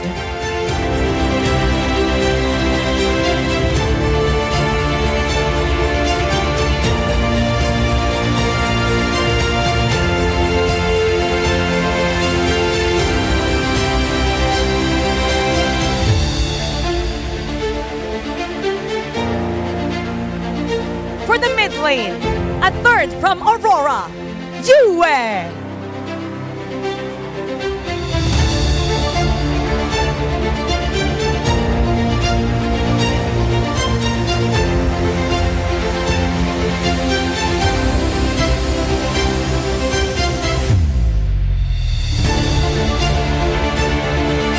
Finally, at the gold lane, Fnatic Onic Philippines, the gold standard, Calra.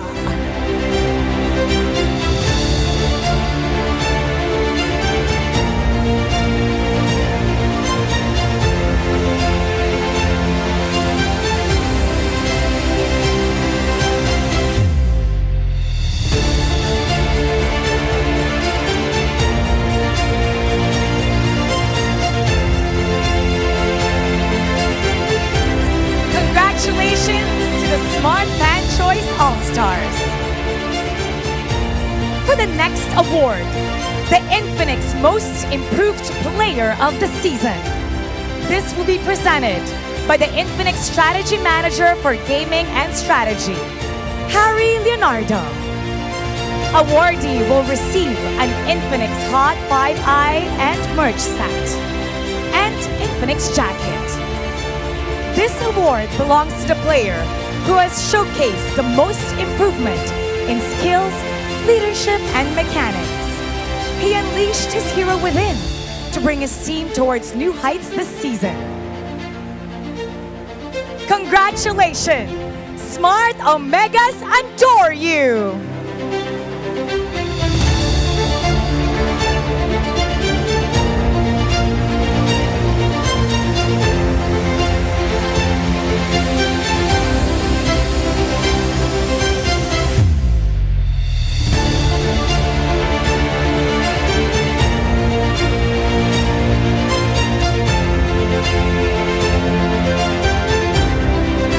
Congratulations once again, adore you.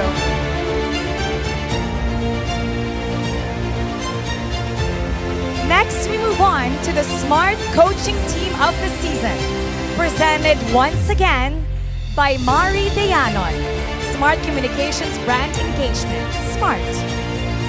Awardee will also be receiving a Smart Pocket Wi-Fi. And this belongs to the coaching staff who led their players to unleash their hero within to secure achievement after achievement. Congratulations, Fnatic Onic Philippines, Coach Why Not and Coach Hayes.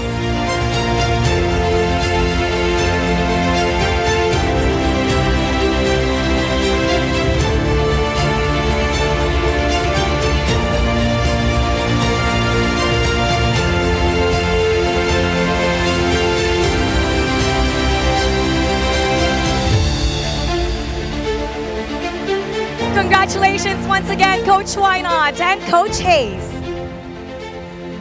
Now, we will award our regular season MVP. This player unleashed their hero within to achieve numerous weekly MVPs and be the player to carry their team to victory. Congratulations from Fnatic Onic Philippines, King Kong! A well-deserved award.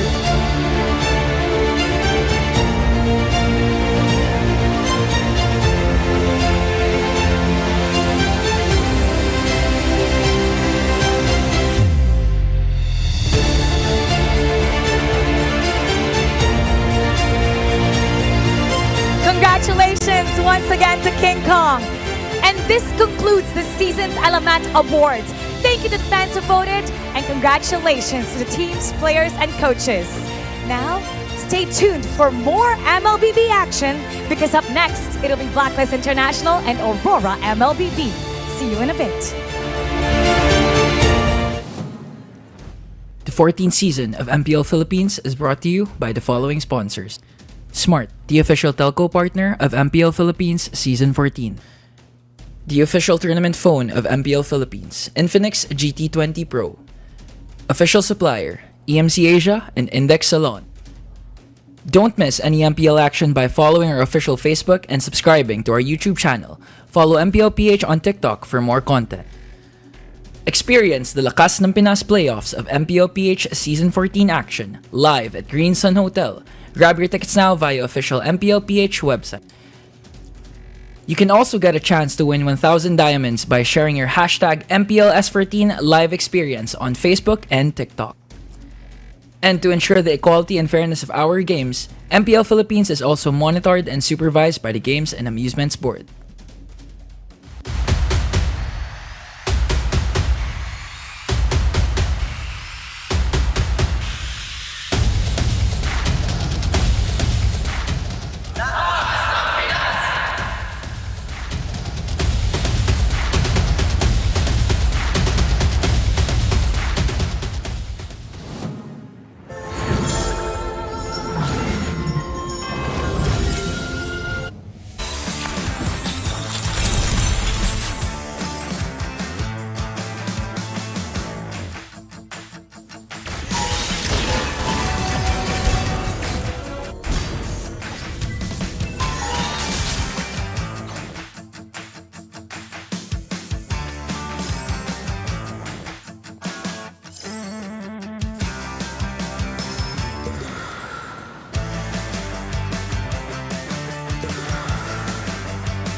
Fighting for,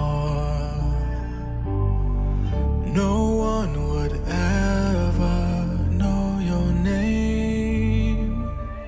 Who are you waiting for? No one would be there to save you. You would be alone when hope was gathering together with the sun. Even though your back's to the wall. One strike, go cut the monkey mind. Your blade swing one time. When clouds have cleared, sunlight can shine. One strike, the fight is yours. Now fill with your sword. There's endless power once you start. Never lose your heart.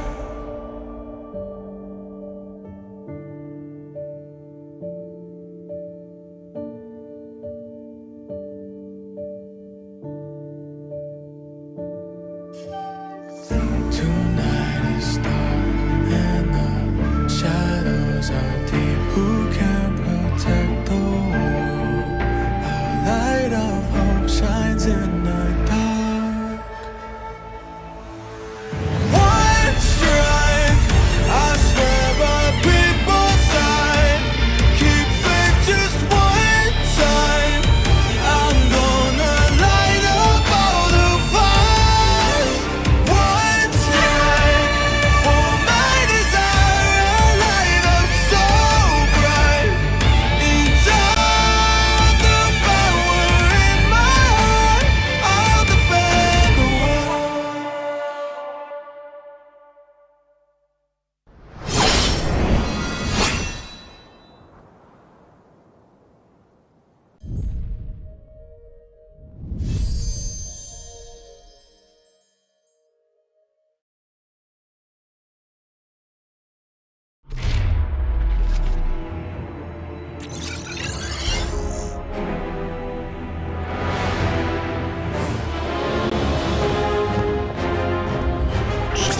You don't know the power of the dark side.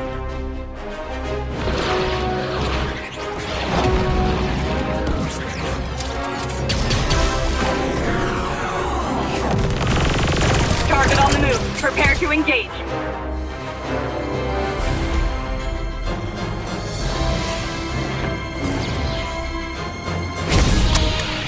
May the Force be with you.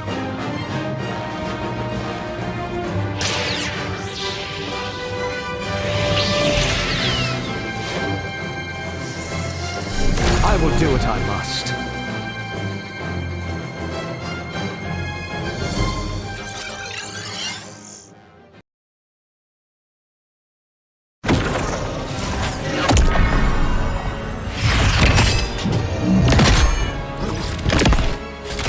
At last, I am complete. Worldbreaker!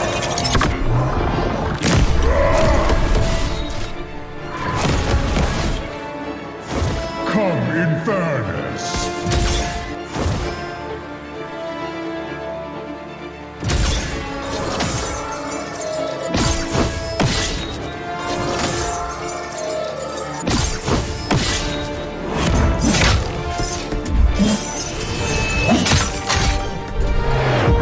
Annihilation awaits.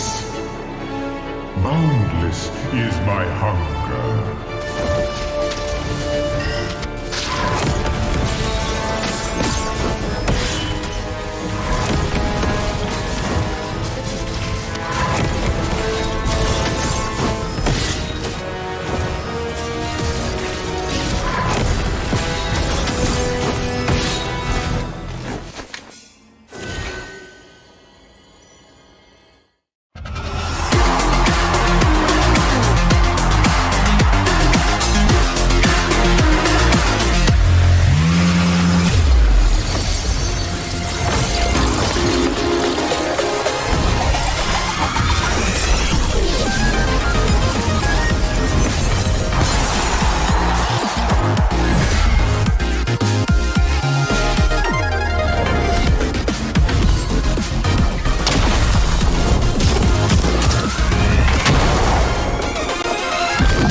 Get 8 gigabytes of all-access power. To do it all. Plus only TikTok to scroll and share non-stop.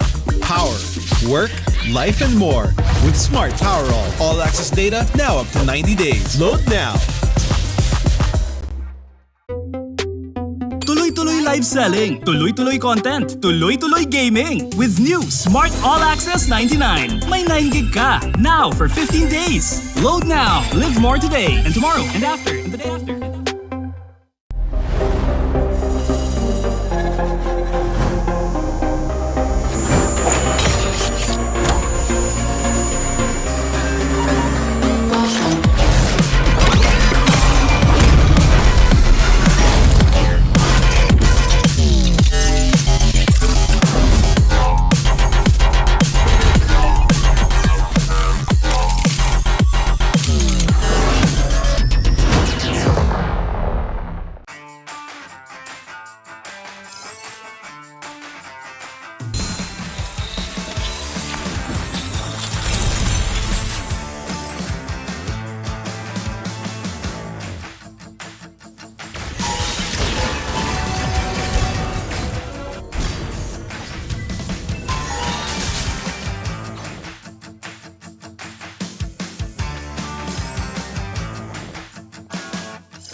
Fighting for no one would ever know your name. Who are you waiting for? No one would be there to save you. You would be alone when hope was gathering together with the sun, even though your back's to the wall. One strike, go cut the monkey mind. Your blade swing one time. When clouds have cleared, sunlight can shine. One time, the fight is yours. Now fill with your sword. There's endless power once you start. Never lose your heart.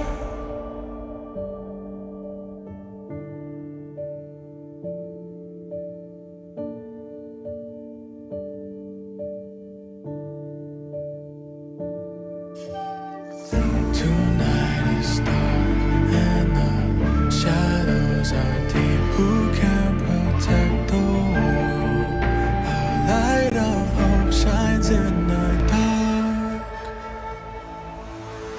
One strike, I swear by people's side. Keep faith just one time. I'm gonna light up all the fires. One strike for my desire, a light up so bright. Inside the power in my heart, I'll defend the world.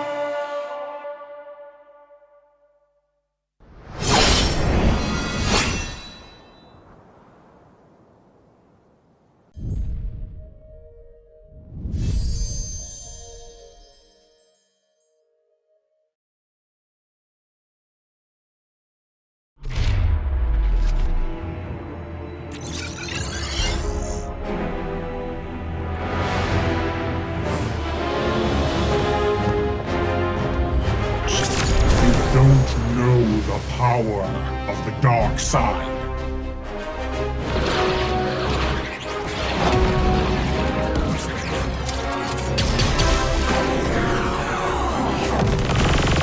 Target on the move. Prepare to engage.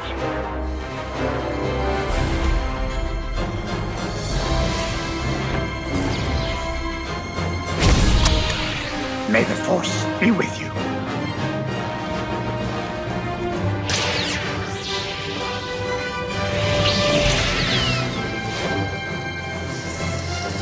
I will do what I must.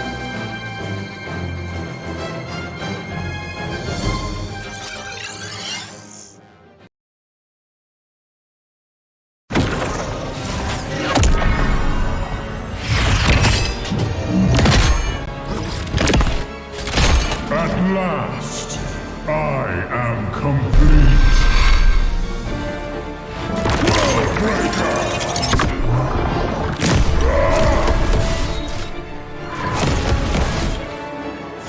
Come in fairness.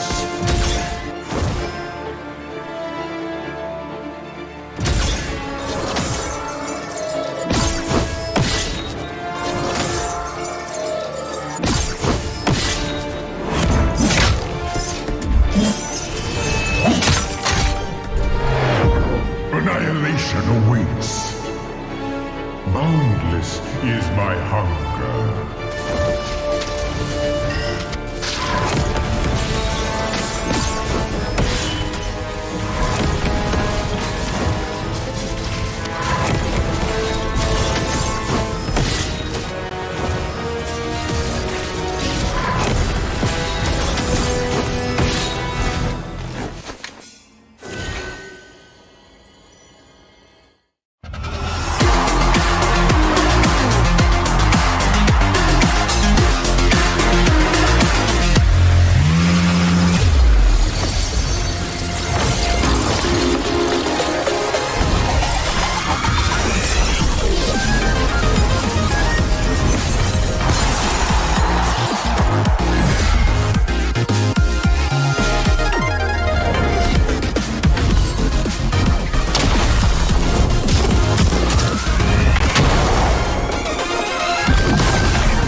Get 8 gigabytes of all-access power. To do it all. Plus only TikTok to scroll and share non-stop.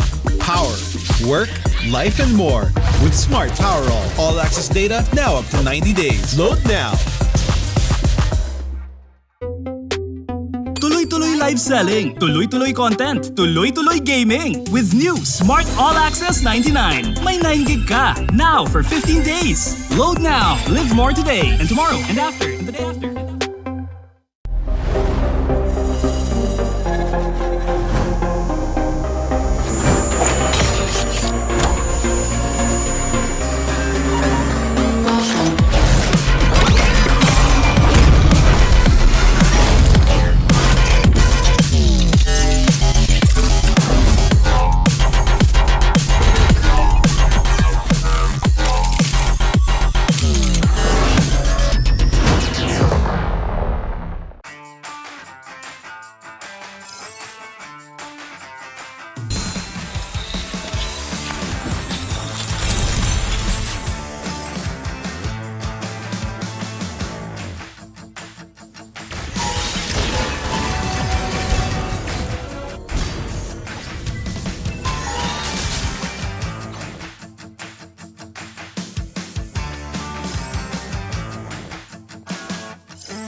know the power of the dark side.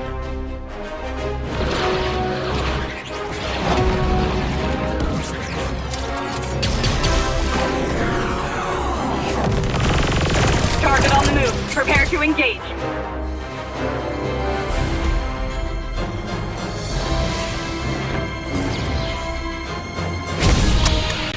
May the Force be with you.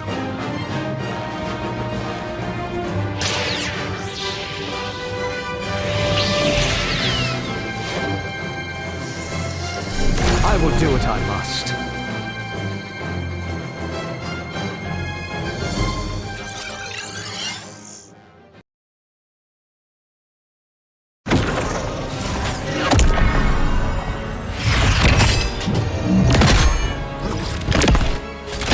At last, I am complete. Worldbreaker!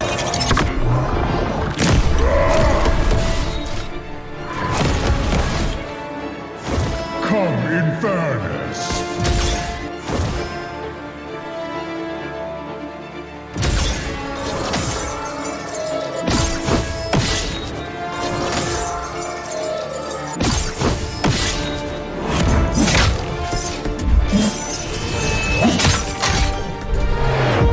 Annihilation awaits. Boundless is my hunger.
Get 8 gigabytes of all-access power. To do it all. Plus only TikTok to scroll and share non-stop.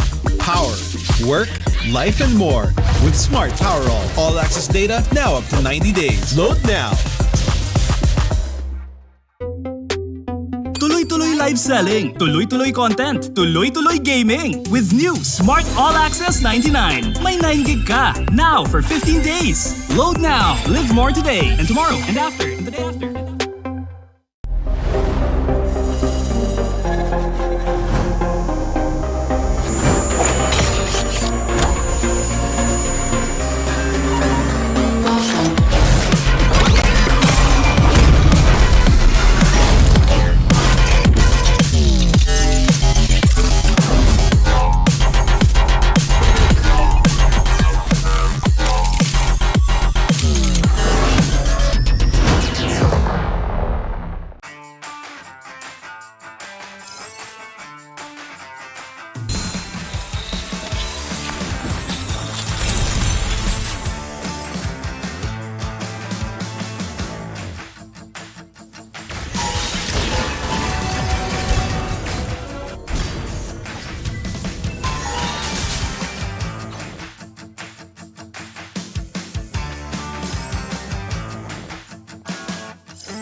Who are you fighting for?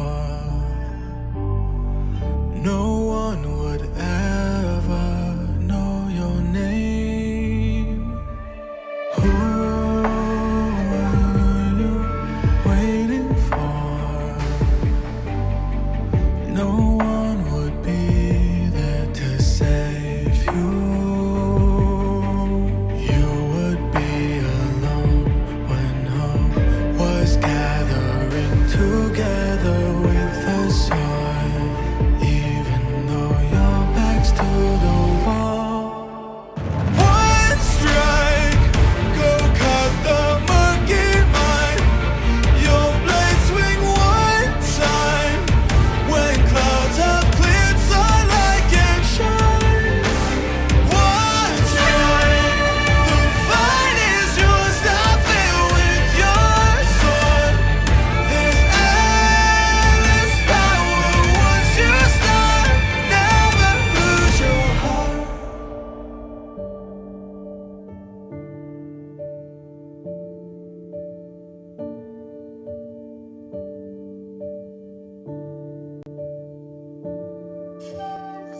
Tonight is dark and the shadows are deep. Who can protect the world?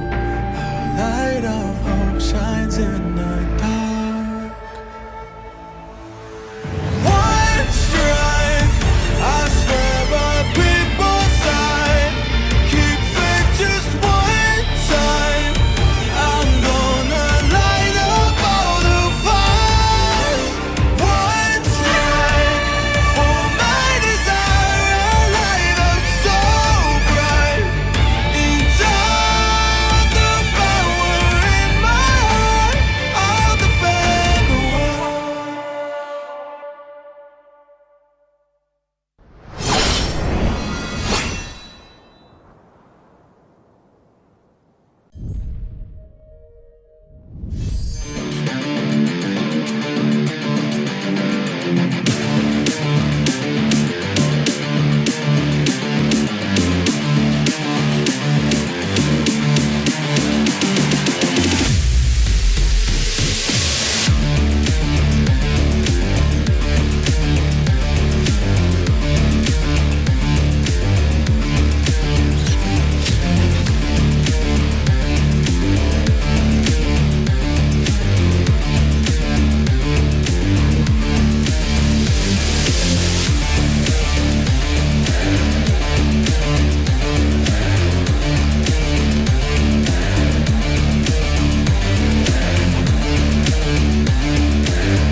Malakas, Pilipinas, malakas Kahit anong lane, we become the monsters. Malakas, Pilipinas, malakas Face the golden sun and repping for the 3 stars. Look at us to the top, no ifs, no buts. Winning any game, para to sa PINAS.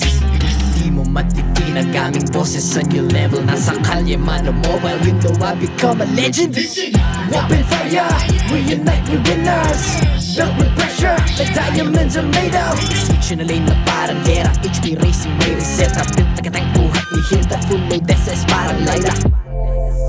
Susundan ko ang iyong bakas. Kasama patas, tagumpay natin ito. Dahil tayo'y malakas. Para sa Pinas. Nasa amin ang alas, hindi tuwa atras. Kinikilala sa taas kasi kami ang malakas. Para sa Pinas. Nasa amin ang alas, hindi tuwa atras. Kinikilala sa taas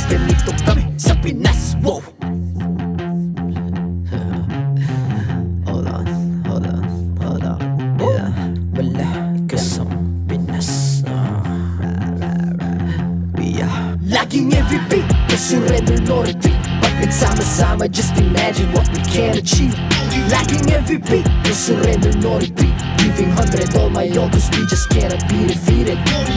We are unstoppable, immune and invulnerable. Ready ang equipment, lahat frozen, malak crowd control. Pakita ko na jab like pow, east to the southeast. So what I want proud and loud, cause every enemy we devour. Susundan ko ang iyong bakas, kasama patas, tagumpay natin doon ay tayo'y malakas.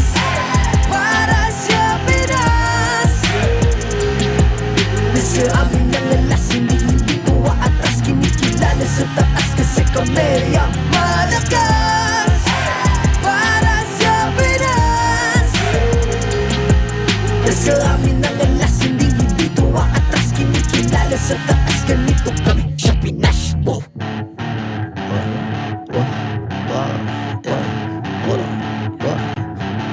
Malakas, Pilipinas, malakas. Kahit anong lane, we become the monsters. Malakas, Pilipinas, malakas. Face the golden sun, I'm repping for the 3 stars.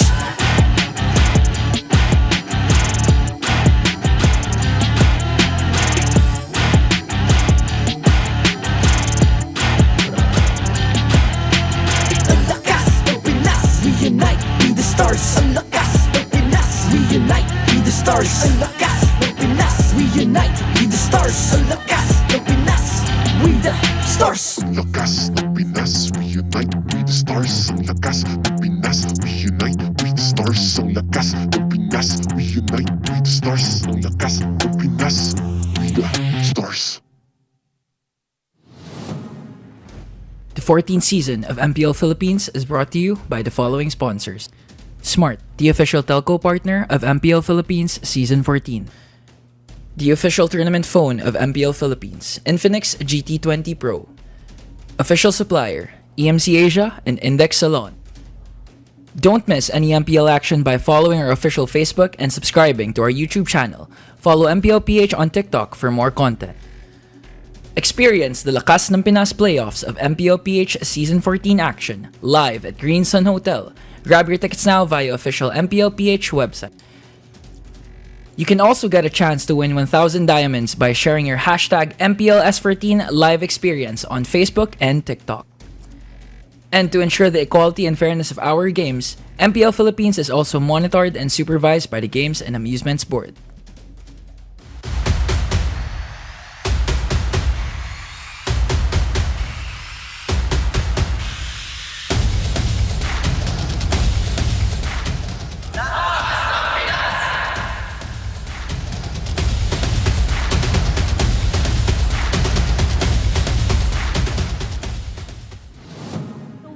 Tapos na naman ang walang Lord. Nolan. Let's go. Kalma. One game lang. Wala win chat. Dikit. Dikit sa hype. And Hoy, kalma! Hype lang, tol. Hype lang. Medyo hype lang. Tayo ko na. Game 6 sa Pinas. Nice! Welcome back to the most watched esports series in the world. As per hours watched, this is MPL Philippines Season 14, the playoffs. We're down to the last match of the night at your service. My name is Leo, here with Naisu, and we're about to witness Aurora face off against Blacklist International. I love the mic check there. A whole lot of calmness. Stay calm, basically, by the way, for everybody there that doesn't understand Filipino. But yeah, they should be happy. They lock in their spot, the first one for M6 and to the grand finals. Big deserve, basically, for what they've been through the regular season. Now, they got one more matchup, of course, to go through. I hope this finally shuts down all of the allegations of Fnatic Onic Philippines just flopping in the playoffs. Real quick, be part of the digital transformation in the world of connectivity. Say hello to convenience, flexibility, and local connectivity with Smart Prepaid eSIM.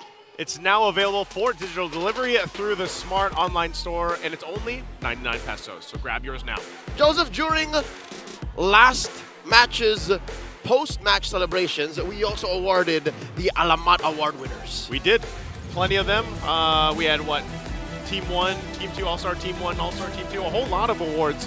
And again, a lot of deserving players grabbing those. And at the end of the day, the big one, regular season MVP, was handed over to the jungler of this team, sitting in the grand finals, waiting for whoever crawls out of the rut to the lower bracket. Fnatic Onic Philippines' own King Kong, the Beast Incarnate. Congratulations. Now we're about to watch this lower bracket semis between Blacklist International and Aurora. Yep. A best of 5, a bloody best of 5, because the loser goes home. Nope.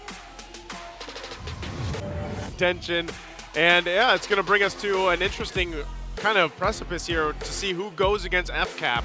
And this is light versus dark, basically. And I think you can say the same about their performance in the playoffs. It's light versus dark as well. Aurora went 3-2 in their first outing, then got swept by Fnatic Onic. Blacklist constantly pushing the envelope and proving everyone wrong from the regular season. Let's see what our analysts think over at the Infinix Game Tambayan. We got Renmar Santa Cruz and Rockhart. You know what I think? I think fate works in mysterious ways. Where now, these two, I don't know, they just feel like siblings at this point who were like torn apart by destiny and then brought back together in a cruel scenario where one of them is bound to go home today. Yeah, only one will move forward.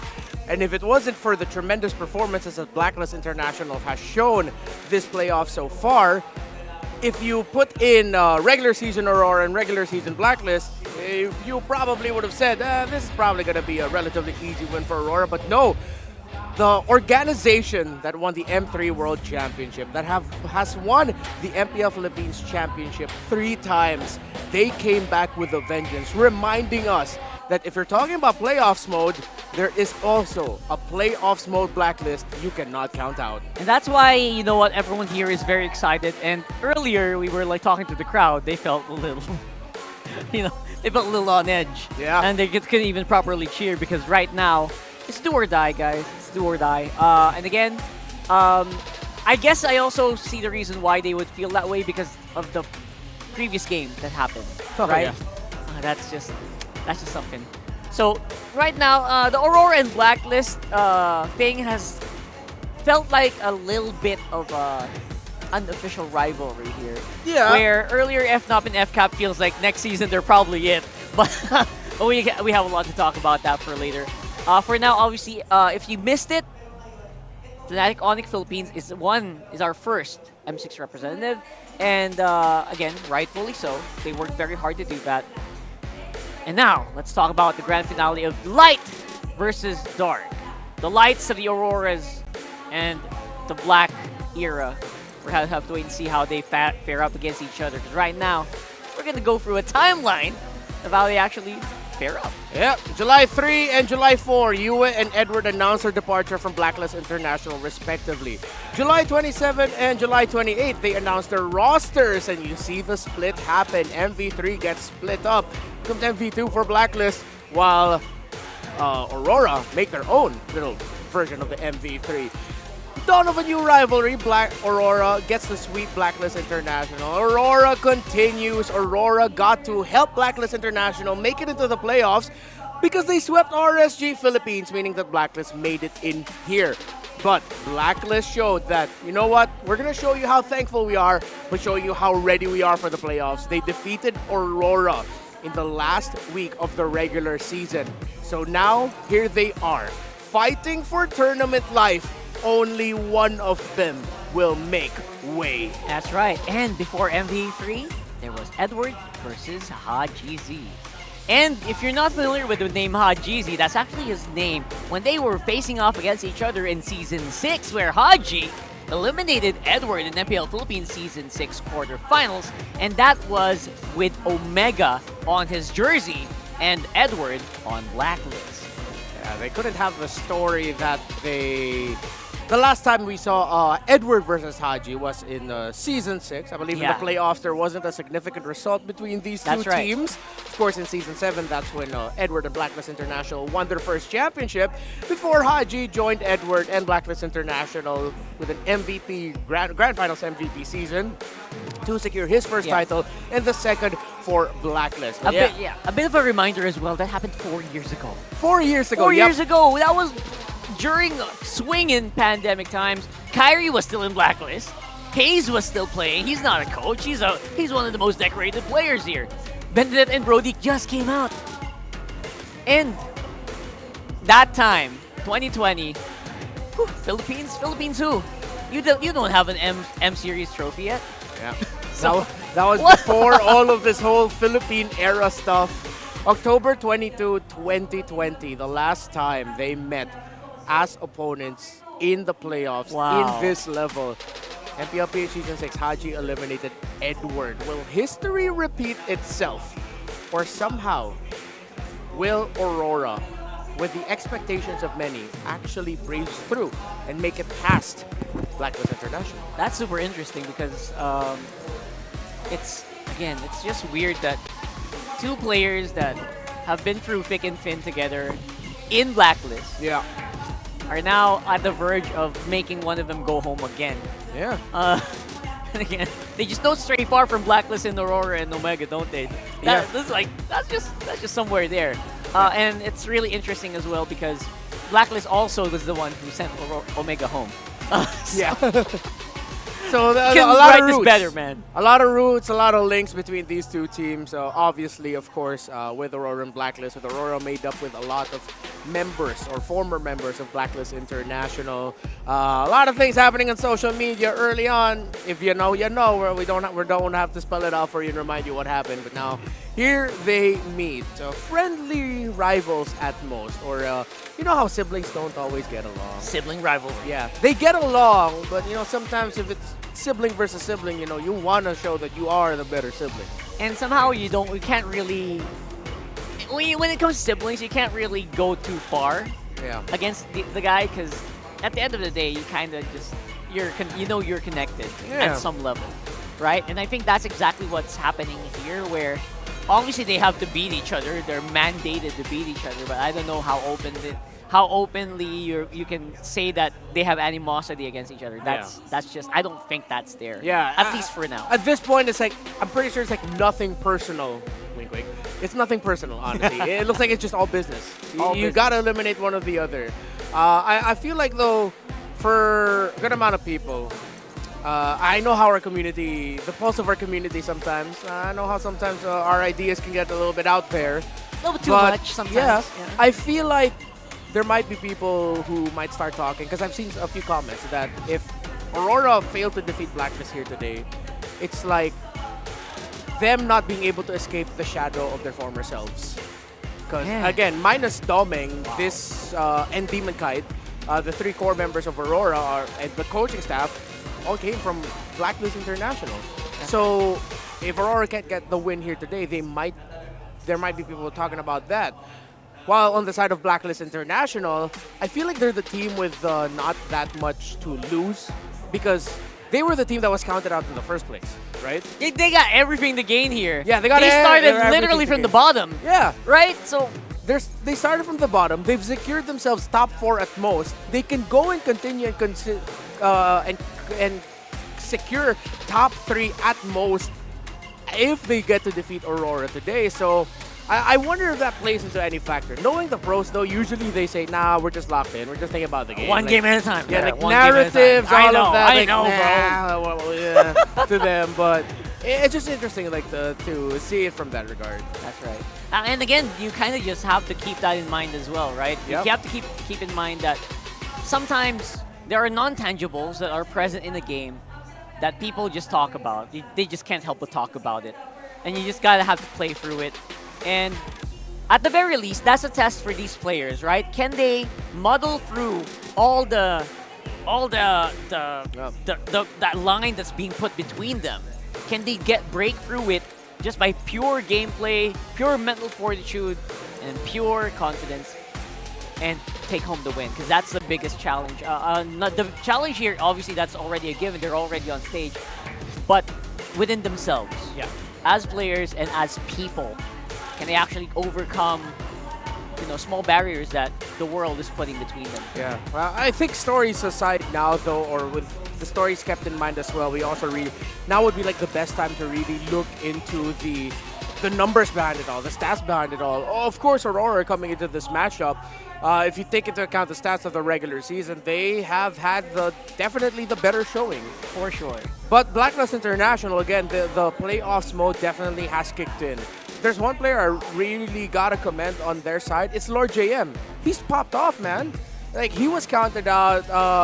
The jokes around his 0-7 performance at some point. Yeah. Now it's like it's a completely different Lord JM this playoffs. And if you look at his MVP performances, all of them came from the playoffs alone. That's 3 MVP performances as a Benedetta, as an Arlott, and Khalid. 3 very different styles of heroes that shows just how much he's grown. From being spam Terizla only. I play Edith also not working that well.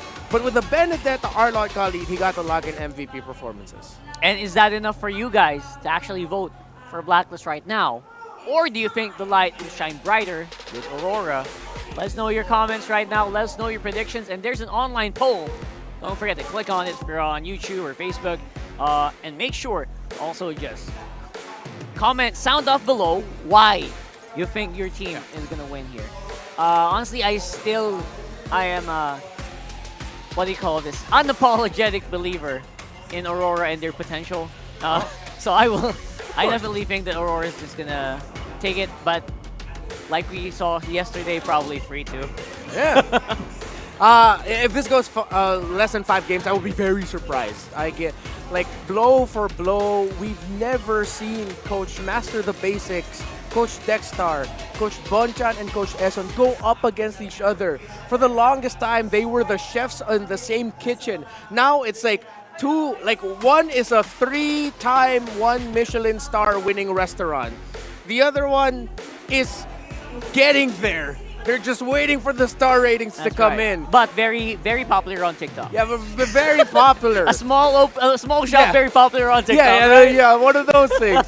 So that's what it feels like. And when you look at the members of Aurora, I get you why you'd go for that. With Demon Kite there, with Edward there, Renege, Yue, and an all-star level performance that Doming has been showing off this season.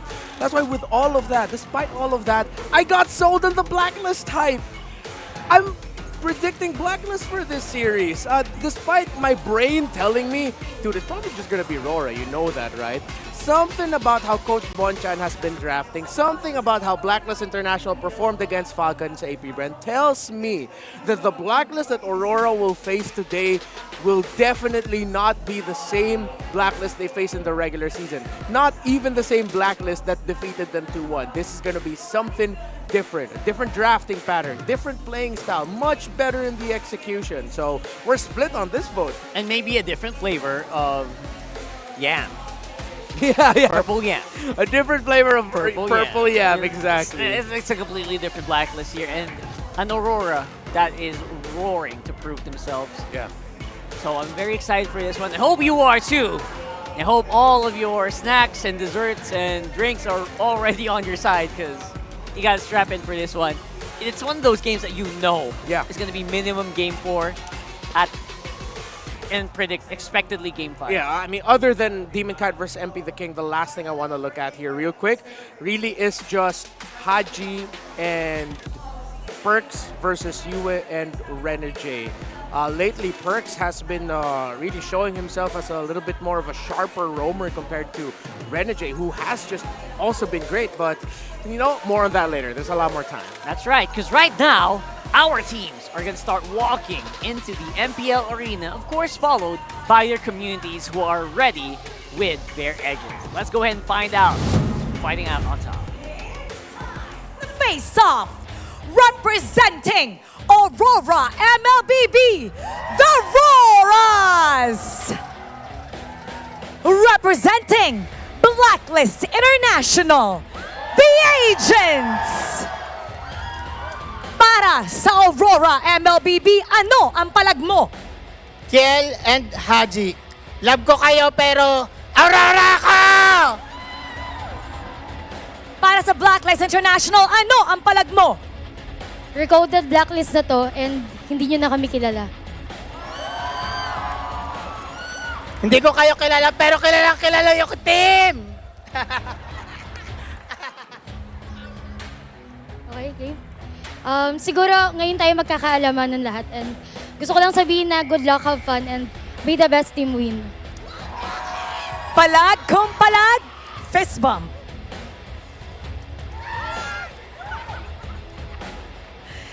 This rivalry began even before the season started.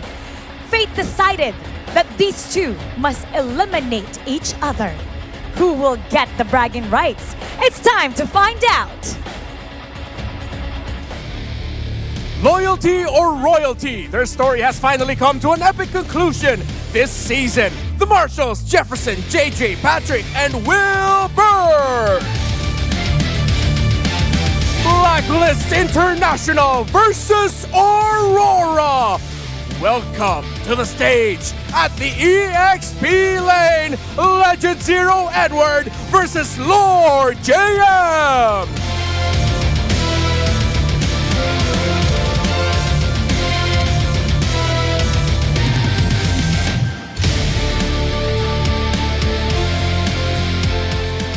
Coming from the jungle, the smiling demon, Demon Kite versus MP the King.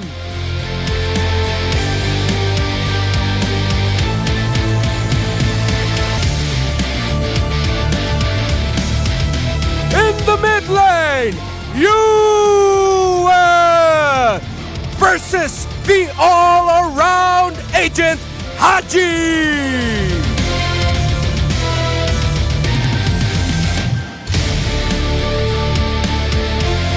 And the roamers, the Hitman, Renegade versus Perks.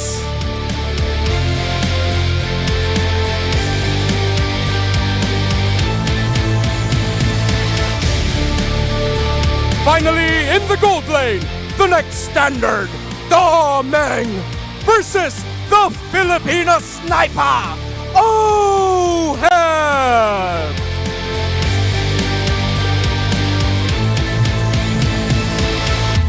And their coaches, Coach Master the Basics versus Coach Bon Chan. A match written in the stars. This is the epic rivalry and the culmination between Blacklist International and Aurora.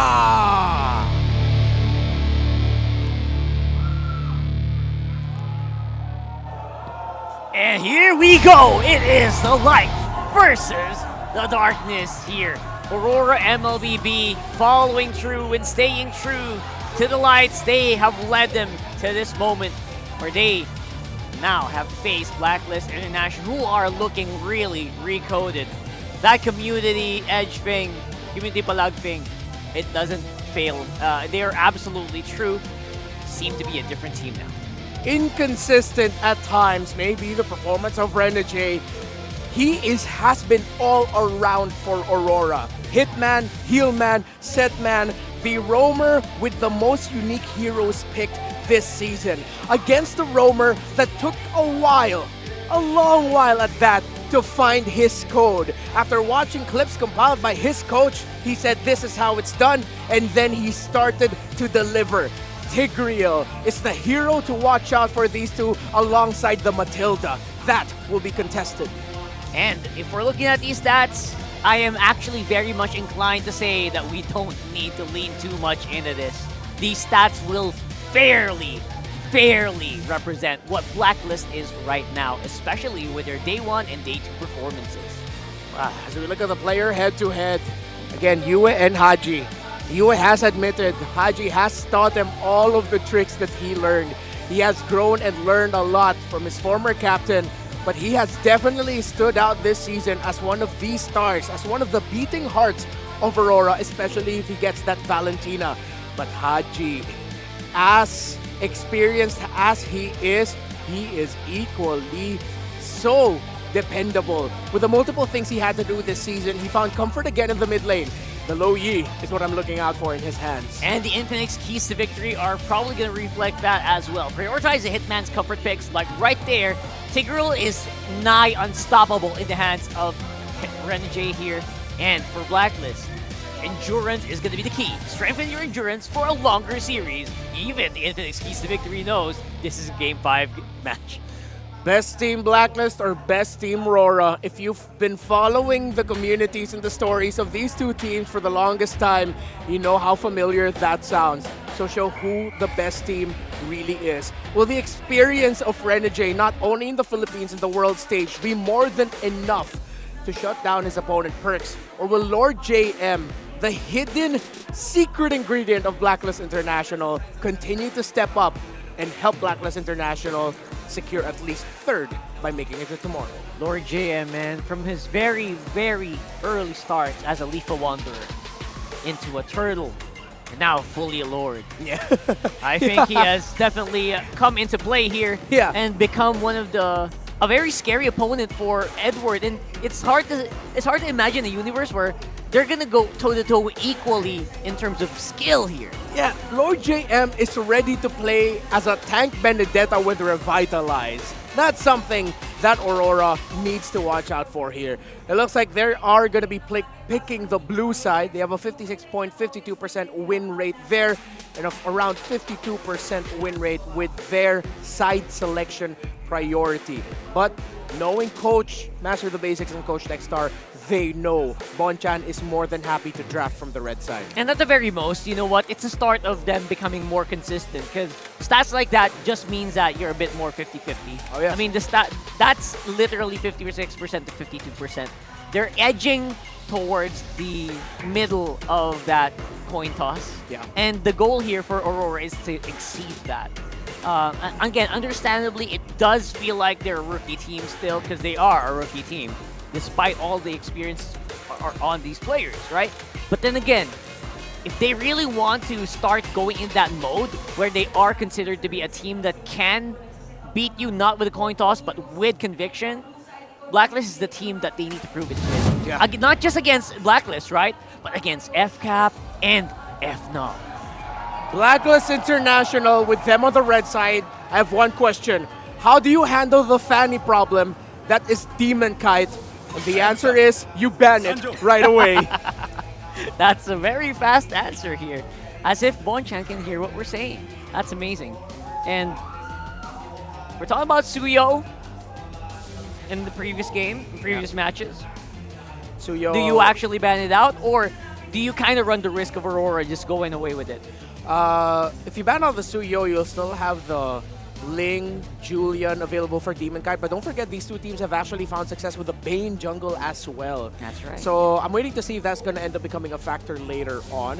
While Blacklist International, based off of posts from Coach Bonchan, it looks like they sort of want to run it back with drafting philosophies that call back to their first ever championship win back in Season 7. So with Aurora getting the first pick here, are you going to go surprise and then suddenly go Edith? Are you going to rush the Assassin? Or are you going to get this, the Jushin that Haji has popped off with in this playoff so far, even getting prioritized by Blacklist International, now it gets stolen by RORA. There you go. And I knew it. I knew the moment that they didn't pick up the Suyo, it was going to get into the hands of MP the King here. Very, very much so. Highly contested by every team. And MP the King, known for this damage, for this playstyle of just being pure on damage each and every time. Yeah. Now, in terms of the mid laners, I wonder if US going to end up going for the likes of the Valen, the Vexana. Oh, excuse me, the Jushin's already there. I clocked out for a moment. Jungler, go for it right now. Just go ahead and pick up your Demon Kite hero. If it's not gonna be the Ling, they might lean in on the idea of the Julian. But in Blacklist International, when they have the Hylos, usually they pair it up with a Matilda, but they, of course, have a room for a Bane if they want to. So adjustments by both of these two teams, drafting more differently than what we're used to, as Edward locks in the Phobias, even though you don't see that many dashes yet available for the lineup of Blacklist. They have the Suyo, but other than that, that's it. And then they also pick up the Ling now, knowing that there's a chance that this Perks hero can actually go into the EXP lane, and then Blacklist might end up picking a roamer that might actually mess up this Ling. There's actually a good chance that the Hylos will go to the XP lane if they're considering, you know, multiple ways of engaging with an Edith. Yeah. Right? I feel like the Edith is such a powerful pick here and reversible as well. So Blacklist can even do that last-minute switch and just mess up Aurora's game plan. Yeah, I'm glad you mentioned the Edith. Edward's best hero so far this season. So for Blacklist International, if they're going to pick it up for themselves, they're going to have to be ready to see that Aurora will be comfortable going up against it, knowing that that is one of their comforts as well. Edward's loss record on... I was going to say, doesn't he have like 1-2 losses on it just all through season It's not long? completely undefeated, but it Right? does have a It's really high win rate. Yeah. You know, It is 8 wins, yeah. So 72% win rate. That should be around 8-4-12. 8-4-12. Yeah. All right. Pretty good still. And again, you're also thinking about that flexibility. So I love that they also kind of just respect the Kaja here. Yeah. Something that Aurora actually used in the previous playoffs match as well to just surprise their opponent. Yeah, with Renegade, and then I believe the Kaja was paired up with a Batrix at that time. Yes. A la Team Liquid Philippines. Oh yeah, it was. So let's see if they'll ban out the gold laner here from OHEB, because they still have like the likes of a Harith available, which slots in very well with an Eve and a high loss. Sand rises But when they I give the decide to word. take out the Khalid. All right. Now I'm thinking, what's a good gold laner to pair up here? Harith. Harith? Yeah, as I mentioned, Harith. I feel like, no, aside from that. I'm thinking Oh, aside from the Harith, sorry. Yeah, they're not even going to worry about it. I like Blacklist this way, right? This is the way that Bonchan actually drafts that wins. Yeah. By just not overthinking their picks. Yeah. Unlike us, who will tend to overthink a lot with these ones. And now, on the other side, are you willing to throw an Angela on Rome here? If you're Aurora? Might be risky, because their only real frontliner is the Phobius. And then they're up against an Eve. Angela might suffer here if they decide to go for that. Especially if you go for like a squisher gold lane. Yeah. And in terms of their gold laner for Doming, I mean, the Moscow is still available. If they're really feeling it, then Doming might actually go Matrix. But nope, they go for the classic matchup of Lunox versus Harith, and they still go Angela. That's a great call, Rockhart, but... Yeah, I also, when you mentioned that, I'm like, Phobius only on front? Are you sure? But you know what, Zushin's pretty tanky, I guess. I think for Aurora, the call's going to be simple. Let's just make sure we get into level 4s. Don't overly commit the first turtle if it doesn't look good. If Haji will have his railroad manipulation at that time, and then just go ahead and team fight once we have our ultimates. Very ulti dependent. And here comes a Barret. Ooh! A Barret's EXP lane from Blacklist International. Or is it Rome? Well, either way, I kind of like it. The only problem I have with that lineup is almost all DOT. Yeah. Save for the Harith, so you might have a hard time bursting out people, especially if they're shielded with the heart card here. If you look at the lineup ratings, much better here for Aurora. Late game potential, a little bit way better. Damage potential for Blacklist, though, high.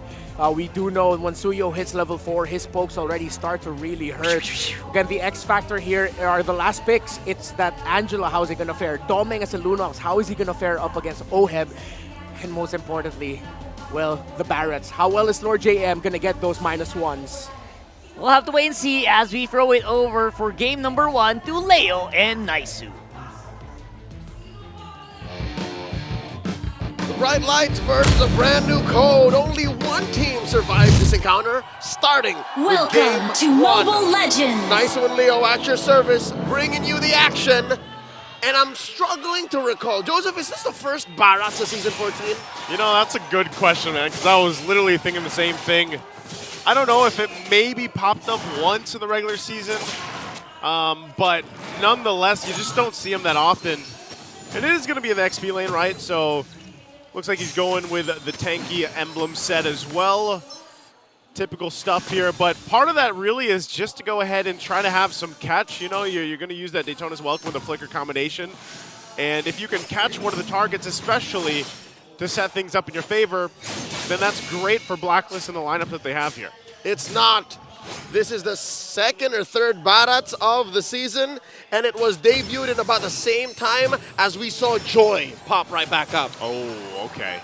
Well, this is the story of this Jushin pick, right? It's annoying, especially in the early portion of the game.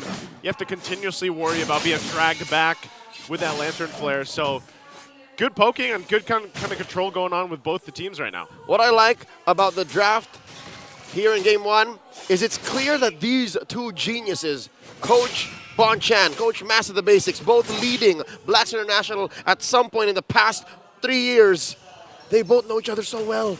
They do. They understand that, all right, you want to fight? Okay, I want to fight too. I know the exact antidote to the poison you're bringing, and so do the communities. It seems like a lot of the fans don't understand what Blacklist has done in the past 3 days. Yeah. Still, of course, this could just come down to raw numbers of the Auroras all around the world. But you know what? Renmar said something right. His heart is in the right place, I think, because Blacklist are playing out of their minds right now. Yeah, they have. I don't know what happened, and I remember saying this back ago. Hold on, Turtle gonna be secured by MP the King.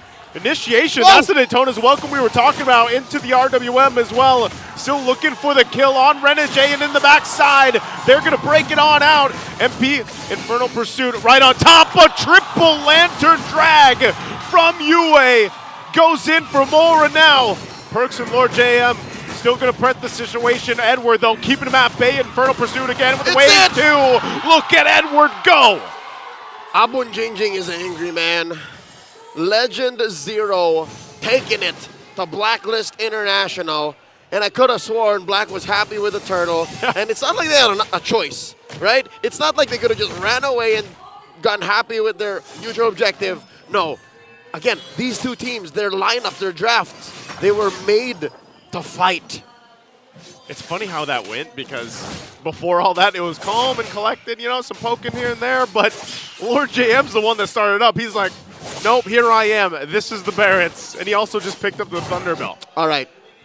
I'm not so sure if by the time the Barretts reared its collective faces in the league, it's when Thunderbelt was a thing, like the new Thunderbelt, right? Yeah. So now you have to consider, you're not just keeping up big guy stacks. You're also keeping up Thunderbelt stacks. Yep. So all the more, it's telegraphed. They want to keep fighting. That's where they're going to shine. And part of that, too, is just allowing, once again, Oheb to get where he needs to be on this Harith pick. We already saw a preview of that. Here's the hard guard. Initiation coming through. no. Once again, Thames Blades trying to get to them before they get to the turret. They're going to be dragged on forward. Couple hits for Haji. And Haji actually survives that. With just but a sliver of health. He saw his career flash before his eyes as he just gets away with it. Edward going 2v1. Lord JM and MP the King. That's a defensive real-world manipulation if I've ever seen one. And this is the interesting usage of it that you can get. I mean, Eve's popped up now quite a few times just in the playoffs. So that is a valuable ultimate down also here on the top side. Meanwhile, the Turtle's still going. Domeng and Oheb in that 1v1. Both teams still trying to feel the situation out. Renegade doesn't have the heart guard yet, so they're going to buy some time here. I think it's a matter of either waiting for Renegade and Blacklist saying, MP the King says go, MP the King says go. And of course, UA getting a good chokestun. There you go. Heart guard already off a cooldown. And neither team in position. Oh, they're going to catch one. When again, heart guard might not be enough to help him out this time. Using the brilliance there to stay alive. Domeg's still going to be fine. They're going to re-engage. Demon Kite checking out the vicinity here. He's going to jump in, looking for perks. Domeng finally goes down. Tempest of Blades already going to use. Gets enough of the swords too, but he's still looking for more. Demon Kite gets out. 2 fall for Blacklist. And 1 for Aurora. I mean, sure, it is a key player. That's Domeng, the next standard. They're going to have to need to get some farm on him, expedite the whole process, but this whole delay, this is the second turtle, Joseph. We're looking at the second turtle, and it's been about a minute that they let it stand like that. MP the King is back on the map. So I'm not so sure if this is something Aurora wants to consider even contesting. I think they're letting it go. Yeah, they have to. Just let this one go. MP grabs that second turtle now. But you can still see Aurora, they're going to trade. Like, if they're going to give up that turtle, they can't contest it. They might as well get a turret. And that's how they repair the early death on to Domeng. And ooh. Look at this. Edward starting up the fight again. Lord JM caught in a bad place. won't be able to escape a Demon Kite. And Edward's still going to go ahead, put a little bit of pressure here. Heart Guard held over, but they're happy with that kill. He spit out the spicy meatball. The meatball. He almost got it, and then he saw the Heart Guard. Oh, never mind. Never mind. And I'm in too deep. So that's a punish hard by Aurora, putting them up about 500, 600 gold. And now they're trying to find Oheb. They're going to fight again. Oheb trying to get out. He's going to get dragged back with the Lantern Flare, and Perks as well won't be able to get away. It's just too much from RORA. Once again, showing the proof, the utility of UA here with the Jushin. And with the absence of MP the King, DK is going to commit Grand Theft Orange. Blacklist now reeling from that exchange, that assault by Aurora up top. That's going to convert into a tier 1 push. Aurora now approaching 2,000 gold up. In about a minute, there will be a turtle in the upper corner. Odd how that turret didn't go down. I was going to say, one in. I think Aurora just let go maybe a second too soon. It'll eventually go down. I think they're feeling the same way. Not by Oheb's watch. Look, he's going to stay there. Again, initiation. Flicker going to be used. Daytona's welcome into the turret. They just grabbed Edward. He didn't have anywhere to go after that one. Very good use of Perks' Glorious Pathway. I think that was enough to slow down Edward without proccing any Infernal Pursuits. I mean, he was going to die anyways. Yeah, he's thrown in the turret at that point. Again, Lord JM's been very proactive on utilizing the Flicker with that Daytona's Welcome, and if that's into the Glorious Pathway too, it helps. He has a Thunderbelt. Again, it's a matter of 1, 2, 3, 4, 1, 2, 3, 4, and if the Flicker will lead to a -1, as mentioned by our analyst in the Infinix game Tambayan, that's got to be key. You have to stifle Aurora from snowballing out of control. Again, reminder, this is an Angeling lineup. If it goes ham, and if Demon Kite don't get shut down, then you're in room for a very bad late game. Look at this, 5 members of Black. This is the trademark. Ube coming in. They're going to go for it. MP will get the third one. Heart Guard already used. Disengage right now from Blacklist. Looks like RORA going to disengage himself. So that's 3 for 3. MP the King with the Turtles here. And like you said, finally this tier 1's going to go down. One hit from that minion. But this is it. Here's the re-engage. RW will already dropped down. They're going to throw UA into the air. Once again, that Daytona's Welcome helping out. I'd reckon that may have been a lapse in communication. I'm not so sure if Aurora, we're all on the same page. Yeah. Are we rotating out? Are we moving up? Are we going elsewhere? Because they all got punished by Haji's real-world manipulation. They were all kept right then and there. And Yue, the least mobile member of Aurora, save for Ren and Jay, of course, suffers the loss.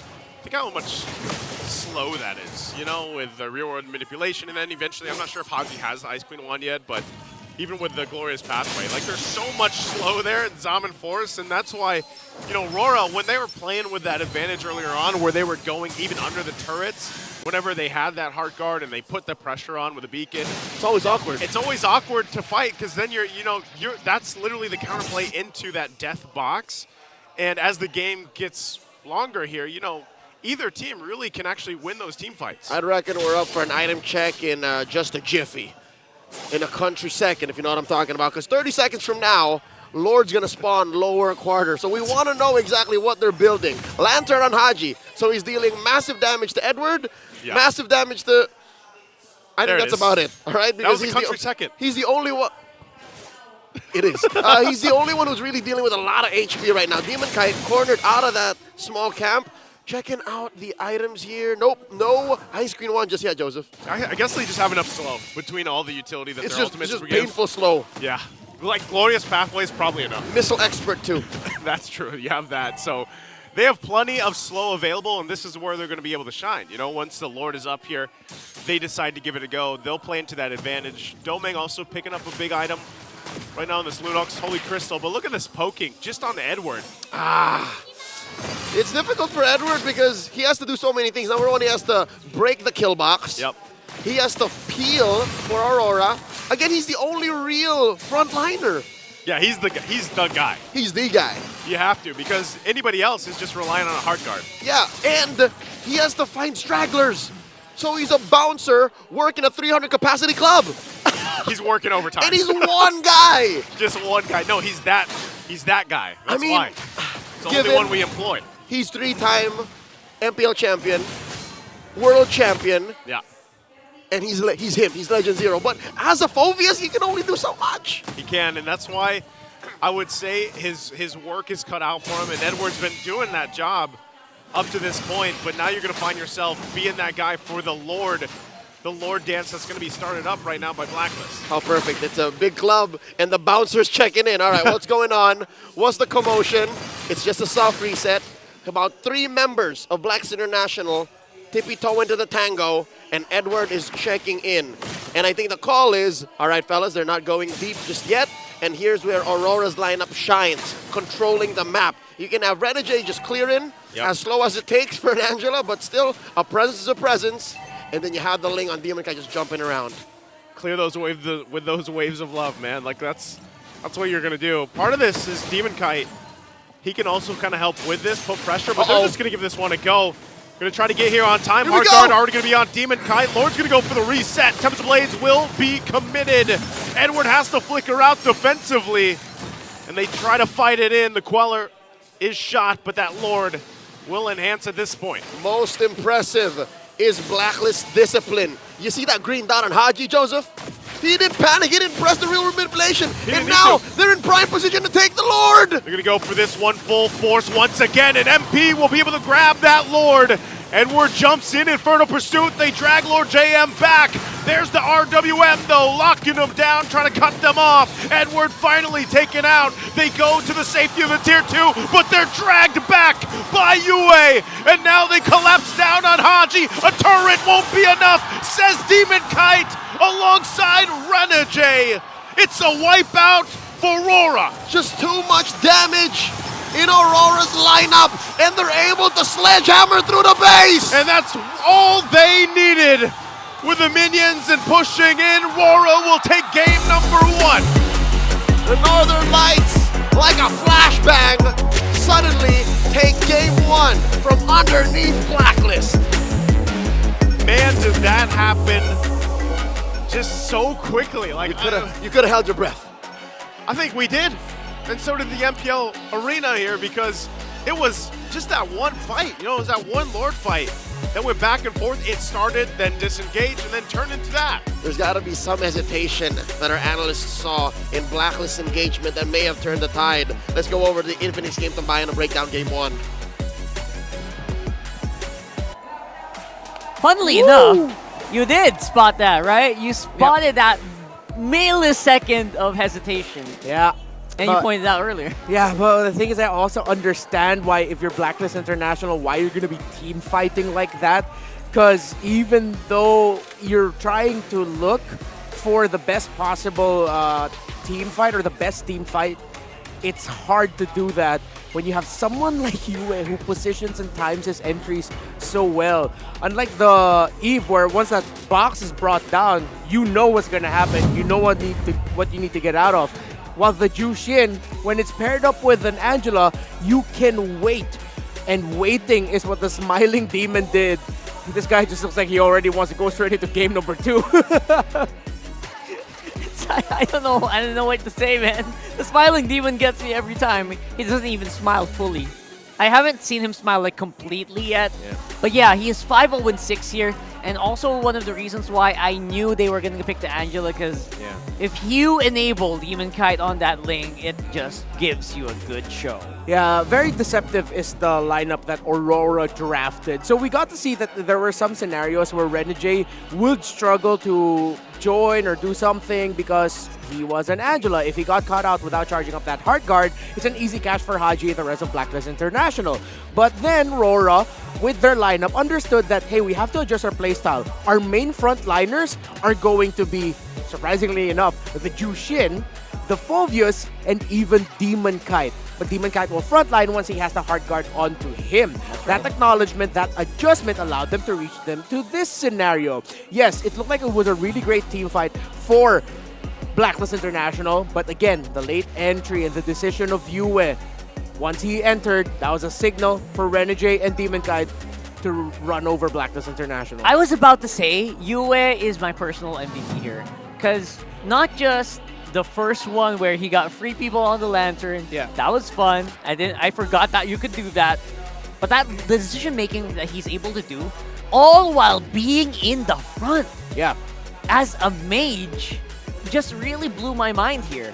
And I think Blacklist also didn't expect this kind of gameplay coming in from the Zushin of Yue here. Yeah. And that's why Demon Kite also just had a very easy time on the lane. Despite Blacklist International getting all of the turtles, even got that one word of the game, ultimately Aurora just wanted the longer trade of it all.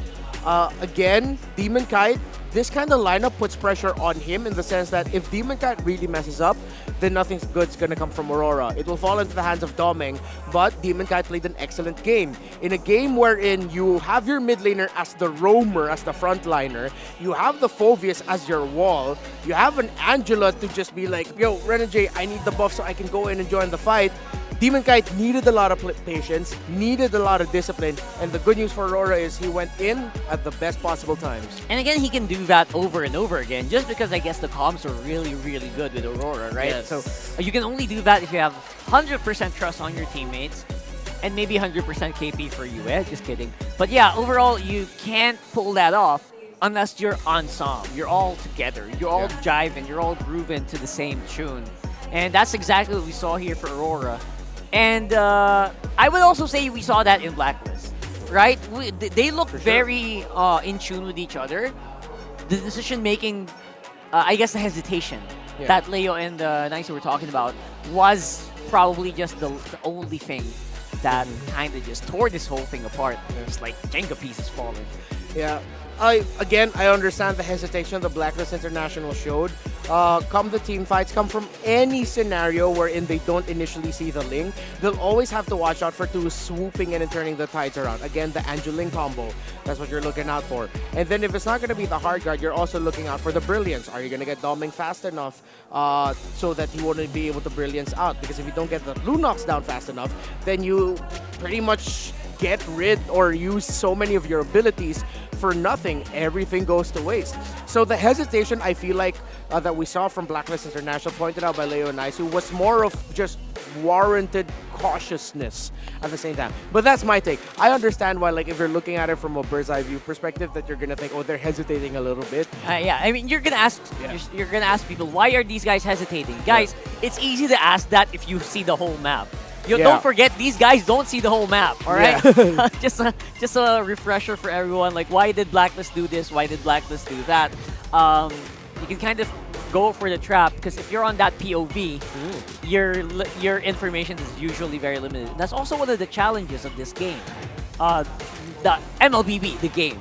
The challenges of this game is working with that limited information that you have and trying to extend that, trying to go over the whole map and processing all that through 5 people, which is the biggest challenge, and I guess something that FNOP has mastered, and the rest of the teams are just starting to catch up on, I guess. But for the meantime, let's throw it over to our solo analyst, Auntie Anara, I believe, who will have a lot to say about this.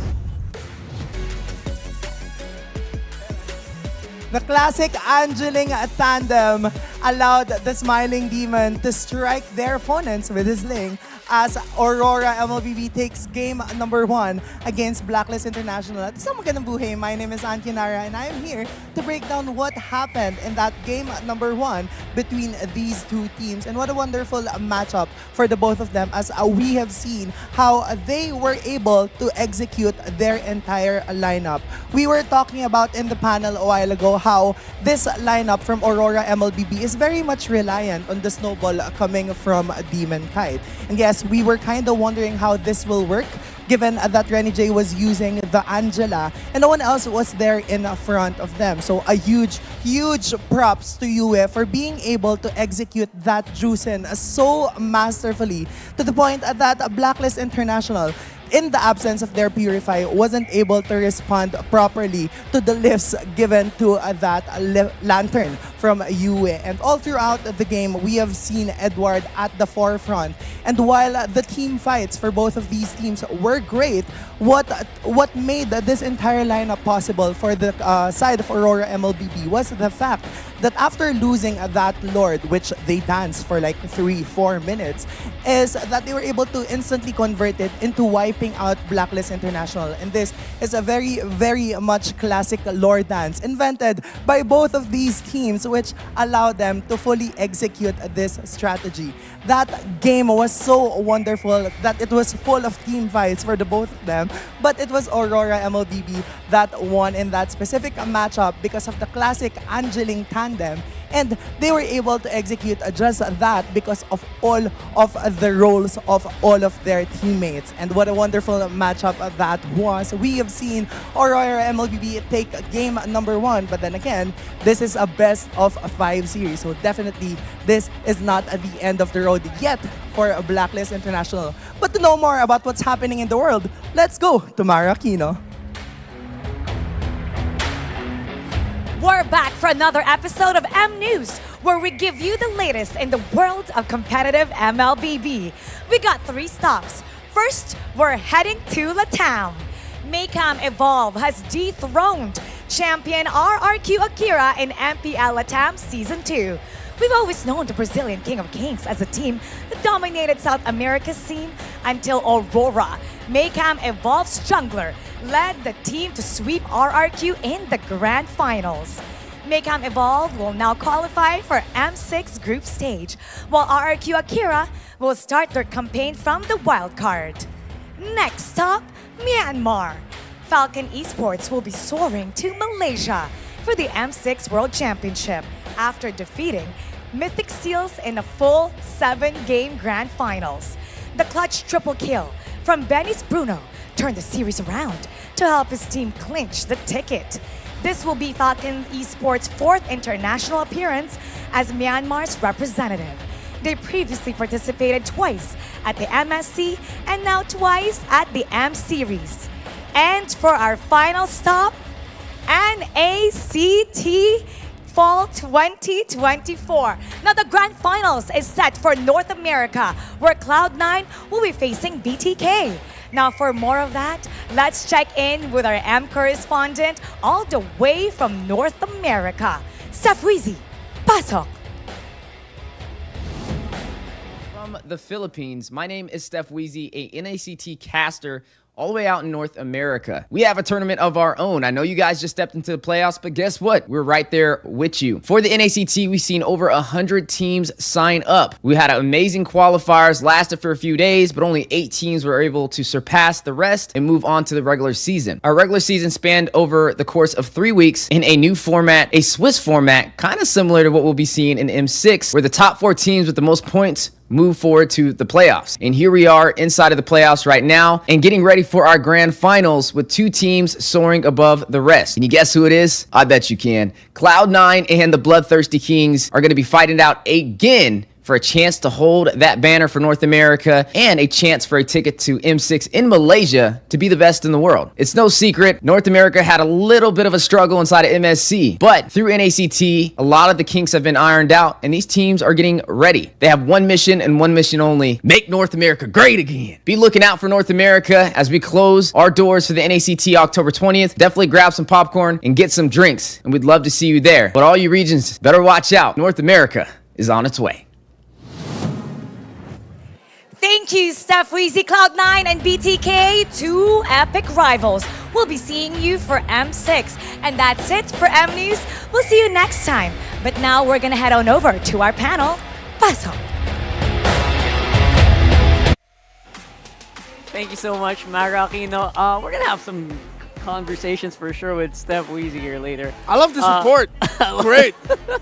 I miss Steph, man. Steph's a really cool dude. Hopefully we get to see each other in Malaysia. And of course, I was also very excited about that Myanmar matchup. I really thought Mythic Seal was actually going to take it. We're so used to seeing those names in the M Series, and it's surprising that we'll probably see them in the wild cards here. That will happen in shortly, probably after this.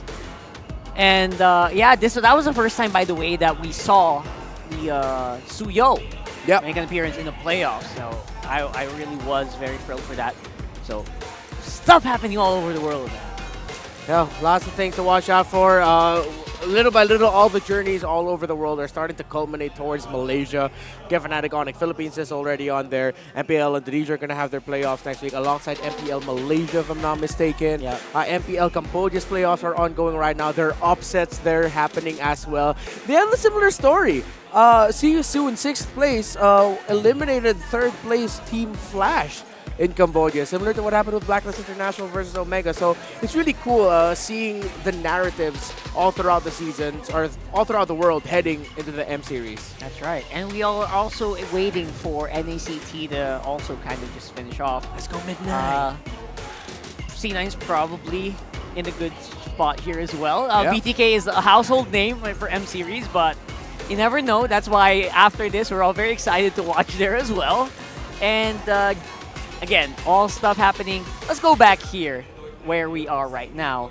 Of course, DK4 is the Lord trade. Apparently, they've been trading a lot of objectives in that game, to be honest, not just Lord. But somehow, Aurora did come out on top with all that happening. For the meantime, though, feel the power of every tap using the Smart app, guys. All you gotta do is manage all of that in one simple package that you just install on your phone. You can manage your prepaid, your postpaid, your buy promos, your bills. You can also manage your bills from that app. You can redeem rewards. And again, all you gotta do is download the Smart app right now. And I think you can also do that with games. So if you're a gamer, try out the Smart app as well. It's only available for Smart, Signature, Infinity Bro, TNT, and PLDT prepaid Wi-Fi. Home Wi-Fi. So there you go. All that in the Smart app. And if you are a guy that loves to load up for Mobile Legends Bang Bang, you can get a little bit of promo here and there. Yeah. For that. And they also have like tournaments that happen in like a separate app. So it's so much fun with Smart. And again, thank you so much for being one of our main sponsors. Yeah. So right now we are about a minute into the next game, and again, knowing I'm still convinced this is a 5-game series. If not, I will do nothing. There we go. That's the right play. Don't make sweeping statements that you won't be able to keep, because honestly, the sweeping statement you made might actually be too difficult for yourself. Yes, if this doesn't go to a game 5, I will talk to Leo. I will talk to Naisu, and I will tell them, boy, oh boy, I miss our friend. Yeah, I can't wait to see Ingan again tomorrow, dude. Like, I know he's enjoying like his day off while at the same time, preparing for work. Love you, Ingan. But I can't wait to see you tomorrow, man. Right. So I bought clippers. I'm bringing it tomorrow, Ingan. See you, bro. If you know the trade, if you can just rewind yesterday, so you know what we're talking about. Anyway, we're going into this one with blue side for Blacklist. They pick it up, and their win rate on blue side is 41%. I would say it was worse, so I feel like now it's better because of their wins. And their side selection priority is 29% if they choose the side. So, what does that mean for us, though, right? Yeah, for Blacklist International, looking at them drafting in the blue side, their pattern has been really rushing the priority of the Jushin. So if it doesn't get banned out here for Aurora, by Aurora, I wouldn't be surprised if they actually decide to pick it up for themselves. And then we actually have seen them slotting in the likes of the Alpha, the priorities with that hero. There's still a Rafaela option available for perks if they want to go into that and use that for themselves. Again, we discussed the Benedetta. So for Blacklist International, I think we're going to be looking at priorities in the mid and the roam early on. Usually I don't, not a fan of seeing that, but it seems like the drafting pattern for Blacklist International this season has been to actually win the side lanes in the second phase of drafting, but for them to get the roamer, mid laner, and jungler, usually junglers, because junglers are the power picks of the season, come in the first phase on the blue side. Funnily enough, I was gonna say that. I feel like they might prioritize the jungle just because if you were not watching in day one, Blacklist did win 3 games in a row with the Alpha. Yeah, Alpha spam, bro. So I don't know if Aurora's gonna let that through here at all, and I think they shouldn't if they want to win. But again, there are tricks that you can do to trade it in the draft. You have 2 bans if you're Aurora. Again, you have the Chip, you have the Suyo. Then you also have to think about the Jushin. I feel like that actually warrants more of a respect than the Alpha that Blacklist International has boy, had a lot yeah. of success here. Considering the Game 1 performance, you know what? I completely agree. Yeah. And from the side of Blacklist, hearing Andy Anar deliver his analysis earlier, he helped me realize that their lineup in game number 1, the strategy that they wanted to do in game number 1, was very dependent on them building an advantage with their 4-man team fight before the Angeling can come through. It's like the moment you see the Lunox, the moment you see your Phobius, do what you can to take them out right away. The Lunox and the Jushin, take them out right away. Take another frontliner out, and then force them to fight 5v3, 4v3. The problem is, by the time Blacklist International got to take down who they wanted to take down, having built that advantage, they've already spent so much, they took too much time that they couldn't find the right position to get ready for the entry of the Angeling, to get ready for the entry of their gold laner as well earlier. By the time that they were Lunox. ready to fight, the Ling was already all over their faces. Yeah, exactly. So Yeah. By the time they got their advantage, it's like, all right, we're ready for round 2 because we already have advantage. What, we're dead? Well, we're we forced got back. wiped out by a 4-Blades. Yeah, the Ling is here. Renegade and Demon Yeah. Cat has ran all over us. So, well, let's see if we'll see a similar style of strategy for Blacklist International. But- They decide to still give the Assassins. But you know what? With all that we talked about, it felt like it wasn't a comp issue. More of a timing issue here, right? An execution timing for Blacklist. To be fair, yes, actually. Yeah. Right? Even Antianara didn't really talk too much about the comps because it felt like the comps were beating each other up. They were doing what they're supposed to be doing. The Barrats was catching people, right? And the lineup was surviving. It just so happened that maybe they weren't able to maximize the time, the moments where they were supposed to fight. And Aurora just had a faster pace in that regard. So Jushin is a priority for Blacklist, and the Edith and Suyo are the picks actually for Aurora. Good bans coming in from the Aurora red side, the Matilda and the Hylos. Feel like, yeah, very things you really have to respect. Ooh. I think they decide to go Eve ban, look at that. Woo! Even Phobius ban for Blacklist, wow. And as you mentioned, the Alpha actually comes in. They still decide to rush it. They go for their what has worked out for them. And I don't blame him. Onsi Catch is also really good on first rotation. Every single team will not fault you for picking it up very early on. Doesn't even need to go roam. You can even go XP, and they will make it work. You just need to have a really good swapperoo for that one. So cool to see Blacklist International actually banning out the Eve. It's like them acknowledging that, yeah, we know that our 2 mid laners have the same hero pools. So we respected our ability to pick a mid laner earlier. Speaking of which, we'll respect that as well. I like that I see stuff like that, right? Yeah. They really mirror each other. Yeah.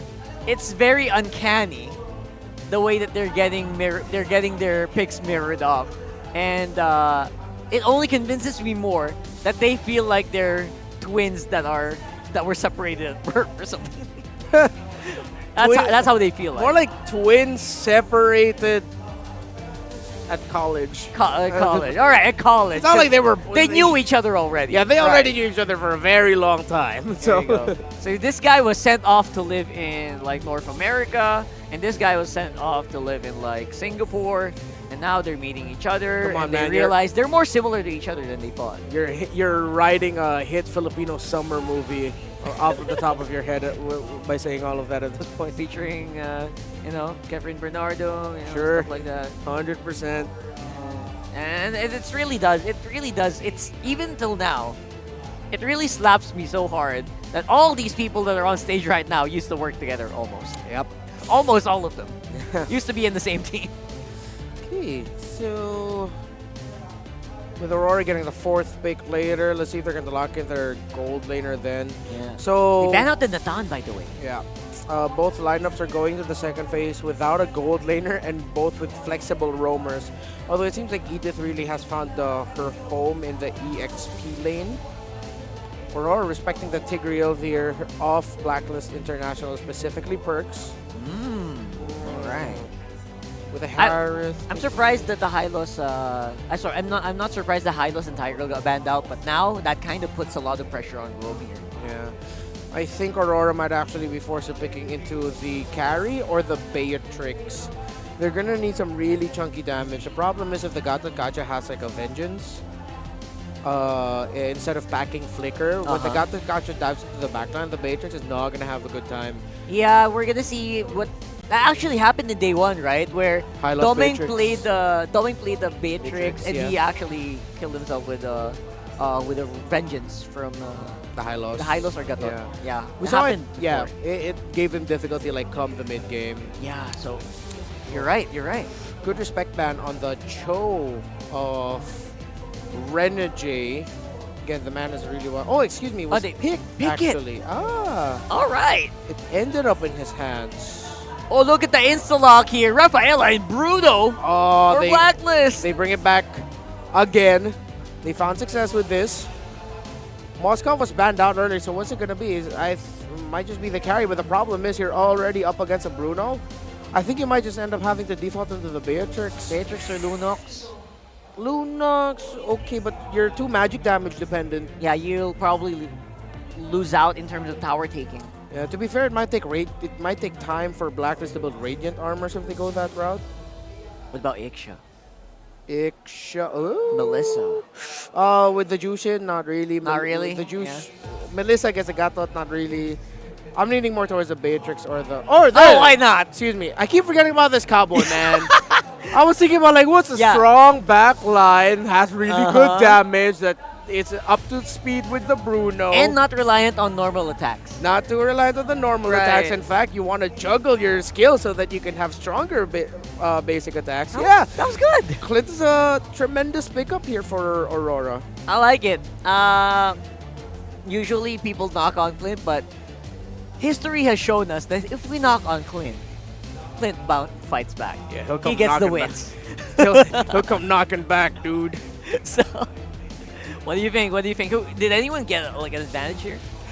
You know, these two teams draft so similarly, I don't see a clear advantage. I just see the execution, man. Let's see if Leo and Nice has anything to say about that. What I gotta say is Welcome to Mobile Legends. Is it 100%?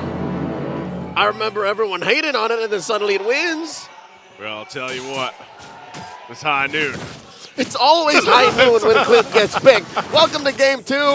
Aurora leading with a 1-0. Wait, what? Renegade! What just happened? What I tell y'all about Renegade not being the weak link of Aurora. He is him. He is him. I feel like he does that almost every time that he gets the choke. Number 1 roamer, First Bloods, leading all throughout Season 14. That's the Hitman. That's why he's the Hitman. It's my guy. That's your guy. Oh, you're seeing it. Hey, I like that recall too. that's the one I run with. But you know what? You gotta say this. Early First Blood in the hands of Rora, especially on Renegade. We've seen what he can do. Oh my goodness, I was a little shocked. Doming's just waiting for the rest of the crew to come in. As I was saying, Renegade, so goes in. Let's see if there's going to be a response here. Haji joining up, but look at the Soul Semper. Whoa. Oh.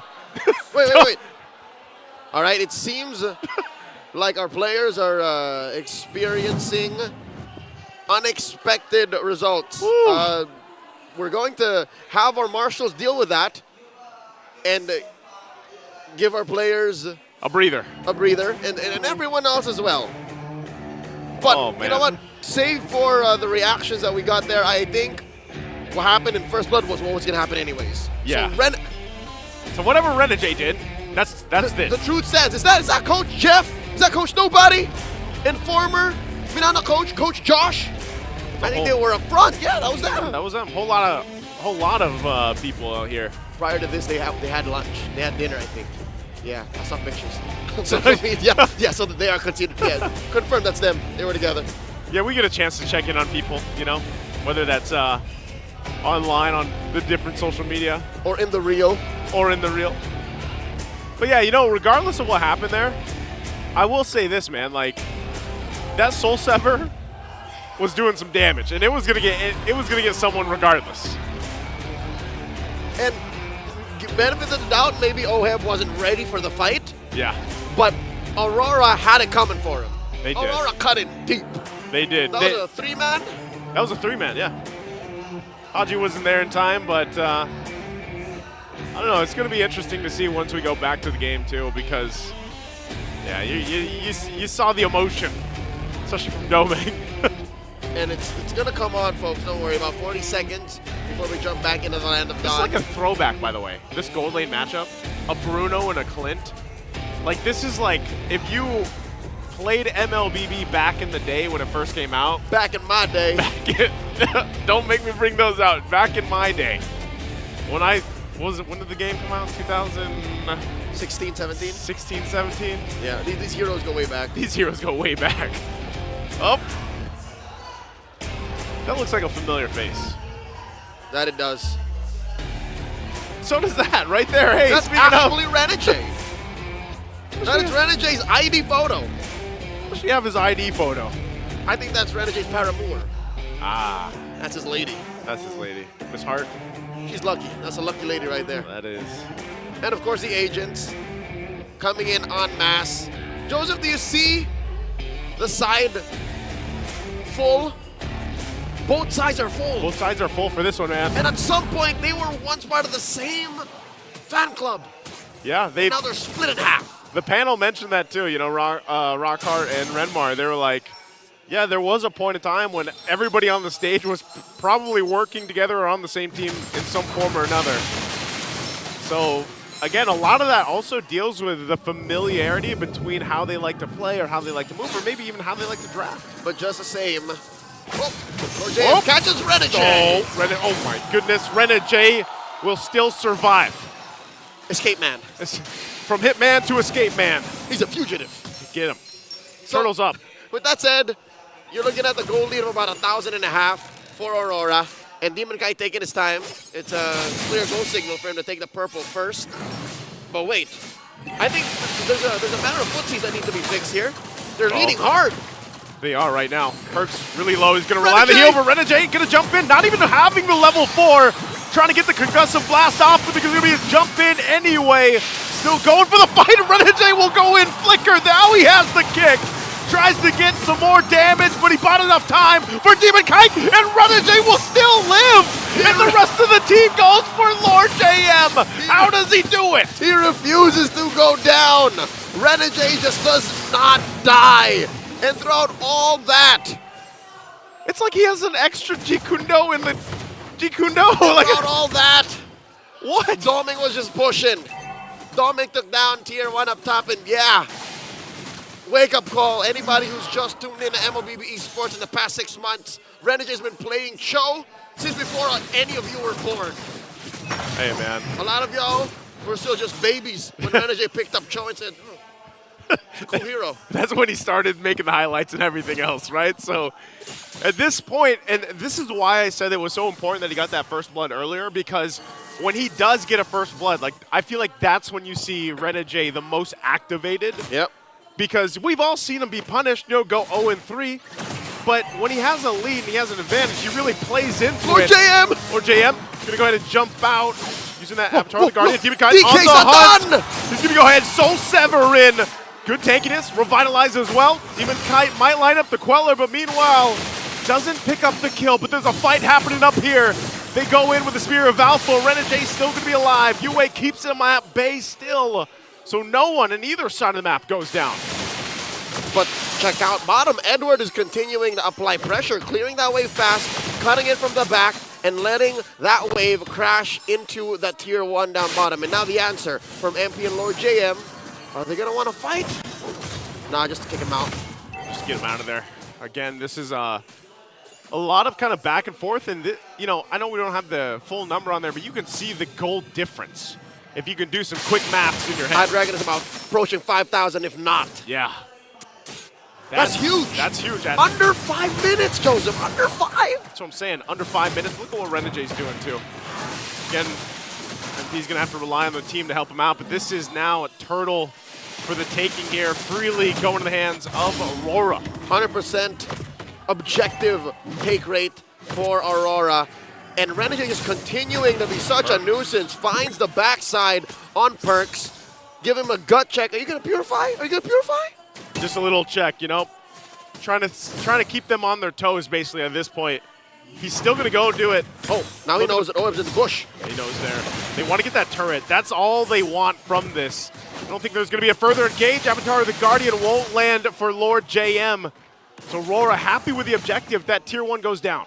It seems like Aurora watched a lot of Blacklist VODs throughout the playoffs. They understand that if you deny Blacklist the engagement, they just get gassed. Yeah. They're left running through mid-range and then like, what are we even doing, man? Stopping mid-stop and just be like, what's going on? All right, just back up. And then Aurora goes in again. And that's what leads to, correct me, tell me that's not 7,000. Tell me that's not 6.5. That's what I'm saying. Like, you know, normally I rely on the number to show under the team name there, but it's not there, so I'm doing quick math. You I'm don't pretty need sure to. That's about 6,500, 7,000-ish. It's a light year away. That's a lot of gold. Dear Lord, they're not even on the same currency right now. Renegade catching 3. Still doing the same thing he's been doing all game. With a covering fire from Domeng on the backside, going to keep them at bay also.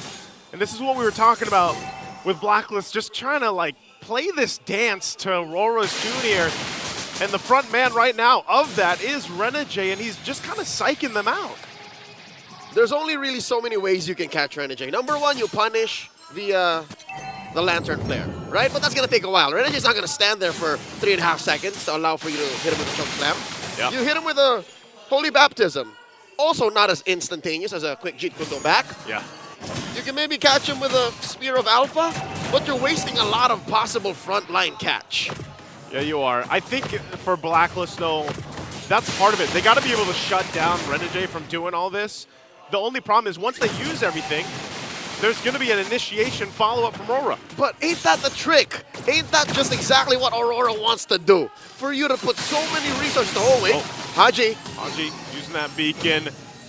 He's going to be fine, though, with it, so that's an ultimate out. The turtle's up. It's for the taking here. And isn't that exactly what Aurora wanted to do? Yeah. To just, all right, look at Renegade. Give him everything, and then suddenly Demon Kai comes from the flank. Doming free hitting. You would drop in big ice bombs. Yeah, I think some of the international viewers wouldn't technically understand, like, why Renegade is so known for this troll pick, too, because that whole Baka Renegade troll, like, this is literally the epitome of that. Like this hero. It's with this hero he played in the XP. Yes. Even before XP and Gold were a thing, he played it in Gold. It's just his hero. It's like my Gord. In his streams, exactly. It's his Your avatar. Bane. It's his avatar. It's my Bane. It's called DG Lancelot. It's basically signature at this point, and it's such a big nuisance to deal with. There's the kick again. The way of the dragon will be able to find the mark, but Avatar of the Guardian on the defensive. So Lord JM popping the Revitalize, the ultimate, gets out with his life. But this is now a Lord for the taking, it looks like, for Aurora. Count your blessings, Blacklist International. You save Lord JM, you save your frontliner, and you don't suffer any losses. And Aurora puts you in a place where, all right, they make the decision for you. Don't force this Lord take. But that aside, they haven't solved the main puzzle. They haven't found a way to break through what Aurora is doing. And it's not like they have a solid front line. Again, Edward has to somehow turn into a damage dealer later. Yeah. It's really just Renegade. He's such a nuisance. And that's the thing. I know we're talking a lot about Renegade here, but he's been the guy from the first blood for this entire game. And we're talking almost, what, 10,000 gold a difference here. More Of the than. factor, more than. More than. And folks, if you put the camera on Renegade, kept it there, and talked about Aurora, you wouldn't miss a thing. Like, that's where a majority of the action is going on. And right now, 5 members of the Northern Lights are pushing through mid. They sent the Lord down bottom in a big fat wave for DK, for the MP the King to deal with up top. And I can only wonder, is it inside the base that they can find some way somehow to come back? Maybe it is! Whoa! After the Guardian in, they're going to force some defensive flicker. Still fighting under the turret, they go. Edward jumps in. Primal Wrath going to be popped. They collapse down. It is just way too much. The gold lead is too much, and RORA will end the game decisively, 2-0. The light consumes the dark. in quick fashion. 2-0. Aurora are at match point. What a game. And there's no question on the MVP here. It's 100% it's Renegade because, like we said, from the first blood till the end of the game, he made it this way. Like, this game ended this way because of him, but the team could have just focused on all the objectives, and that's exactly what they did to get the victory here. And by focusing on the objectives and just taking what you can along the way, I think that's what they did. They just choked down on MP the King, choked down on everything Blacklist was doing. They ballooned up to 11,000 gold ahead under 10 minutes. Let's go over to the Infinix Game Tambayan. Hear from Rockhart and Redmar. That was a heck of a ballooning if I ever saw one. Yeah. Wow, oh wow. I mean, the goal lead shot up so quickly. And again, the casters are right. You know what?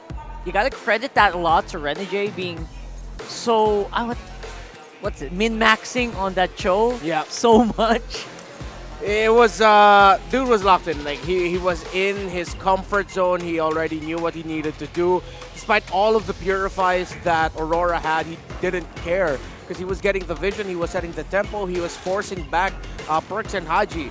These two games, we've clearly seen that Perks and Haji are just outclassed by Renegade and Uber right now in terms of like individual decision making and like how else they're faring with the rest of the team. There you go. Stats will back it up and solidified here. Renegade flexing it up a little bit and doing his Cho pose here. And yeah, that happened from the first blood. That happened on the bottom side. First engages.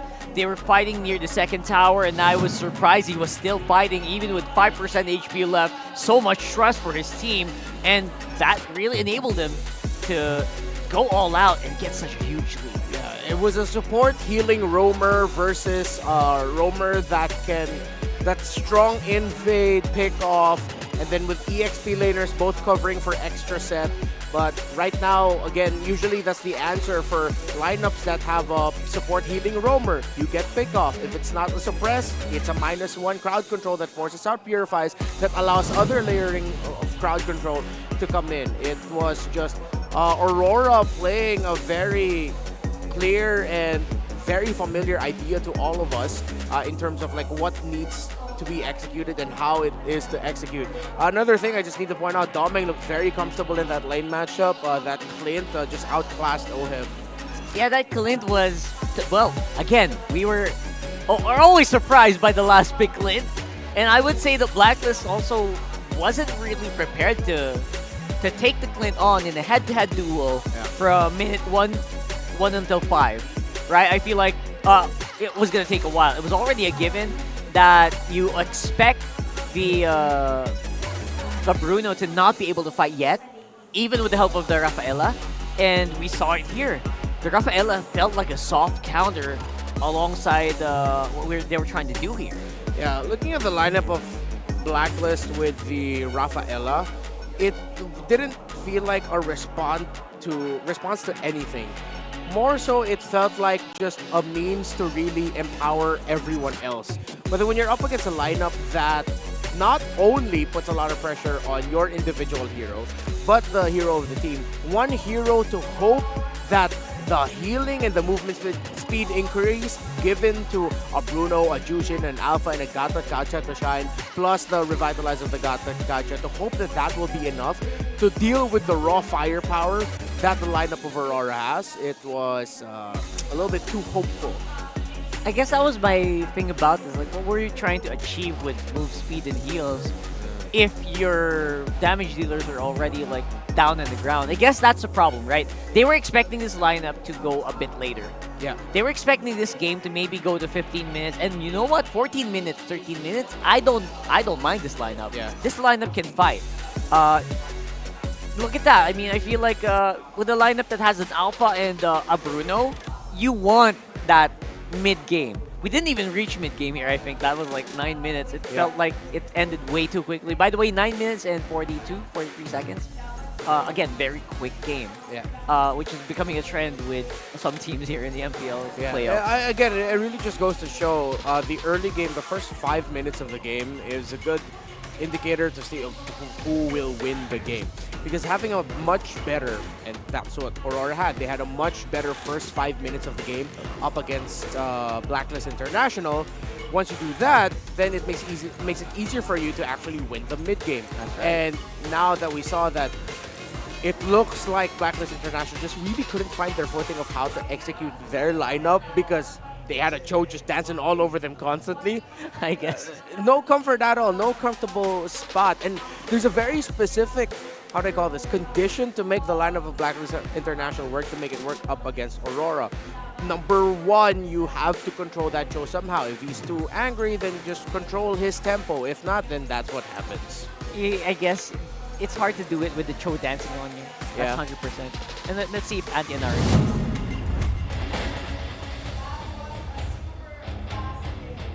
From the side of Aurora MLBB, and now they're at match point. Magandang buhay, my name is Antianara. Welcome to the Analyst segment, and I'm here today to explain what happened in game number 2 between both of these teams. When we talk about Cho, there are two people that comes to mind, Brusco and Renegade. They play the same way. They take up so much space that their opponents find it difficult to respond to whatever game style they are choosing to go with. And this explains why Aurora MLBB was able to take majority of the goal lead. In fact, Blacklist International wasn't even able to respond with the movements coming from the side of Aurora MLBB. At the Filipino panel, we were talking about how one of the goals of Blacklist International was to ensure that OHEB will be able to be funneled. But then, Aurora MLBB was able to stop that because of their movements. And again, this just goes to show how masterful Renegade is when using the Cho, because he is so good that he gives his space. He gives space to most of his teammates, and that all of his teammates are always there to back him up whenever he needs to. And that's game number 2, which is why in just a short while, we will be seeing the MPL Playground. Kami on Odin and live from the MPL Playground, at siguradong hindi kayo uuwi na hindi nag-enjoy, hindi nilalamig. At syempre, hindi kayo uuwi walang talang merch dahil lahat ng merch dito ay napakaganda at limited edition lang. We are here at Falcons APBren booth. Hi, Bestie! Hello mga ang dami nyo naman na customers today. Sila madam ng ating S14 jersey. This is limited lang po until supplies last. Yes. Kaya dito nyo lang siya makukuha. Tsaka syempre sa The Hive's Closet. Pero hanggang maubos lang yung stock. Yan, ako, bilisan nyo na. Dahil limited lang ang stock dito. Meron ba kasya sa akin dyan? Syempre meron tayong mga ano dyan. Henok, pwede itong varsity jacket. Ay, grabe. Grabe, ang ganda naman. 5 patch na siya. 5 patch na siya. At naka Chanel patch din siya. And cow leather. Pwede ko ba sukatin? Sukat lang, guys. Sukat? Thank you, Bestie. We are joined by Hybrid Philippines para magbenta ng mga merch para sa M6. So, dito lamang sa MPL Playground, mauuna na kayong makakuha ng ating M6 merch, which comes in different colors. Meron tayong white, black, and orange na suot nila ate. And they also have freebies na stickers dito sa Hybrid Philippines. So, kung ako sa inyo, kumuha na kayo. Para naman sa mga napapadaan at nakapila sa labas habang naghihintay ng ating match, pwede nyo mapanood lahat ng nangyayari sa loob through GG Truck. Halina at makisilip sa Team Merch Booth and GG Truck. These are the things that you can't miss only here at MPL Playground. Ganito magiging itsura nyo kapag super fan kayo ng MPL Philippines. Walang iniiwang team, kasama lahat sa pangarap. Kaya kung ako sa inyo, pumunta na kayo dito sa MPL Playground bago ko pa kayo maubusin ng stock dahil lahat ay limited edition. Kita kids!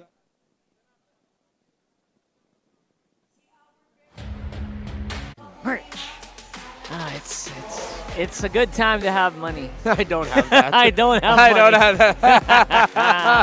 We don't have any of that. But yes, if you do have, why not? Yeah, grab it. You're gonna have that while we don't have it, so that means you have the edge. But hey, you know what I love about our MPL Philippines teams? A lot of What? the merch is actually very affordable. So as long as That's you're not true. like us and you know how to budget your money well, but we don't. Go Bad ahead. financial decisions for us. And buy a lot. The merch, very affordable across all the teams, so come here, check it out. That's right. And if you're also in the area, why don't you check out people who are dropping by as well? Right now, Index, Open and I. Both eye, yeah. Are also looking for some people who, they can make over and stuff like that. They also do like hair coloring and all that in the MPL playground. Yeah. So that's so much fun. I think you can peep up there right now that they're actually looking for that freshest face that we love to do. Oh, up they're around. already doing that. Look at that. They're doing They're also that. looking for like fresh faces so that they can give them prizes. Yeah. So you're just sitting and watching MPL, and they think you look good. Here's a prize for you. Yeah, this has to be the season where we gave away like the most prizes to people like who come in and watch. Yeah, I think so. We give away so much, and they give away so much to us in our hearts as well. But before anything else, we're gonna go on a quick break. When we come back, game number 3 is gonna be upon us. Stick around. Whew.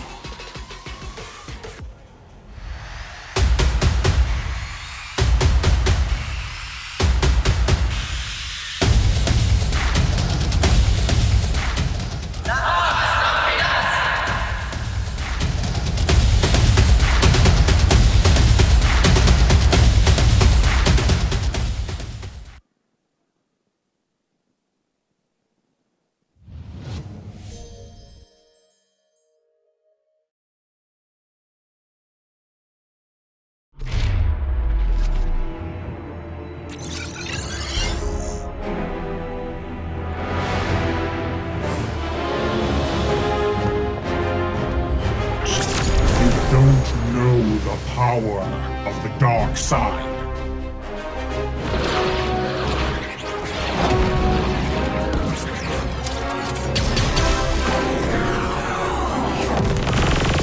Target on the move. Prepare to engage.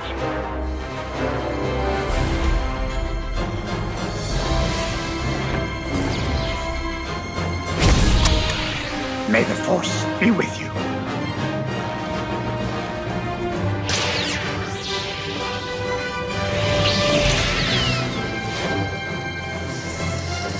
I will do what I must.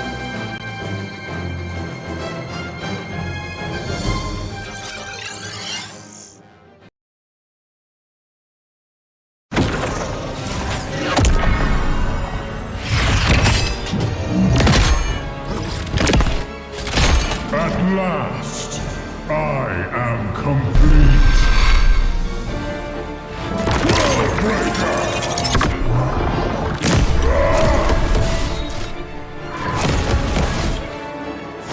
Come in fairness.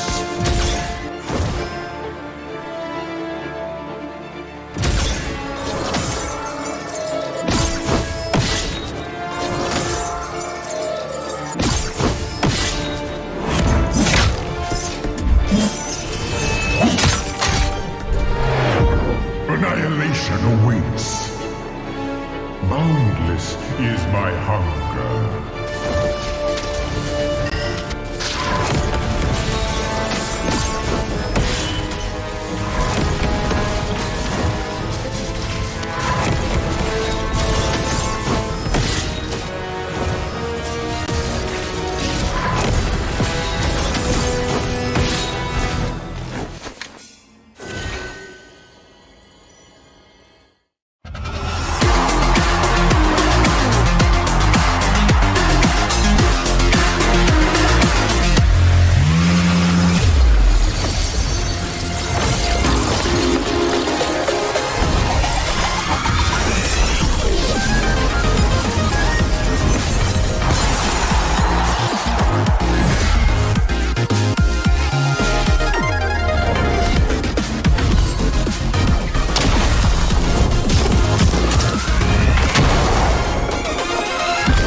8 gigabytes of all-access power. To do it all. Plus only TikTok to scroll and share non-stop.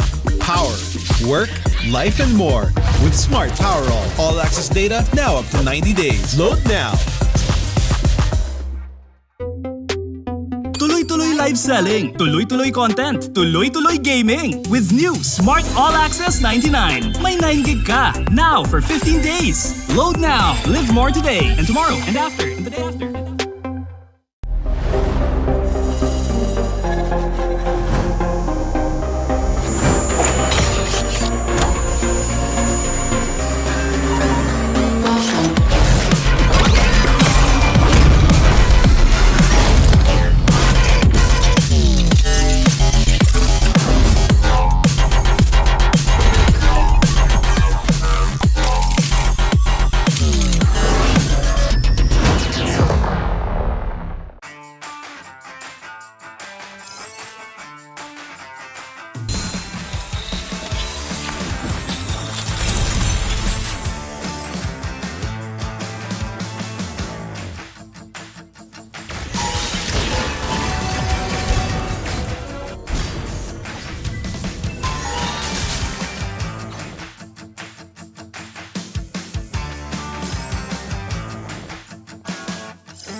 Fighting for,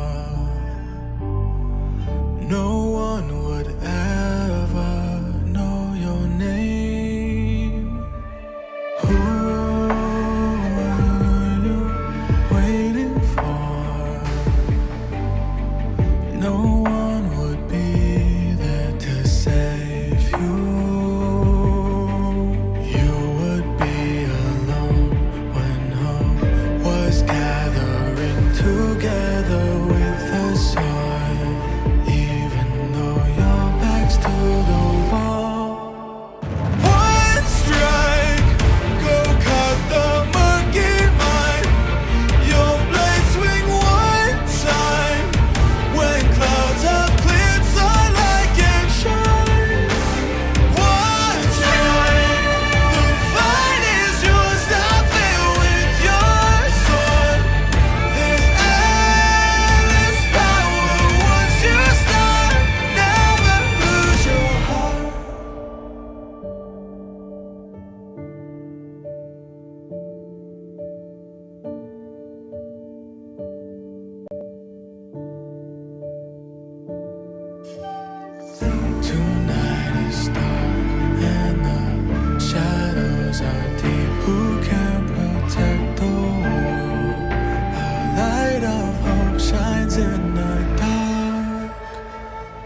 power of the dark side.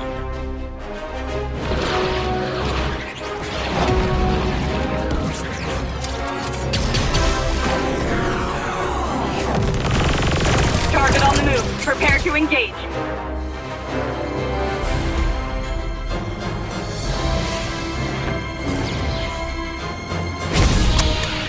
May the Force be with you.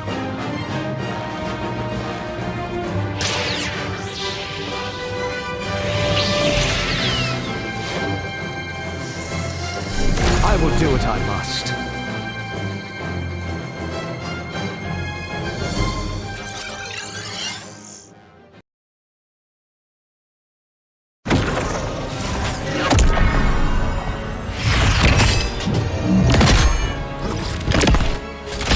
At last, I am complete.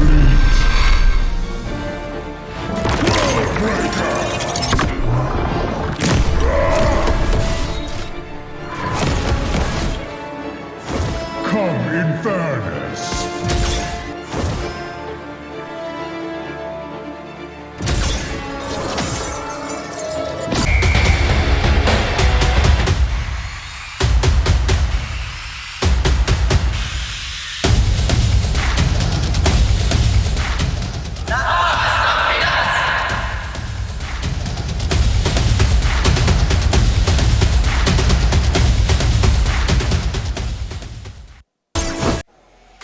And we're back, yo! Welcome to MPL Philippines Season 14 playoffs, and we are on day number 3 in case you just joined us, and we are heading into game number 3 as well, between Blacklist International and Aurora MLBB. Yeah, it's been tough for the agents. It seems like for every drafting code that they've come up with, it's been cracked by Aurora. And during the times where it looks like they drafted themselves a really good lineup, their in-game code was cracked as well. So it seems like nothing's going right the way Coach Bonchan and Blacklist International expected it to be. Aurora, seems like Coach Master of the Basics is mastering Bonchan right now. Right now, he does feel like he's always one step ahead, especially in the draft where they leverage so many good picks here for Aurora into a very all-night unstoppable lineup. And again, always trying to maximize the aggression of Renegade in a lot of these scenarios. Yeah, and I think for Aurora, that might be their way to go here. With the lineups that they've drafted, the playstyles, looking at their main, either for the roam or for the jungle, it always just seems to boil down on the idea of aggression. Whatever Blacklist decides to do will have a strong counter to it, that a great ultimate and entry will mean forced responses, and if you're not ready, you're just going to get surprised. I wouldn't be surprised if Aurora are just going to end up picking another lineup again that will just scale up so quickly. And speaking of surprises, Coach Bonchan, where's that Estes? You really think that he was serious about dropping that? I think he was. I know the guy. He doesn't say like stuff like that. He's done that before, by the way. He kind of just preempted picks like a Deggy. The Valentina jungle back in season 10. Valentina jungle, right? So I wouldn't put it past him. Come on. Give us a lineup that will maximize an Estes in this one.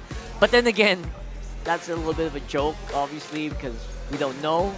This is, in all seriousness, this is possibly Blacklist's last game of the season. Yeah.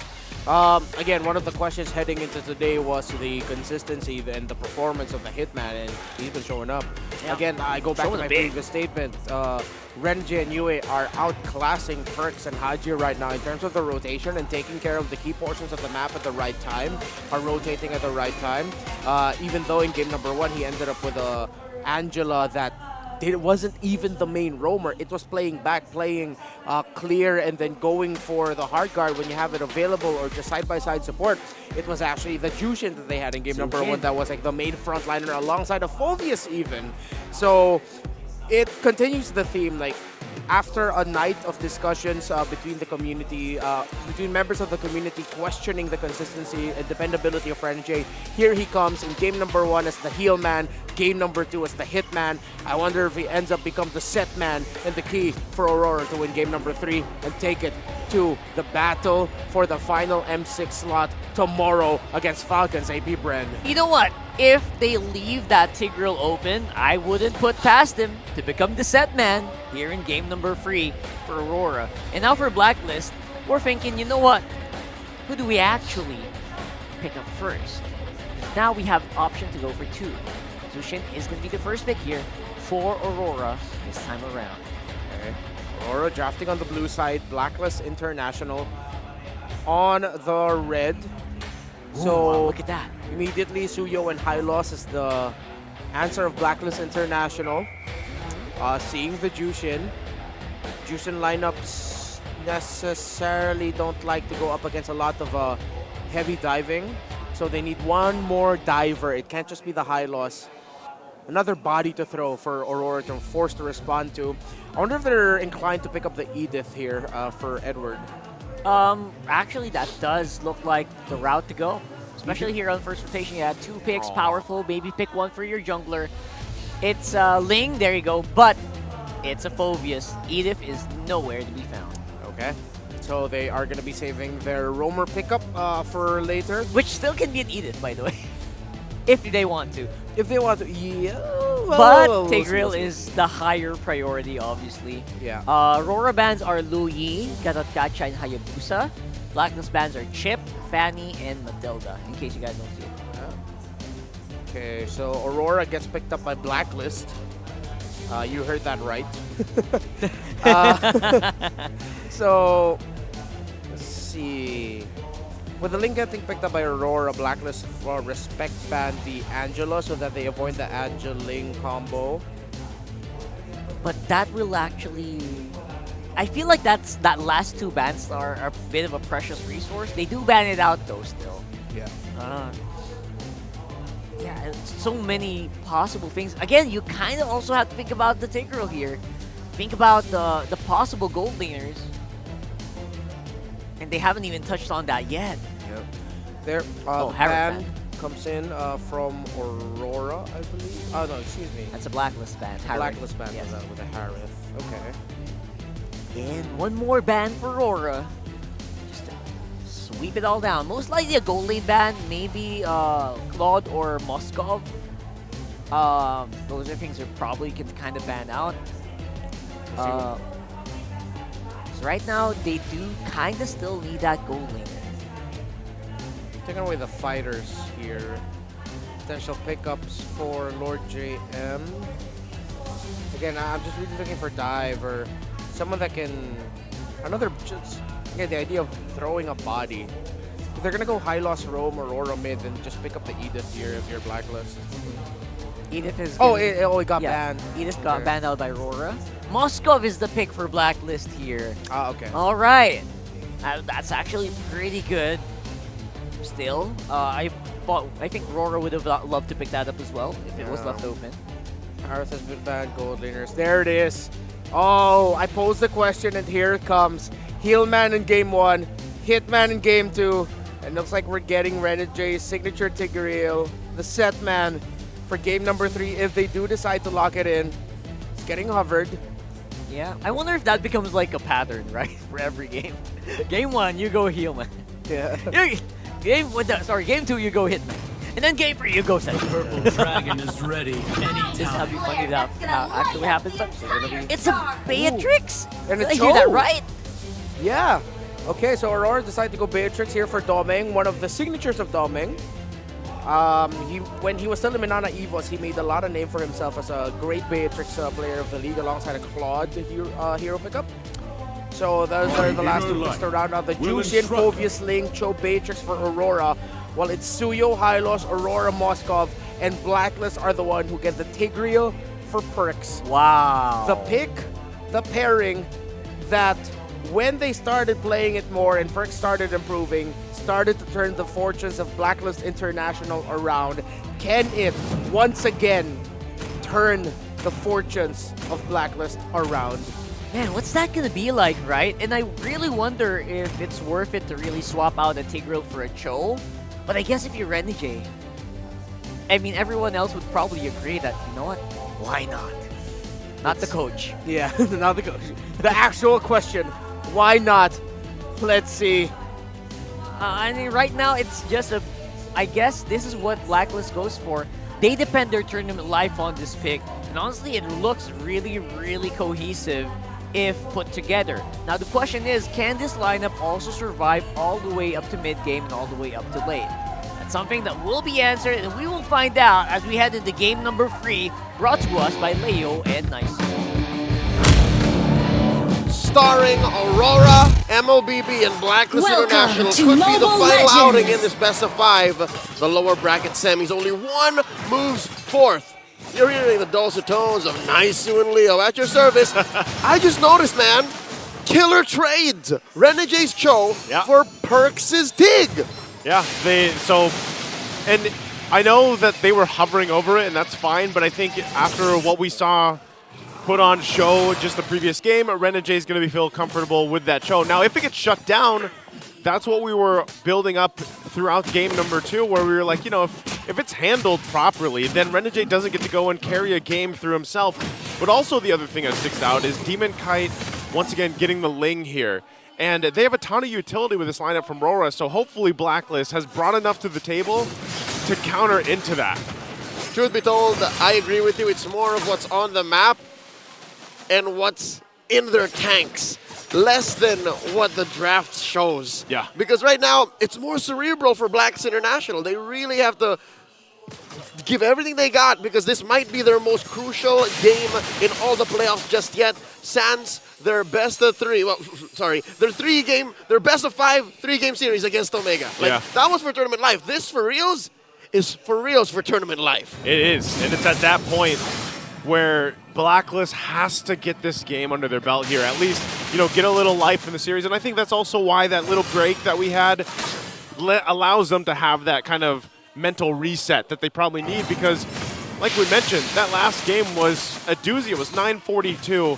So they needed to come out with a draft that's going to give them the advantage for this game. And I think they do have that advantage, save for the on-fire nature of Game 2 for Renegade's Cho. I think, just big picture, I think Black has a better draft. I'll say it out loud now. Yeah? Yeah, because like they have the Hylos, yeah. They have Haji's Aurora, they have the Suyu, who I think is number 1 pick. It's a known element, right? We know what it's capable of. And you have the Moskov on Oheb, which I think, against Demon Kite, and even against Doming, has the potential to win more fights, like especially the big 5v5s. There is, and I think that's where they have to focus on is getting those wins when it comes to these early fights around the objectives because that's where they kind of struggled. See this right now, Edward dealing with Lord JM, trying to keep him at bay. Half health on the Turtle. Demon Kite finally swooping in. Glorious Pathway already dropping down. The kick was already committed as well. They're going to drag him in with a Lantern. The Tempest Blade's going to come down as well. They're going to just go for the fight, looking for Perks. They'll find him first before they bring MP the King, but he does escape. Even Haji keeping up the passive, but this is a Turtle now for RORA. That's first blood drawn, and of course a 3-man TKO. I'll call it now. They sent back MP, they sent back Lord JM, they took down Perk, they sent back Haji, and they scored the Turtle.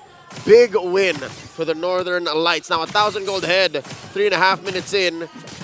Let's talk about that gold lane. This is where I think Blacklist can make the most of the early game aggression of Aurora. Yeah. Protect Oheb, get him up to the point where he can farm, and I mean, I don't know, protect him from Renegade or make the rest of the map more busy, more of a threat magnet, so Oheb can get there. And that's why I think it's so important that MP the King gets the snowball that we usually see on this. Look at this kick. Oh, just going for the passive at this point. Implosions to catch Renegade. They're going to lock him down with a freeze as well. Spear won't be needed that one, so this is the punishment that Blacklist needed to do against Renegade. That's literally all of the ults in that vicinity. Yeah, it's a whole lot. Save for the Glorious Pathway, but Renegade died anyways. So see how much luggage Blacklist has taken from game 1 to just shut down Renegade. Again, these are the steps that Blacklist has to take, but they also have to win the macro front, because you can see the gold lead right now for Aurora based on everything they've been doing pace-wise. So that's what they've done throughout the series, is they are the ones setting the pace with what they have available to them. So Blacklist, you know, they're trying to keep things together, and going back to the point of Oheb, you know, they can protect him the best they can. He's actually got the Purify himself too.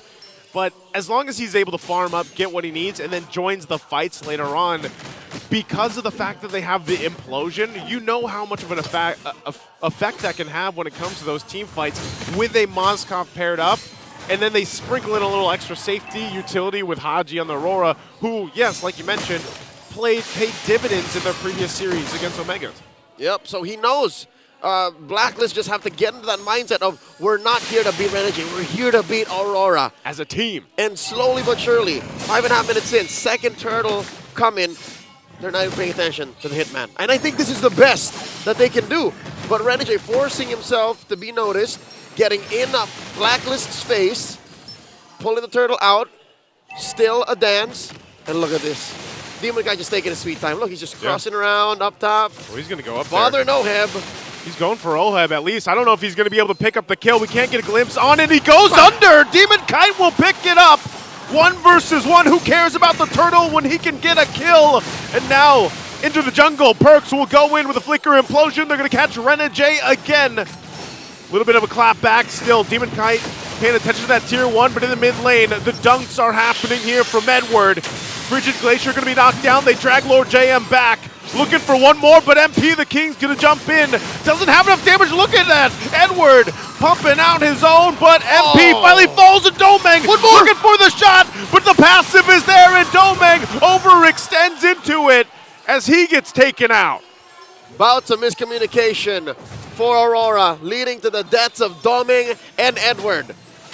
You know what? Half of me thinks they were willing to give Edward, all right? They got to push up top, they got to push down bottom, but I don't think Domeng was part of the bundle. Now Perks, looking around, seeing what he can do about this turtle. Eventually just has to concede it. Now gets hit with a choke slam. That's, you know, at this point, we've all played against it. It's a little tilting when you got a Jushin across from you and you're just trying to get to safety, man. But you just let me go. Let me go. Stop. I said no. That's how it feels, basically, right? But with this, again, it's all going back to the point. Demon Kite made that play up top against Oheb, gets the tier 1 turret. You're seeing where the items are falling into place now. Despite the stumble onto Domeng, he is still about 1,000 ahead of Oheb. And now, kick. whoa, Haji! Implosion going to be used as well. Everything, once again, thrown for Renegade. It's almost like Blacklist has had enough of the Hitman on this show. To be fair, wasn't just Renegade. DK was also a part of that massive implosion. Glorious Pathway, Frigid Ice combo. And the spear came through. Right? So that's everything. It's everything. If it worked out, would have been a masterpiece, an orchestrated ult from all 4 members of Blacklist International, sans MP the King, who does the cleanup. But luckily, Demon Kite had the Tempest of Blades, and now you're seeing lingering effects of Game 2. Folks, if you missed it, Aurora finished at about 9 minutes 40 seconds off the back of Renegade's show. This very same hero that you're seeing him play now. And I guess it's a different tune, but Aurora is still in control. They're still in control. They still have a lead.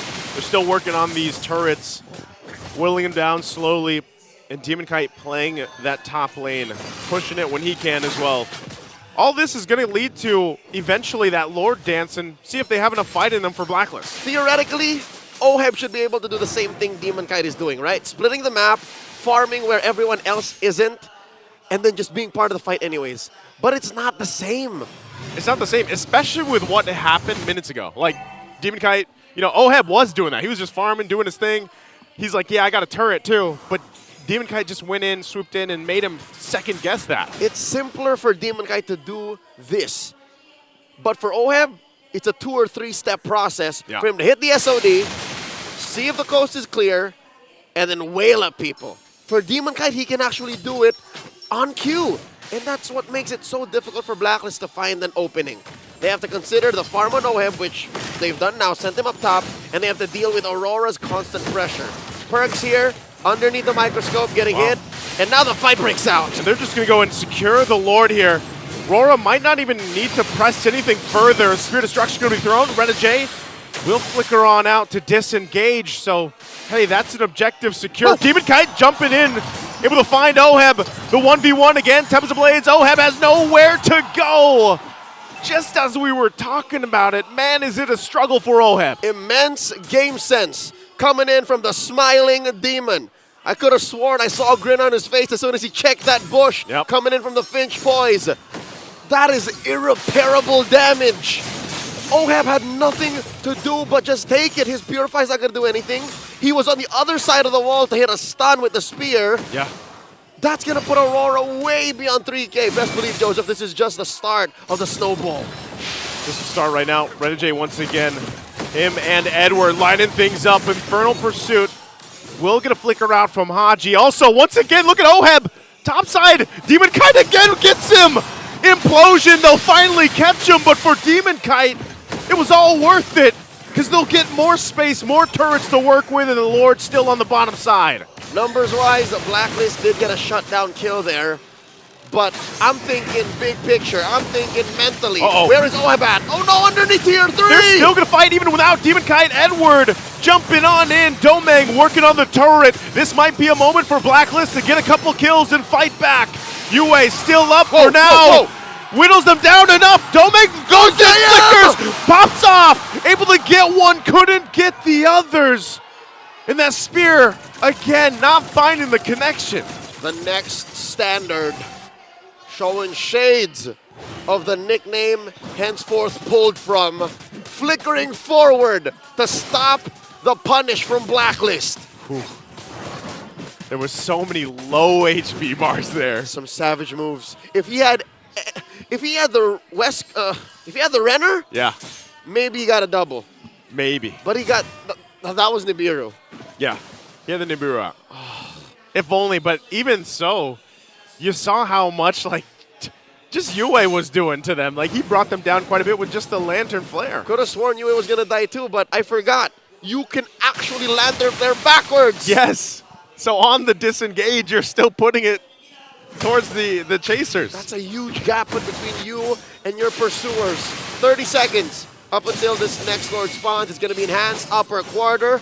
Blacklist clearing up these waves. They cannot afford any more base damage given how little farm is on Oheb and how the past 5 minutes has been for the young Kiel Soriano. Dude, he died 3 times. If I'm not mistaken, all 3 in the hands of Demon Kite. If not twice the Demon Kite, once down bottom. Yeah. And that's why I was saying, you know, Demon Kite is doing the job of really keeping him in check from just sitting in that side lane and farming up and joining these fights. He does finally get the Wind of Nature, but this is going to be a Lord easily secured. Glorious Pathway was dropped down. Do they really want to fight this? MP already out of the picture. There's the way of the Dragon on Lord JM, and he can't run away either. It's already a double. Looking for more. Renegade keeps him in check, and Oheb will stay on that bottom side. Lord making its way. I don't think Lord JM and MP were expecting that.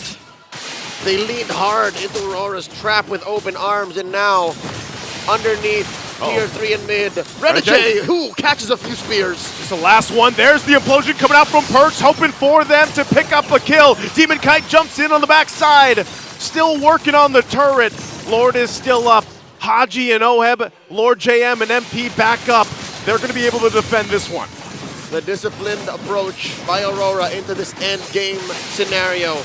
Despite being 6,000 gold ahead, all inhibitors down, choose to play the long game. 9-8, as bloody close as this could be, Aurora are worlds ahead. Joseph, we've seen 7,000 gold leads, 8,000 gold leads. Yep. We've seen 2,000 gold leads.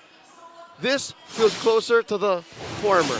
Yeah. This is a huge 5K gold. Where's the majority of it on? It's not even between Oheb and Doming. Look at the junglers here, man. It's almost 3K BK difference. and MP. Yeah, massive. And Demon Kite, this is one of his key picks, this Ling. Whether he has an Angela or not, it doesn't matter. The way he moves around the map, the way he targets certain members, like he has Oheb the whole time, like this is what makes him such a strong Ling player. It's what you call the moves and the grooves. Yes. He weaves in and out, and when he catches his prey, you can't escape. He whips out the grin, and it's over the next thing you know. So here's the thing. MP the King, it's not like he has a bad hero. It's just what the Suyu wants to do, he couldn't because of how Blacklist can't find the right formation. Yeah. As it is, Aurora doesn't deal burst damage. Oheb can't find the 2 or 3 seconds he needs to free hit for MP to clean up. I think that's where the dilemma is. Aurora aren't allowing for that kind of interaction. Yeah, they don't want it to happen. Part of this, though, too, you do see that OHEB's starting to have some pretty respectable damage. You just picked up the Malefic Roar. So if somehow, some way, they keep things together as a team in a base, maybe they can find the right angles to fight in. But even these choke points around the jungle are going to be difficult because of the fact that you also have, again, this Jushin across from you from Yue. She can lantern flare you from across an obstacle, by the way. Yeah. So as long as Yue does his due diligence and puts up a perimeter between his opponents, his team, and a wall, Blacklist can never have an ideal engage. It's difficult is not even a word I would describe Blacklist situation right now. Yeah. It's worse than that. It's worse than difficult at this point. And the net worth doesn't tell you the full story. The kits that Aurora have brought into this draft. Here we go, coming There's in! the implosion. It's on Renegade again. That's what they commit. Yue also already using the beacon. They go down with a Frigid Glacier. Demon Kite looking for OHEB again. Has the Wind of Nature. Gets the Immortality. Looking to clean up on the backside. They do get rid of Demon Kite. And it's OHEB and Lord JM down.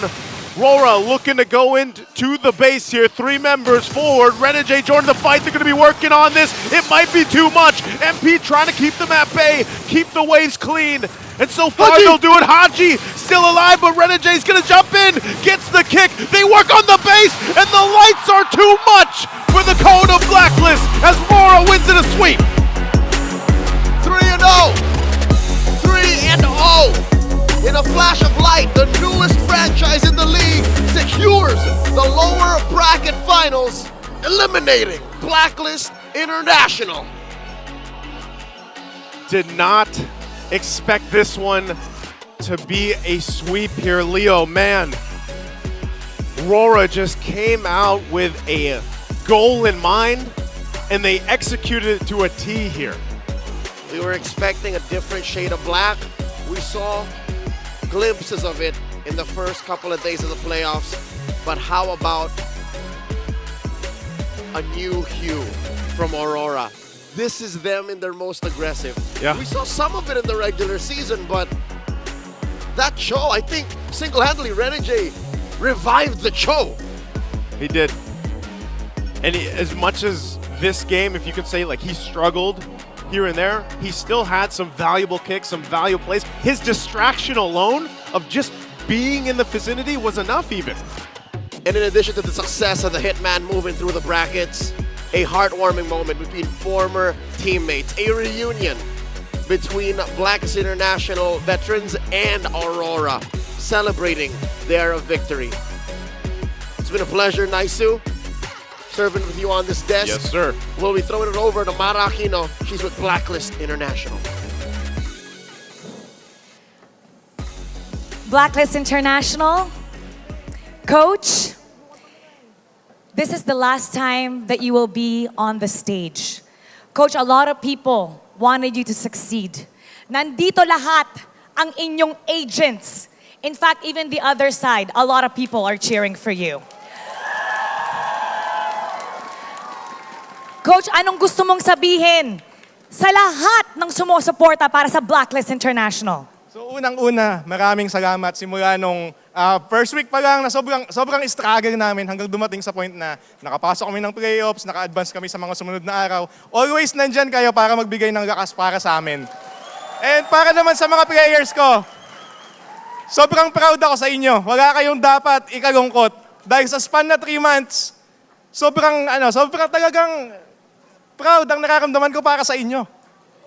Nakaabot tayo sa ganito. Madaming nagpe-predict, 8th place secured. Di ba?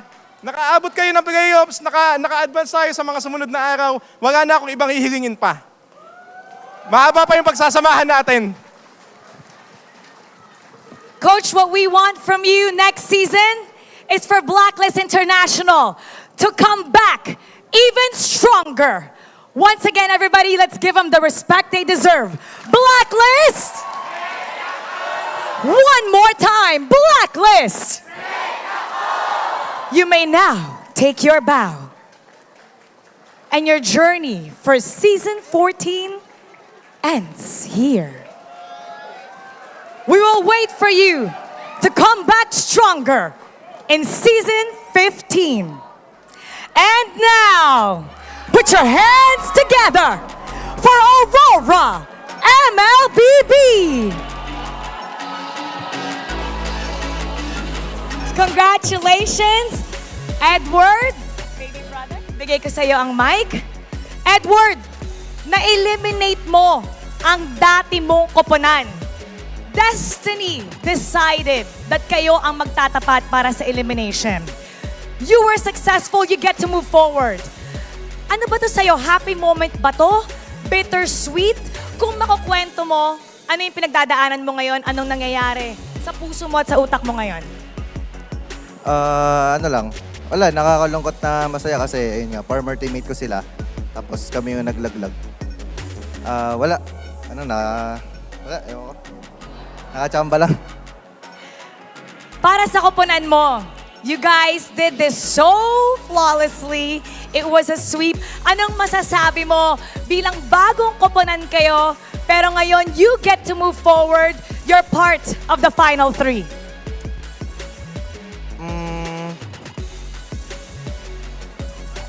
Ano ba? Wala, masaya kasi ayun nga. Ang ina-expect na maraming tao kapag bagong org parang wala eh. Kumbaga parang bagong team. So ayun. Ano gusto mo sa koponan mo? Sabihin sa koponan mo. Ayun, sobrang proud ako sa kanila kasi kahit bago pa lang kami, sobrang lalapit nila. Binubuhat nila ako. Thank you sa inyo. Pero di pa tapos, may bukas pa. Tsaka Hindi pa tapos. sana meron pa sa Sunday. May bukas pa. Sana. Oh, sige nga. Okay. Rene J, bukas, makakalaban mo ulit ang FCAP, pati si Ogwen. What's gonna be different this time? Anong gagawin nyo that's different? What can we expect? Tawag dito, nag-usap kami ni Coach Bon eh. Gusto sana talaga namin magkita sa Grand Finals eh, chinat ko siya. Pero siguro ipapromise ko na lang kay Coach Bon na bibigay namin best namin bukas para hindi sayang yung pagkatalo nila. Ano naman ang mensahe mo sa magiging kalaban mo bukas dahil sigurado ako nanonood sila ngayon? Then, good luck lang. Pakita na lang natin best natin bukas. Ayoko mo naman trash talk, baka maudlot eh. Sabi nga ni Coach, kalma lang. At ito na, we're about to announce our MVP. Let me hear some names. Sino? Let's see if you got this right. Let's take a look at the screen. Kalbo. Our MVP is Yue! Yue! Mensahe naman sa Auroras at imbitahan mo sila na suportahan kayo bukas dahil it's gonna be a big game tomorrow. Salamat sa pag-suporta, Auroras. Tsaka, note kayo sa laban bukas, Grand Finals lower bracket. Ayun. Tsaka, check, follow nyo yung page namin para always kayo updated. And, check, available na merch namin. Check nyo sa booth yun. Follow their socials to be updated and kunin nyo na ang kanilang merch. And now, it's time to get to know our lucky fan who will get 5,000 diamonds. Come on up. We give back to our fans. We love the way you support MPL Philippines. And with that, we're gonna give this fan 5,000 diamonds. Hello. What's your name? Shane. Shane. Shane, sino dito sa Aurora MLBB ang paborito mo? Lahat sila, pero kung papipiliin ako, si Edward. Si Edward! Edward! Oh, ayan na si Edward. Katabi mo na si Edward. Edward, tingin ka sa kanya. Anong gusto mong sabihin kay Edward? Congratulations. Sa kanya ka tumingin. Sa kanya ka tumingin, tingin ka sa kanya. Eye to eye. Congratulations sa iyo at saka sa inyong lahat. Deserve nyo to. Edward, message naman sa ating lucky fan. Ayun, thank you po. Tsaka thank you sa suporta nyo. Mahihayin talaga ang ating baby brother Edward. Kukunin ko ang mic.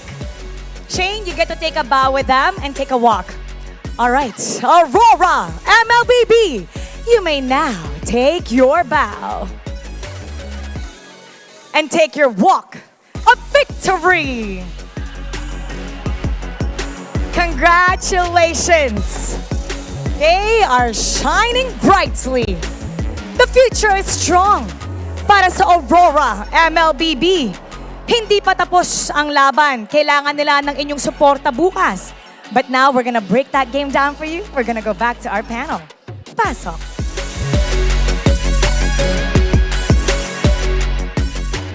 Whoa, that last scene.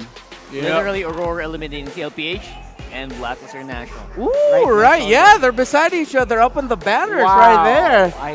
Just- The last light remaining in that area. That's right. Huh. And they did shine bright like a diamond, but that's for a exactly. different time. For now, congratulations to Aurora. They will be moving forward into the lower bracket finals tomorrow against Falcons APBren. And the one of them will be going home and going over to the finals, rather, and going to M6. I was already gushing about this young man's performance, not even just in game number 3, but in game number 1 as well. Game number 2, when he played the Aurora, paired up with the Cho. Yue here really just foiled a lot of the plans of Blacklist International in terms of the things that they wanted to do and execute at the right time. Eventually, every time RORA would think, hey, I think we can fight here. Hey, I think we can go. Well, suddenly, surprise, there's a Jushin that you need to worry about. These are clips from the previous games that we saw. I believe we might actually be seeing clips from all the games. Maybe, we'll see. But yeah, Yue was great. Yue was, his Zushin was, game 2 and game 3 Zushin was one of the reasons why later tonight I will definitely be playing a lot of Zushin. Yeah. Just for the fact that it is so infuriating to fight against. Despite all the challenges that, of course, Blacklist put in their front. Don't get me wrong, guys. It was a bit of a challenge in a few of these fights where I thought Blacklist could maybe get a 1-up, but it was so consistent. That Mage is just so consistent, controlling that team fight, making sure you're still alive, making sure that your other players can do free hits, they can do all the crowd control they can do, because everyone's so focused on you. Yeah, Jushin's really the best hero to play against a lineup that is lacking damage or will take some time for damage to come to fruition, because you want to be able to take her down as quickly as you can.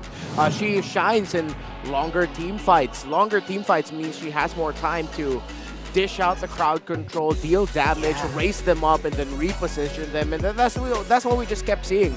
Blacklist, they'd maybe catch one, maybe they'd catch Renegade, maybe they'd catch Edward, but they could never really catch Yue. And his conservation of the Crimson Beacon, coming in with a later team fight approach was just really great. Little glimpses of itemization that I want to point out. Of course, Heptacy's rush for this Beatrix going to the 3rd item with the BOD.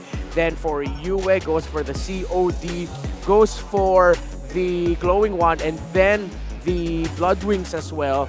Then for the itemization of the Phovius, I believe it was the Thunderbelt. Yeah. Or was it the Warax? Yeah. And then with Renegade going Anti-Cuirass, Radiant Armor. Just really great item responses and itemization by Aurora as a whole.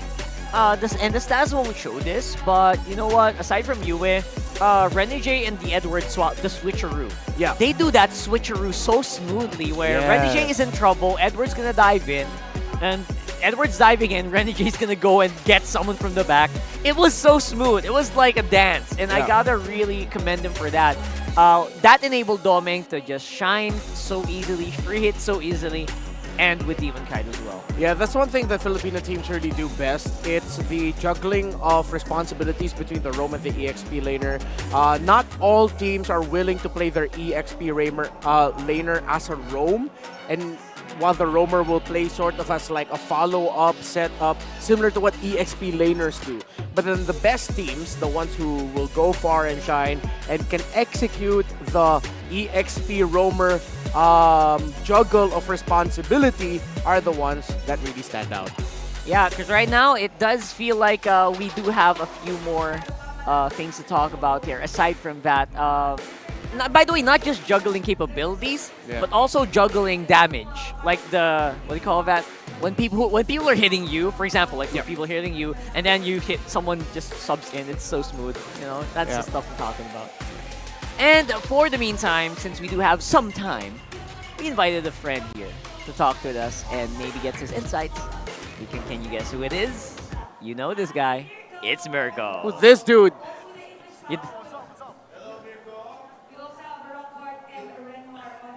Sup, nerd?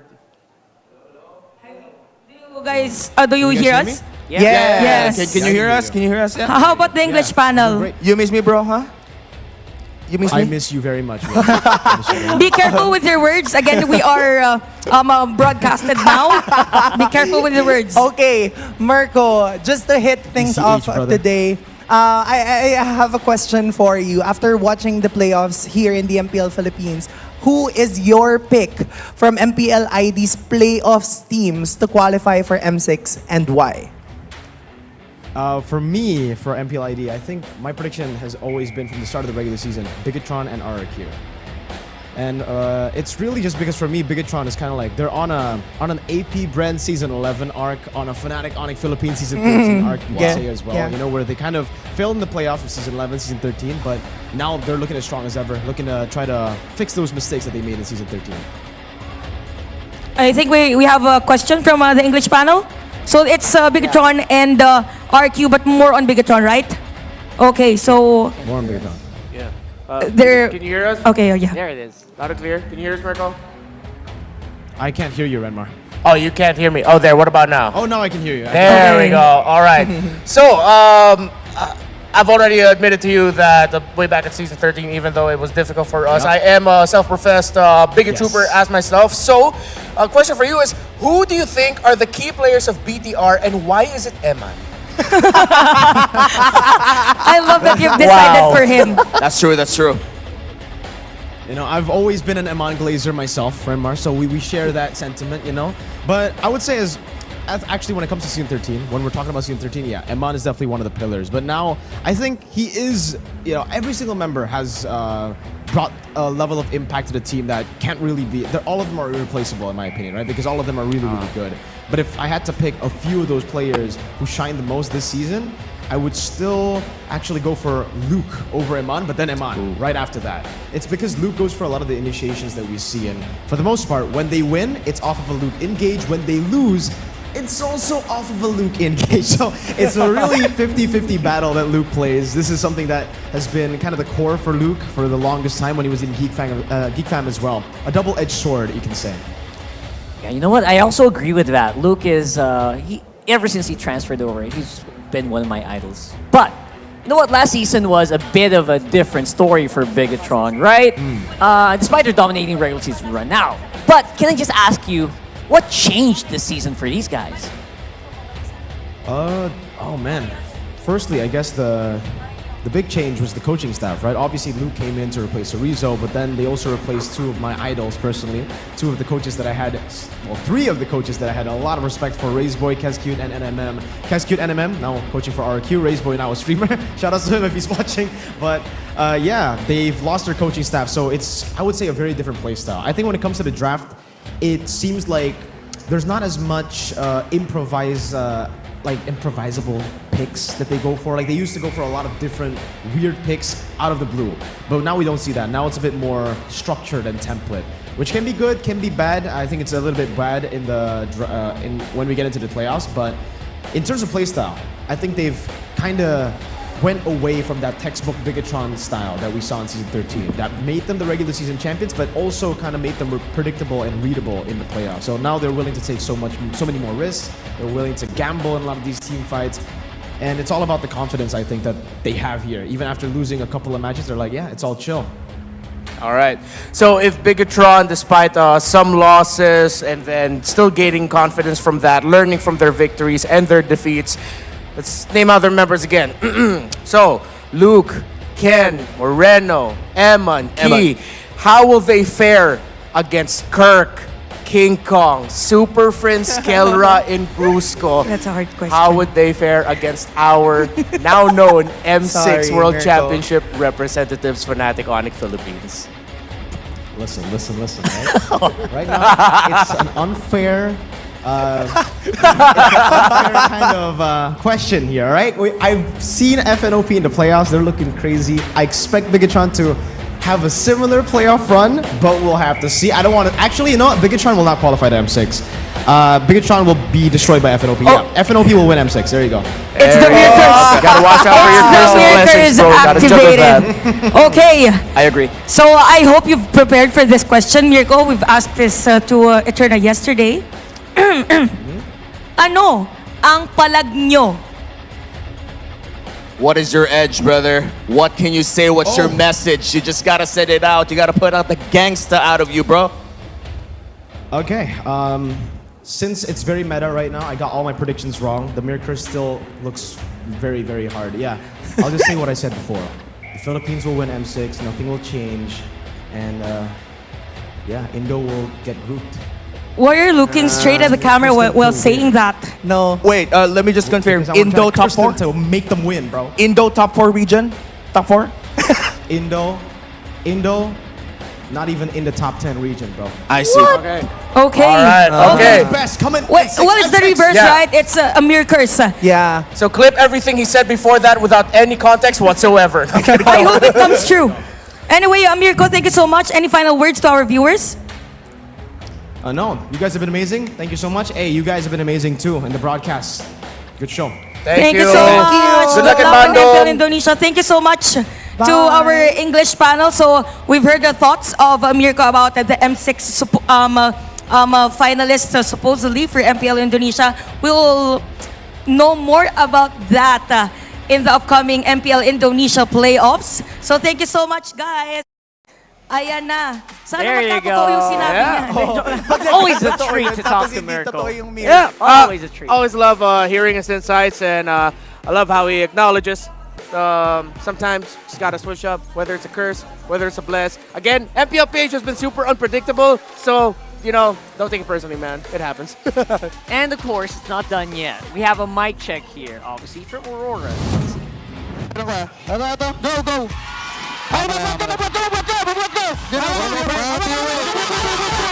Nice one.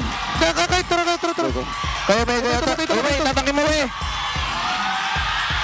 Ito pa. Ulit na naman. Ano, please. Patay Bruno. Pare.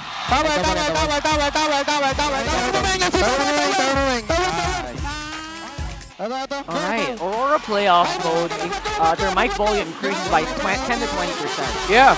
And you know, I think it's like universal amongst Filipino teams. What? Like, do something good. Do something good. Nah.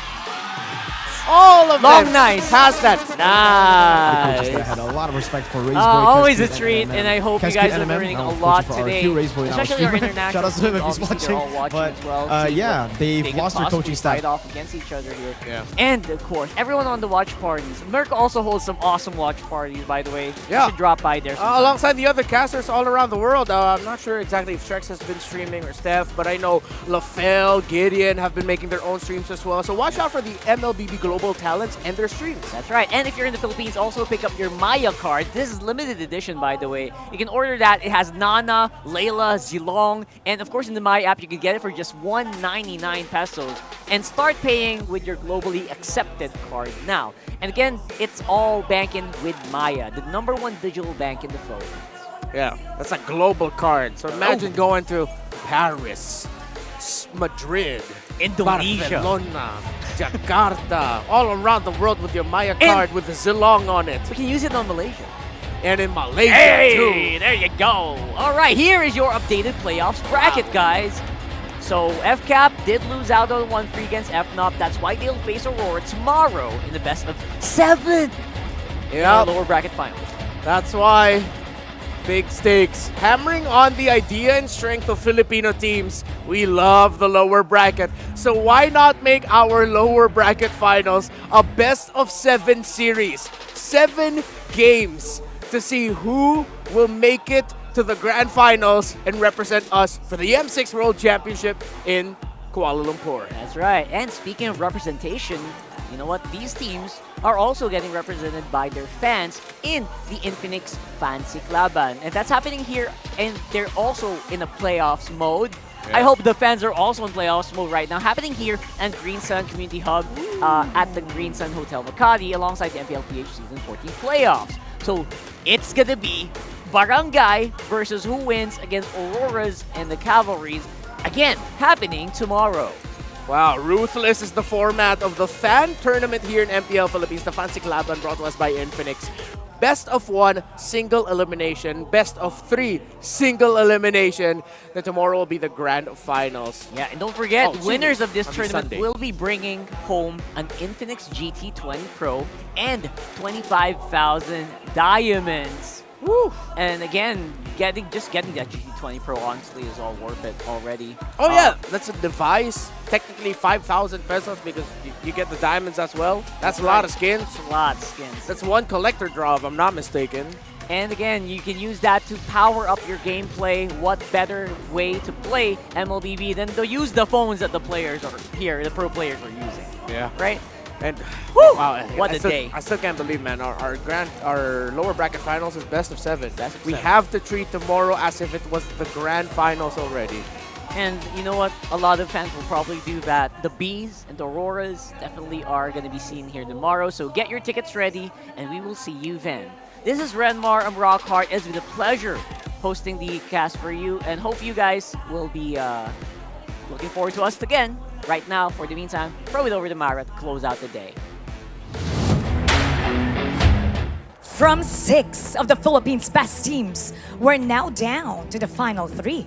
Fnatic Onic Philippines, the first team to get a ticket to carry our flag at the M6 World Championship, are now waiting for their opponent in the grand finals. And that's exactly what tomorrow is going to be all about. Falcons APBren will go up against Aurora MLBB in the first ever best of 7 lower bracket finals. This is a story worth telling for seasons to come. Who will make it to the grand finals? Unleash the hero within. Are you ready for it? Ako po si Mara Aquino and you've been watching MPL Philippines Season 14, the playoffs. Keep it good vibes, everybody, and see you at the lower bracket finals.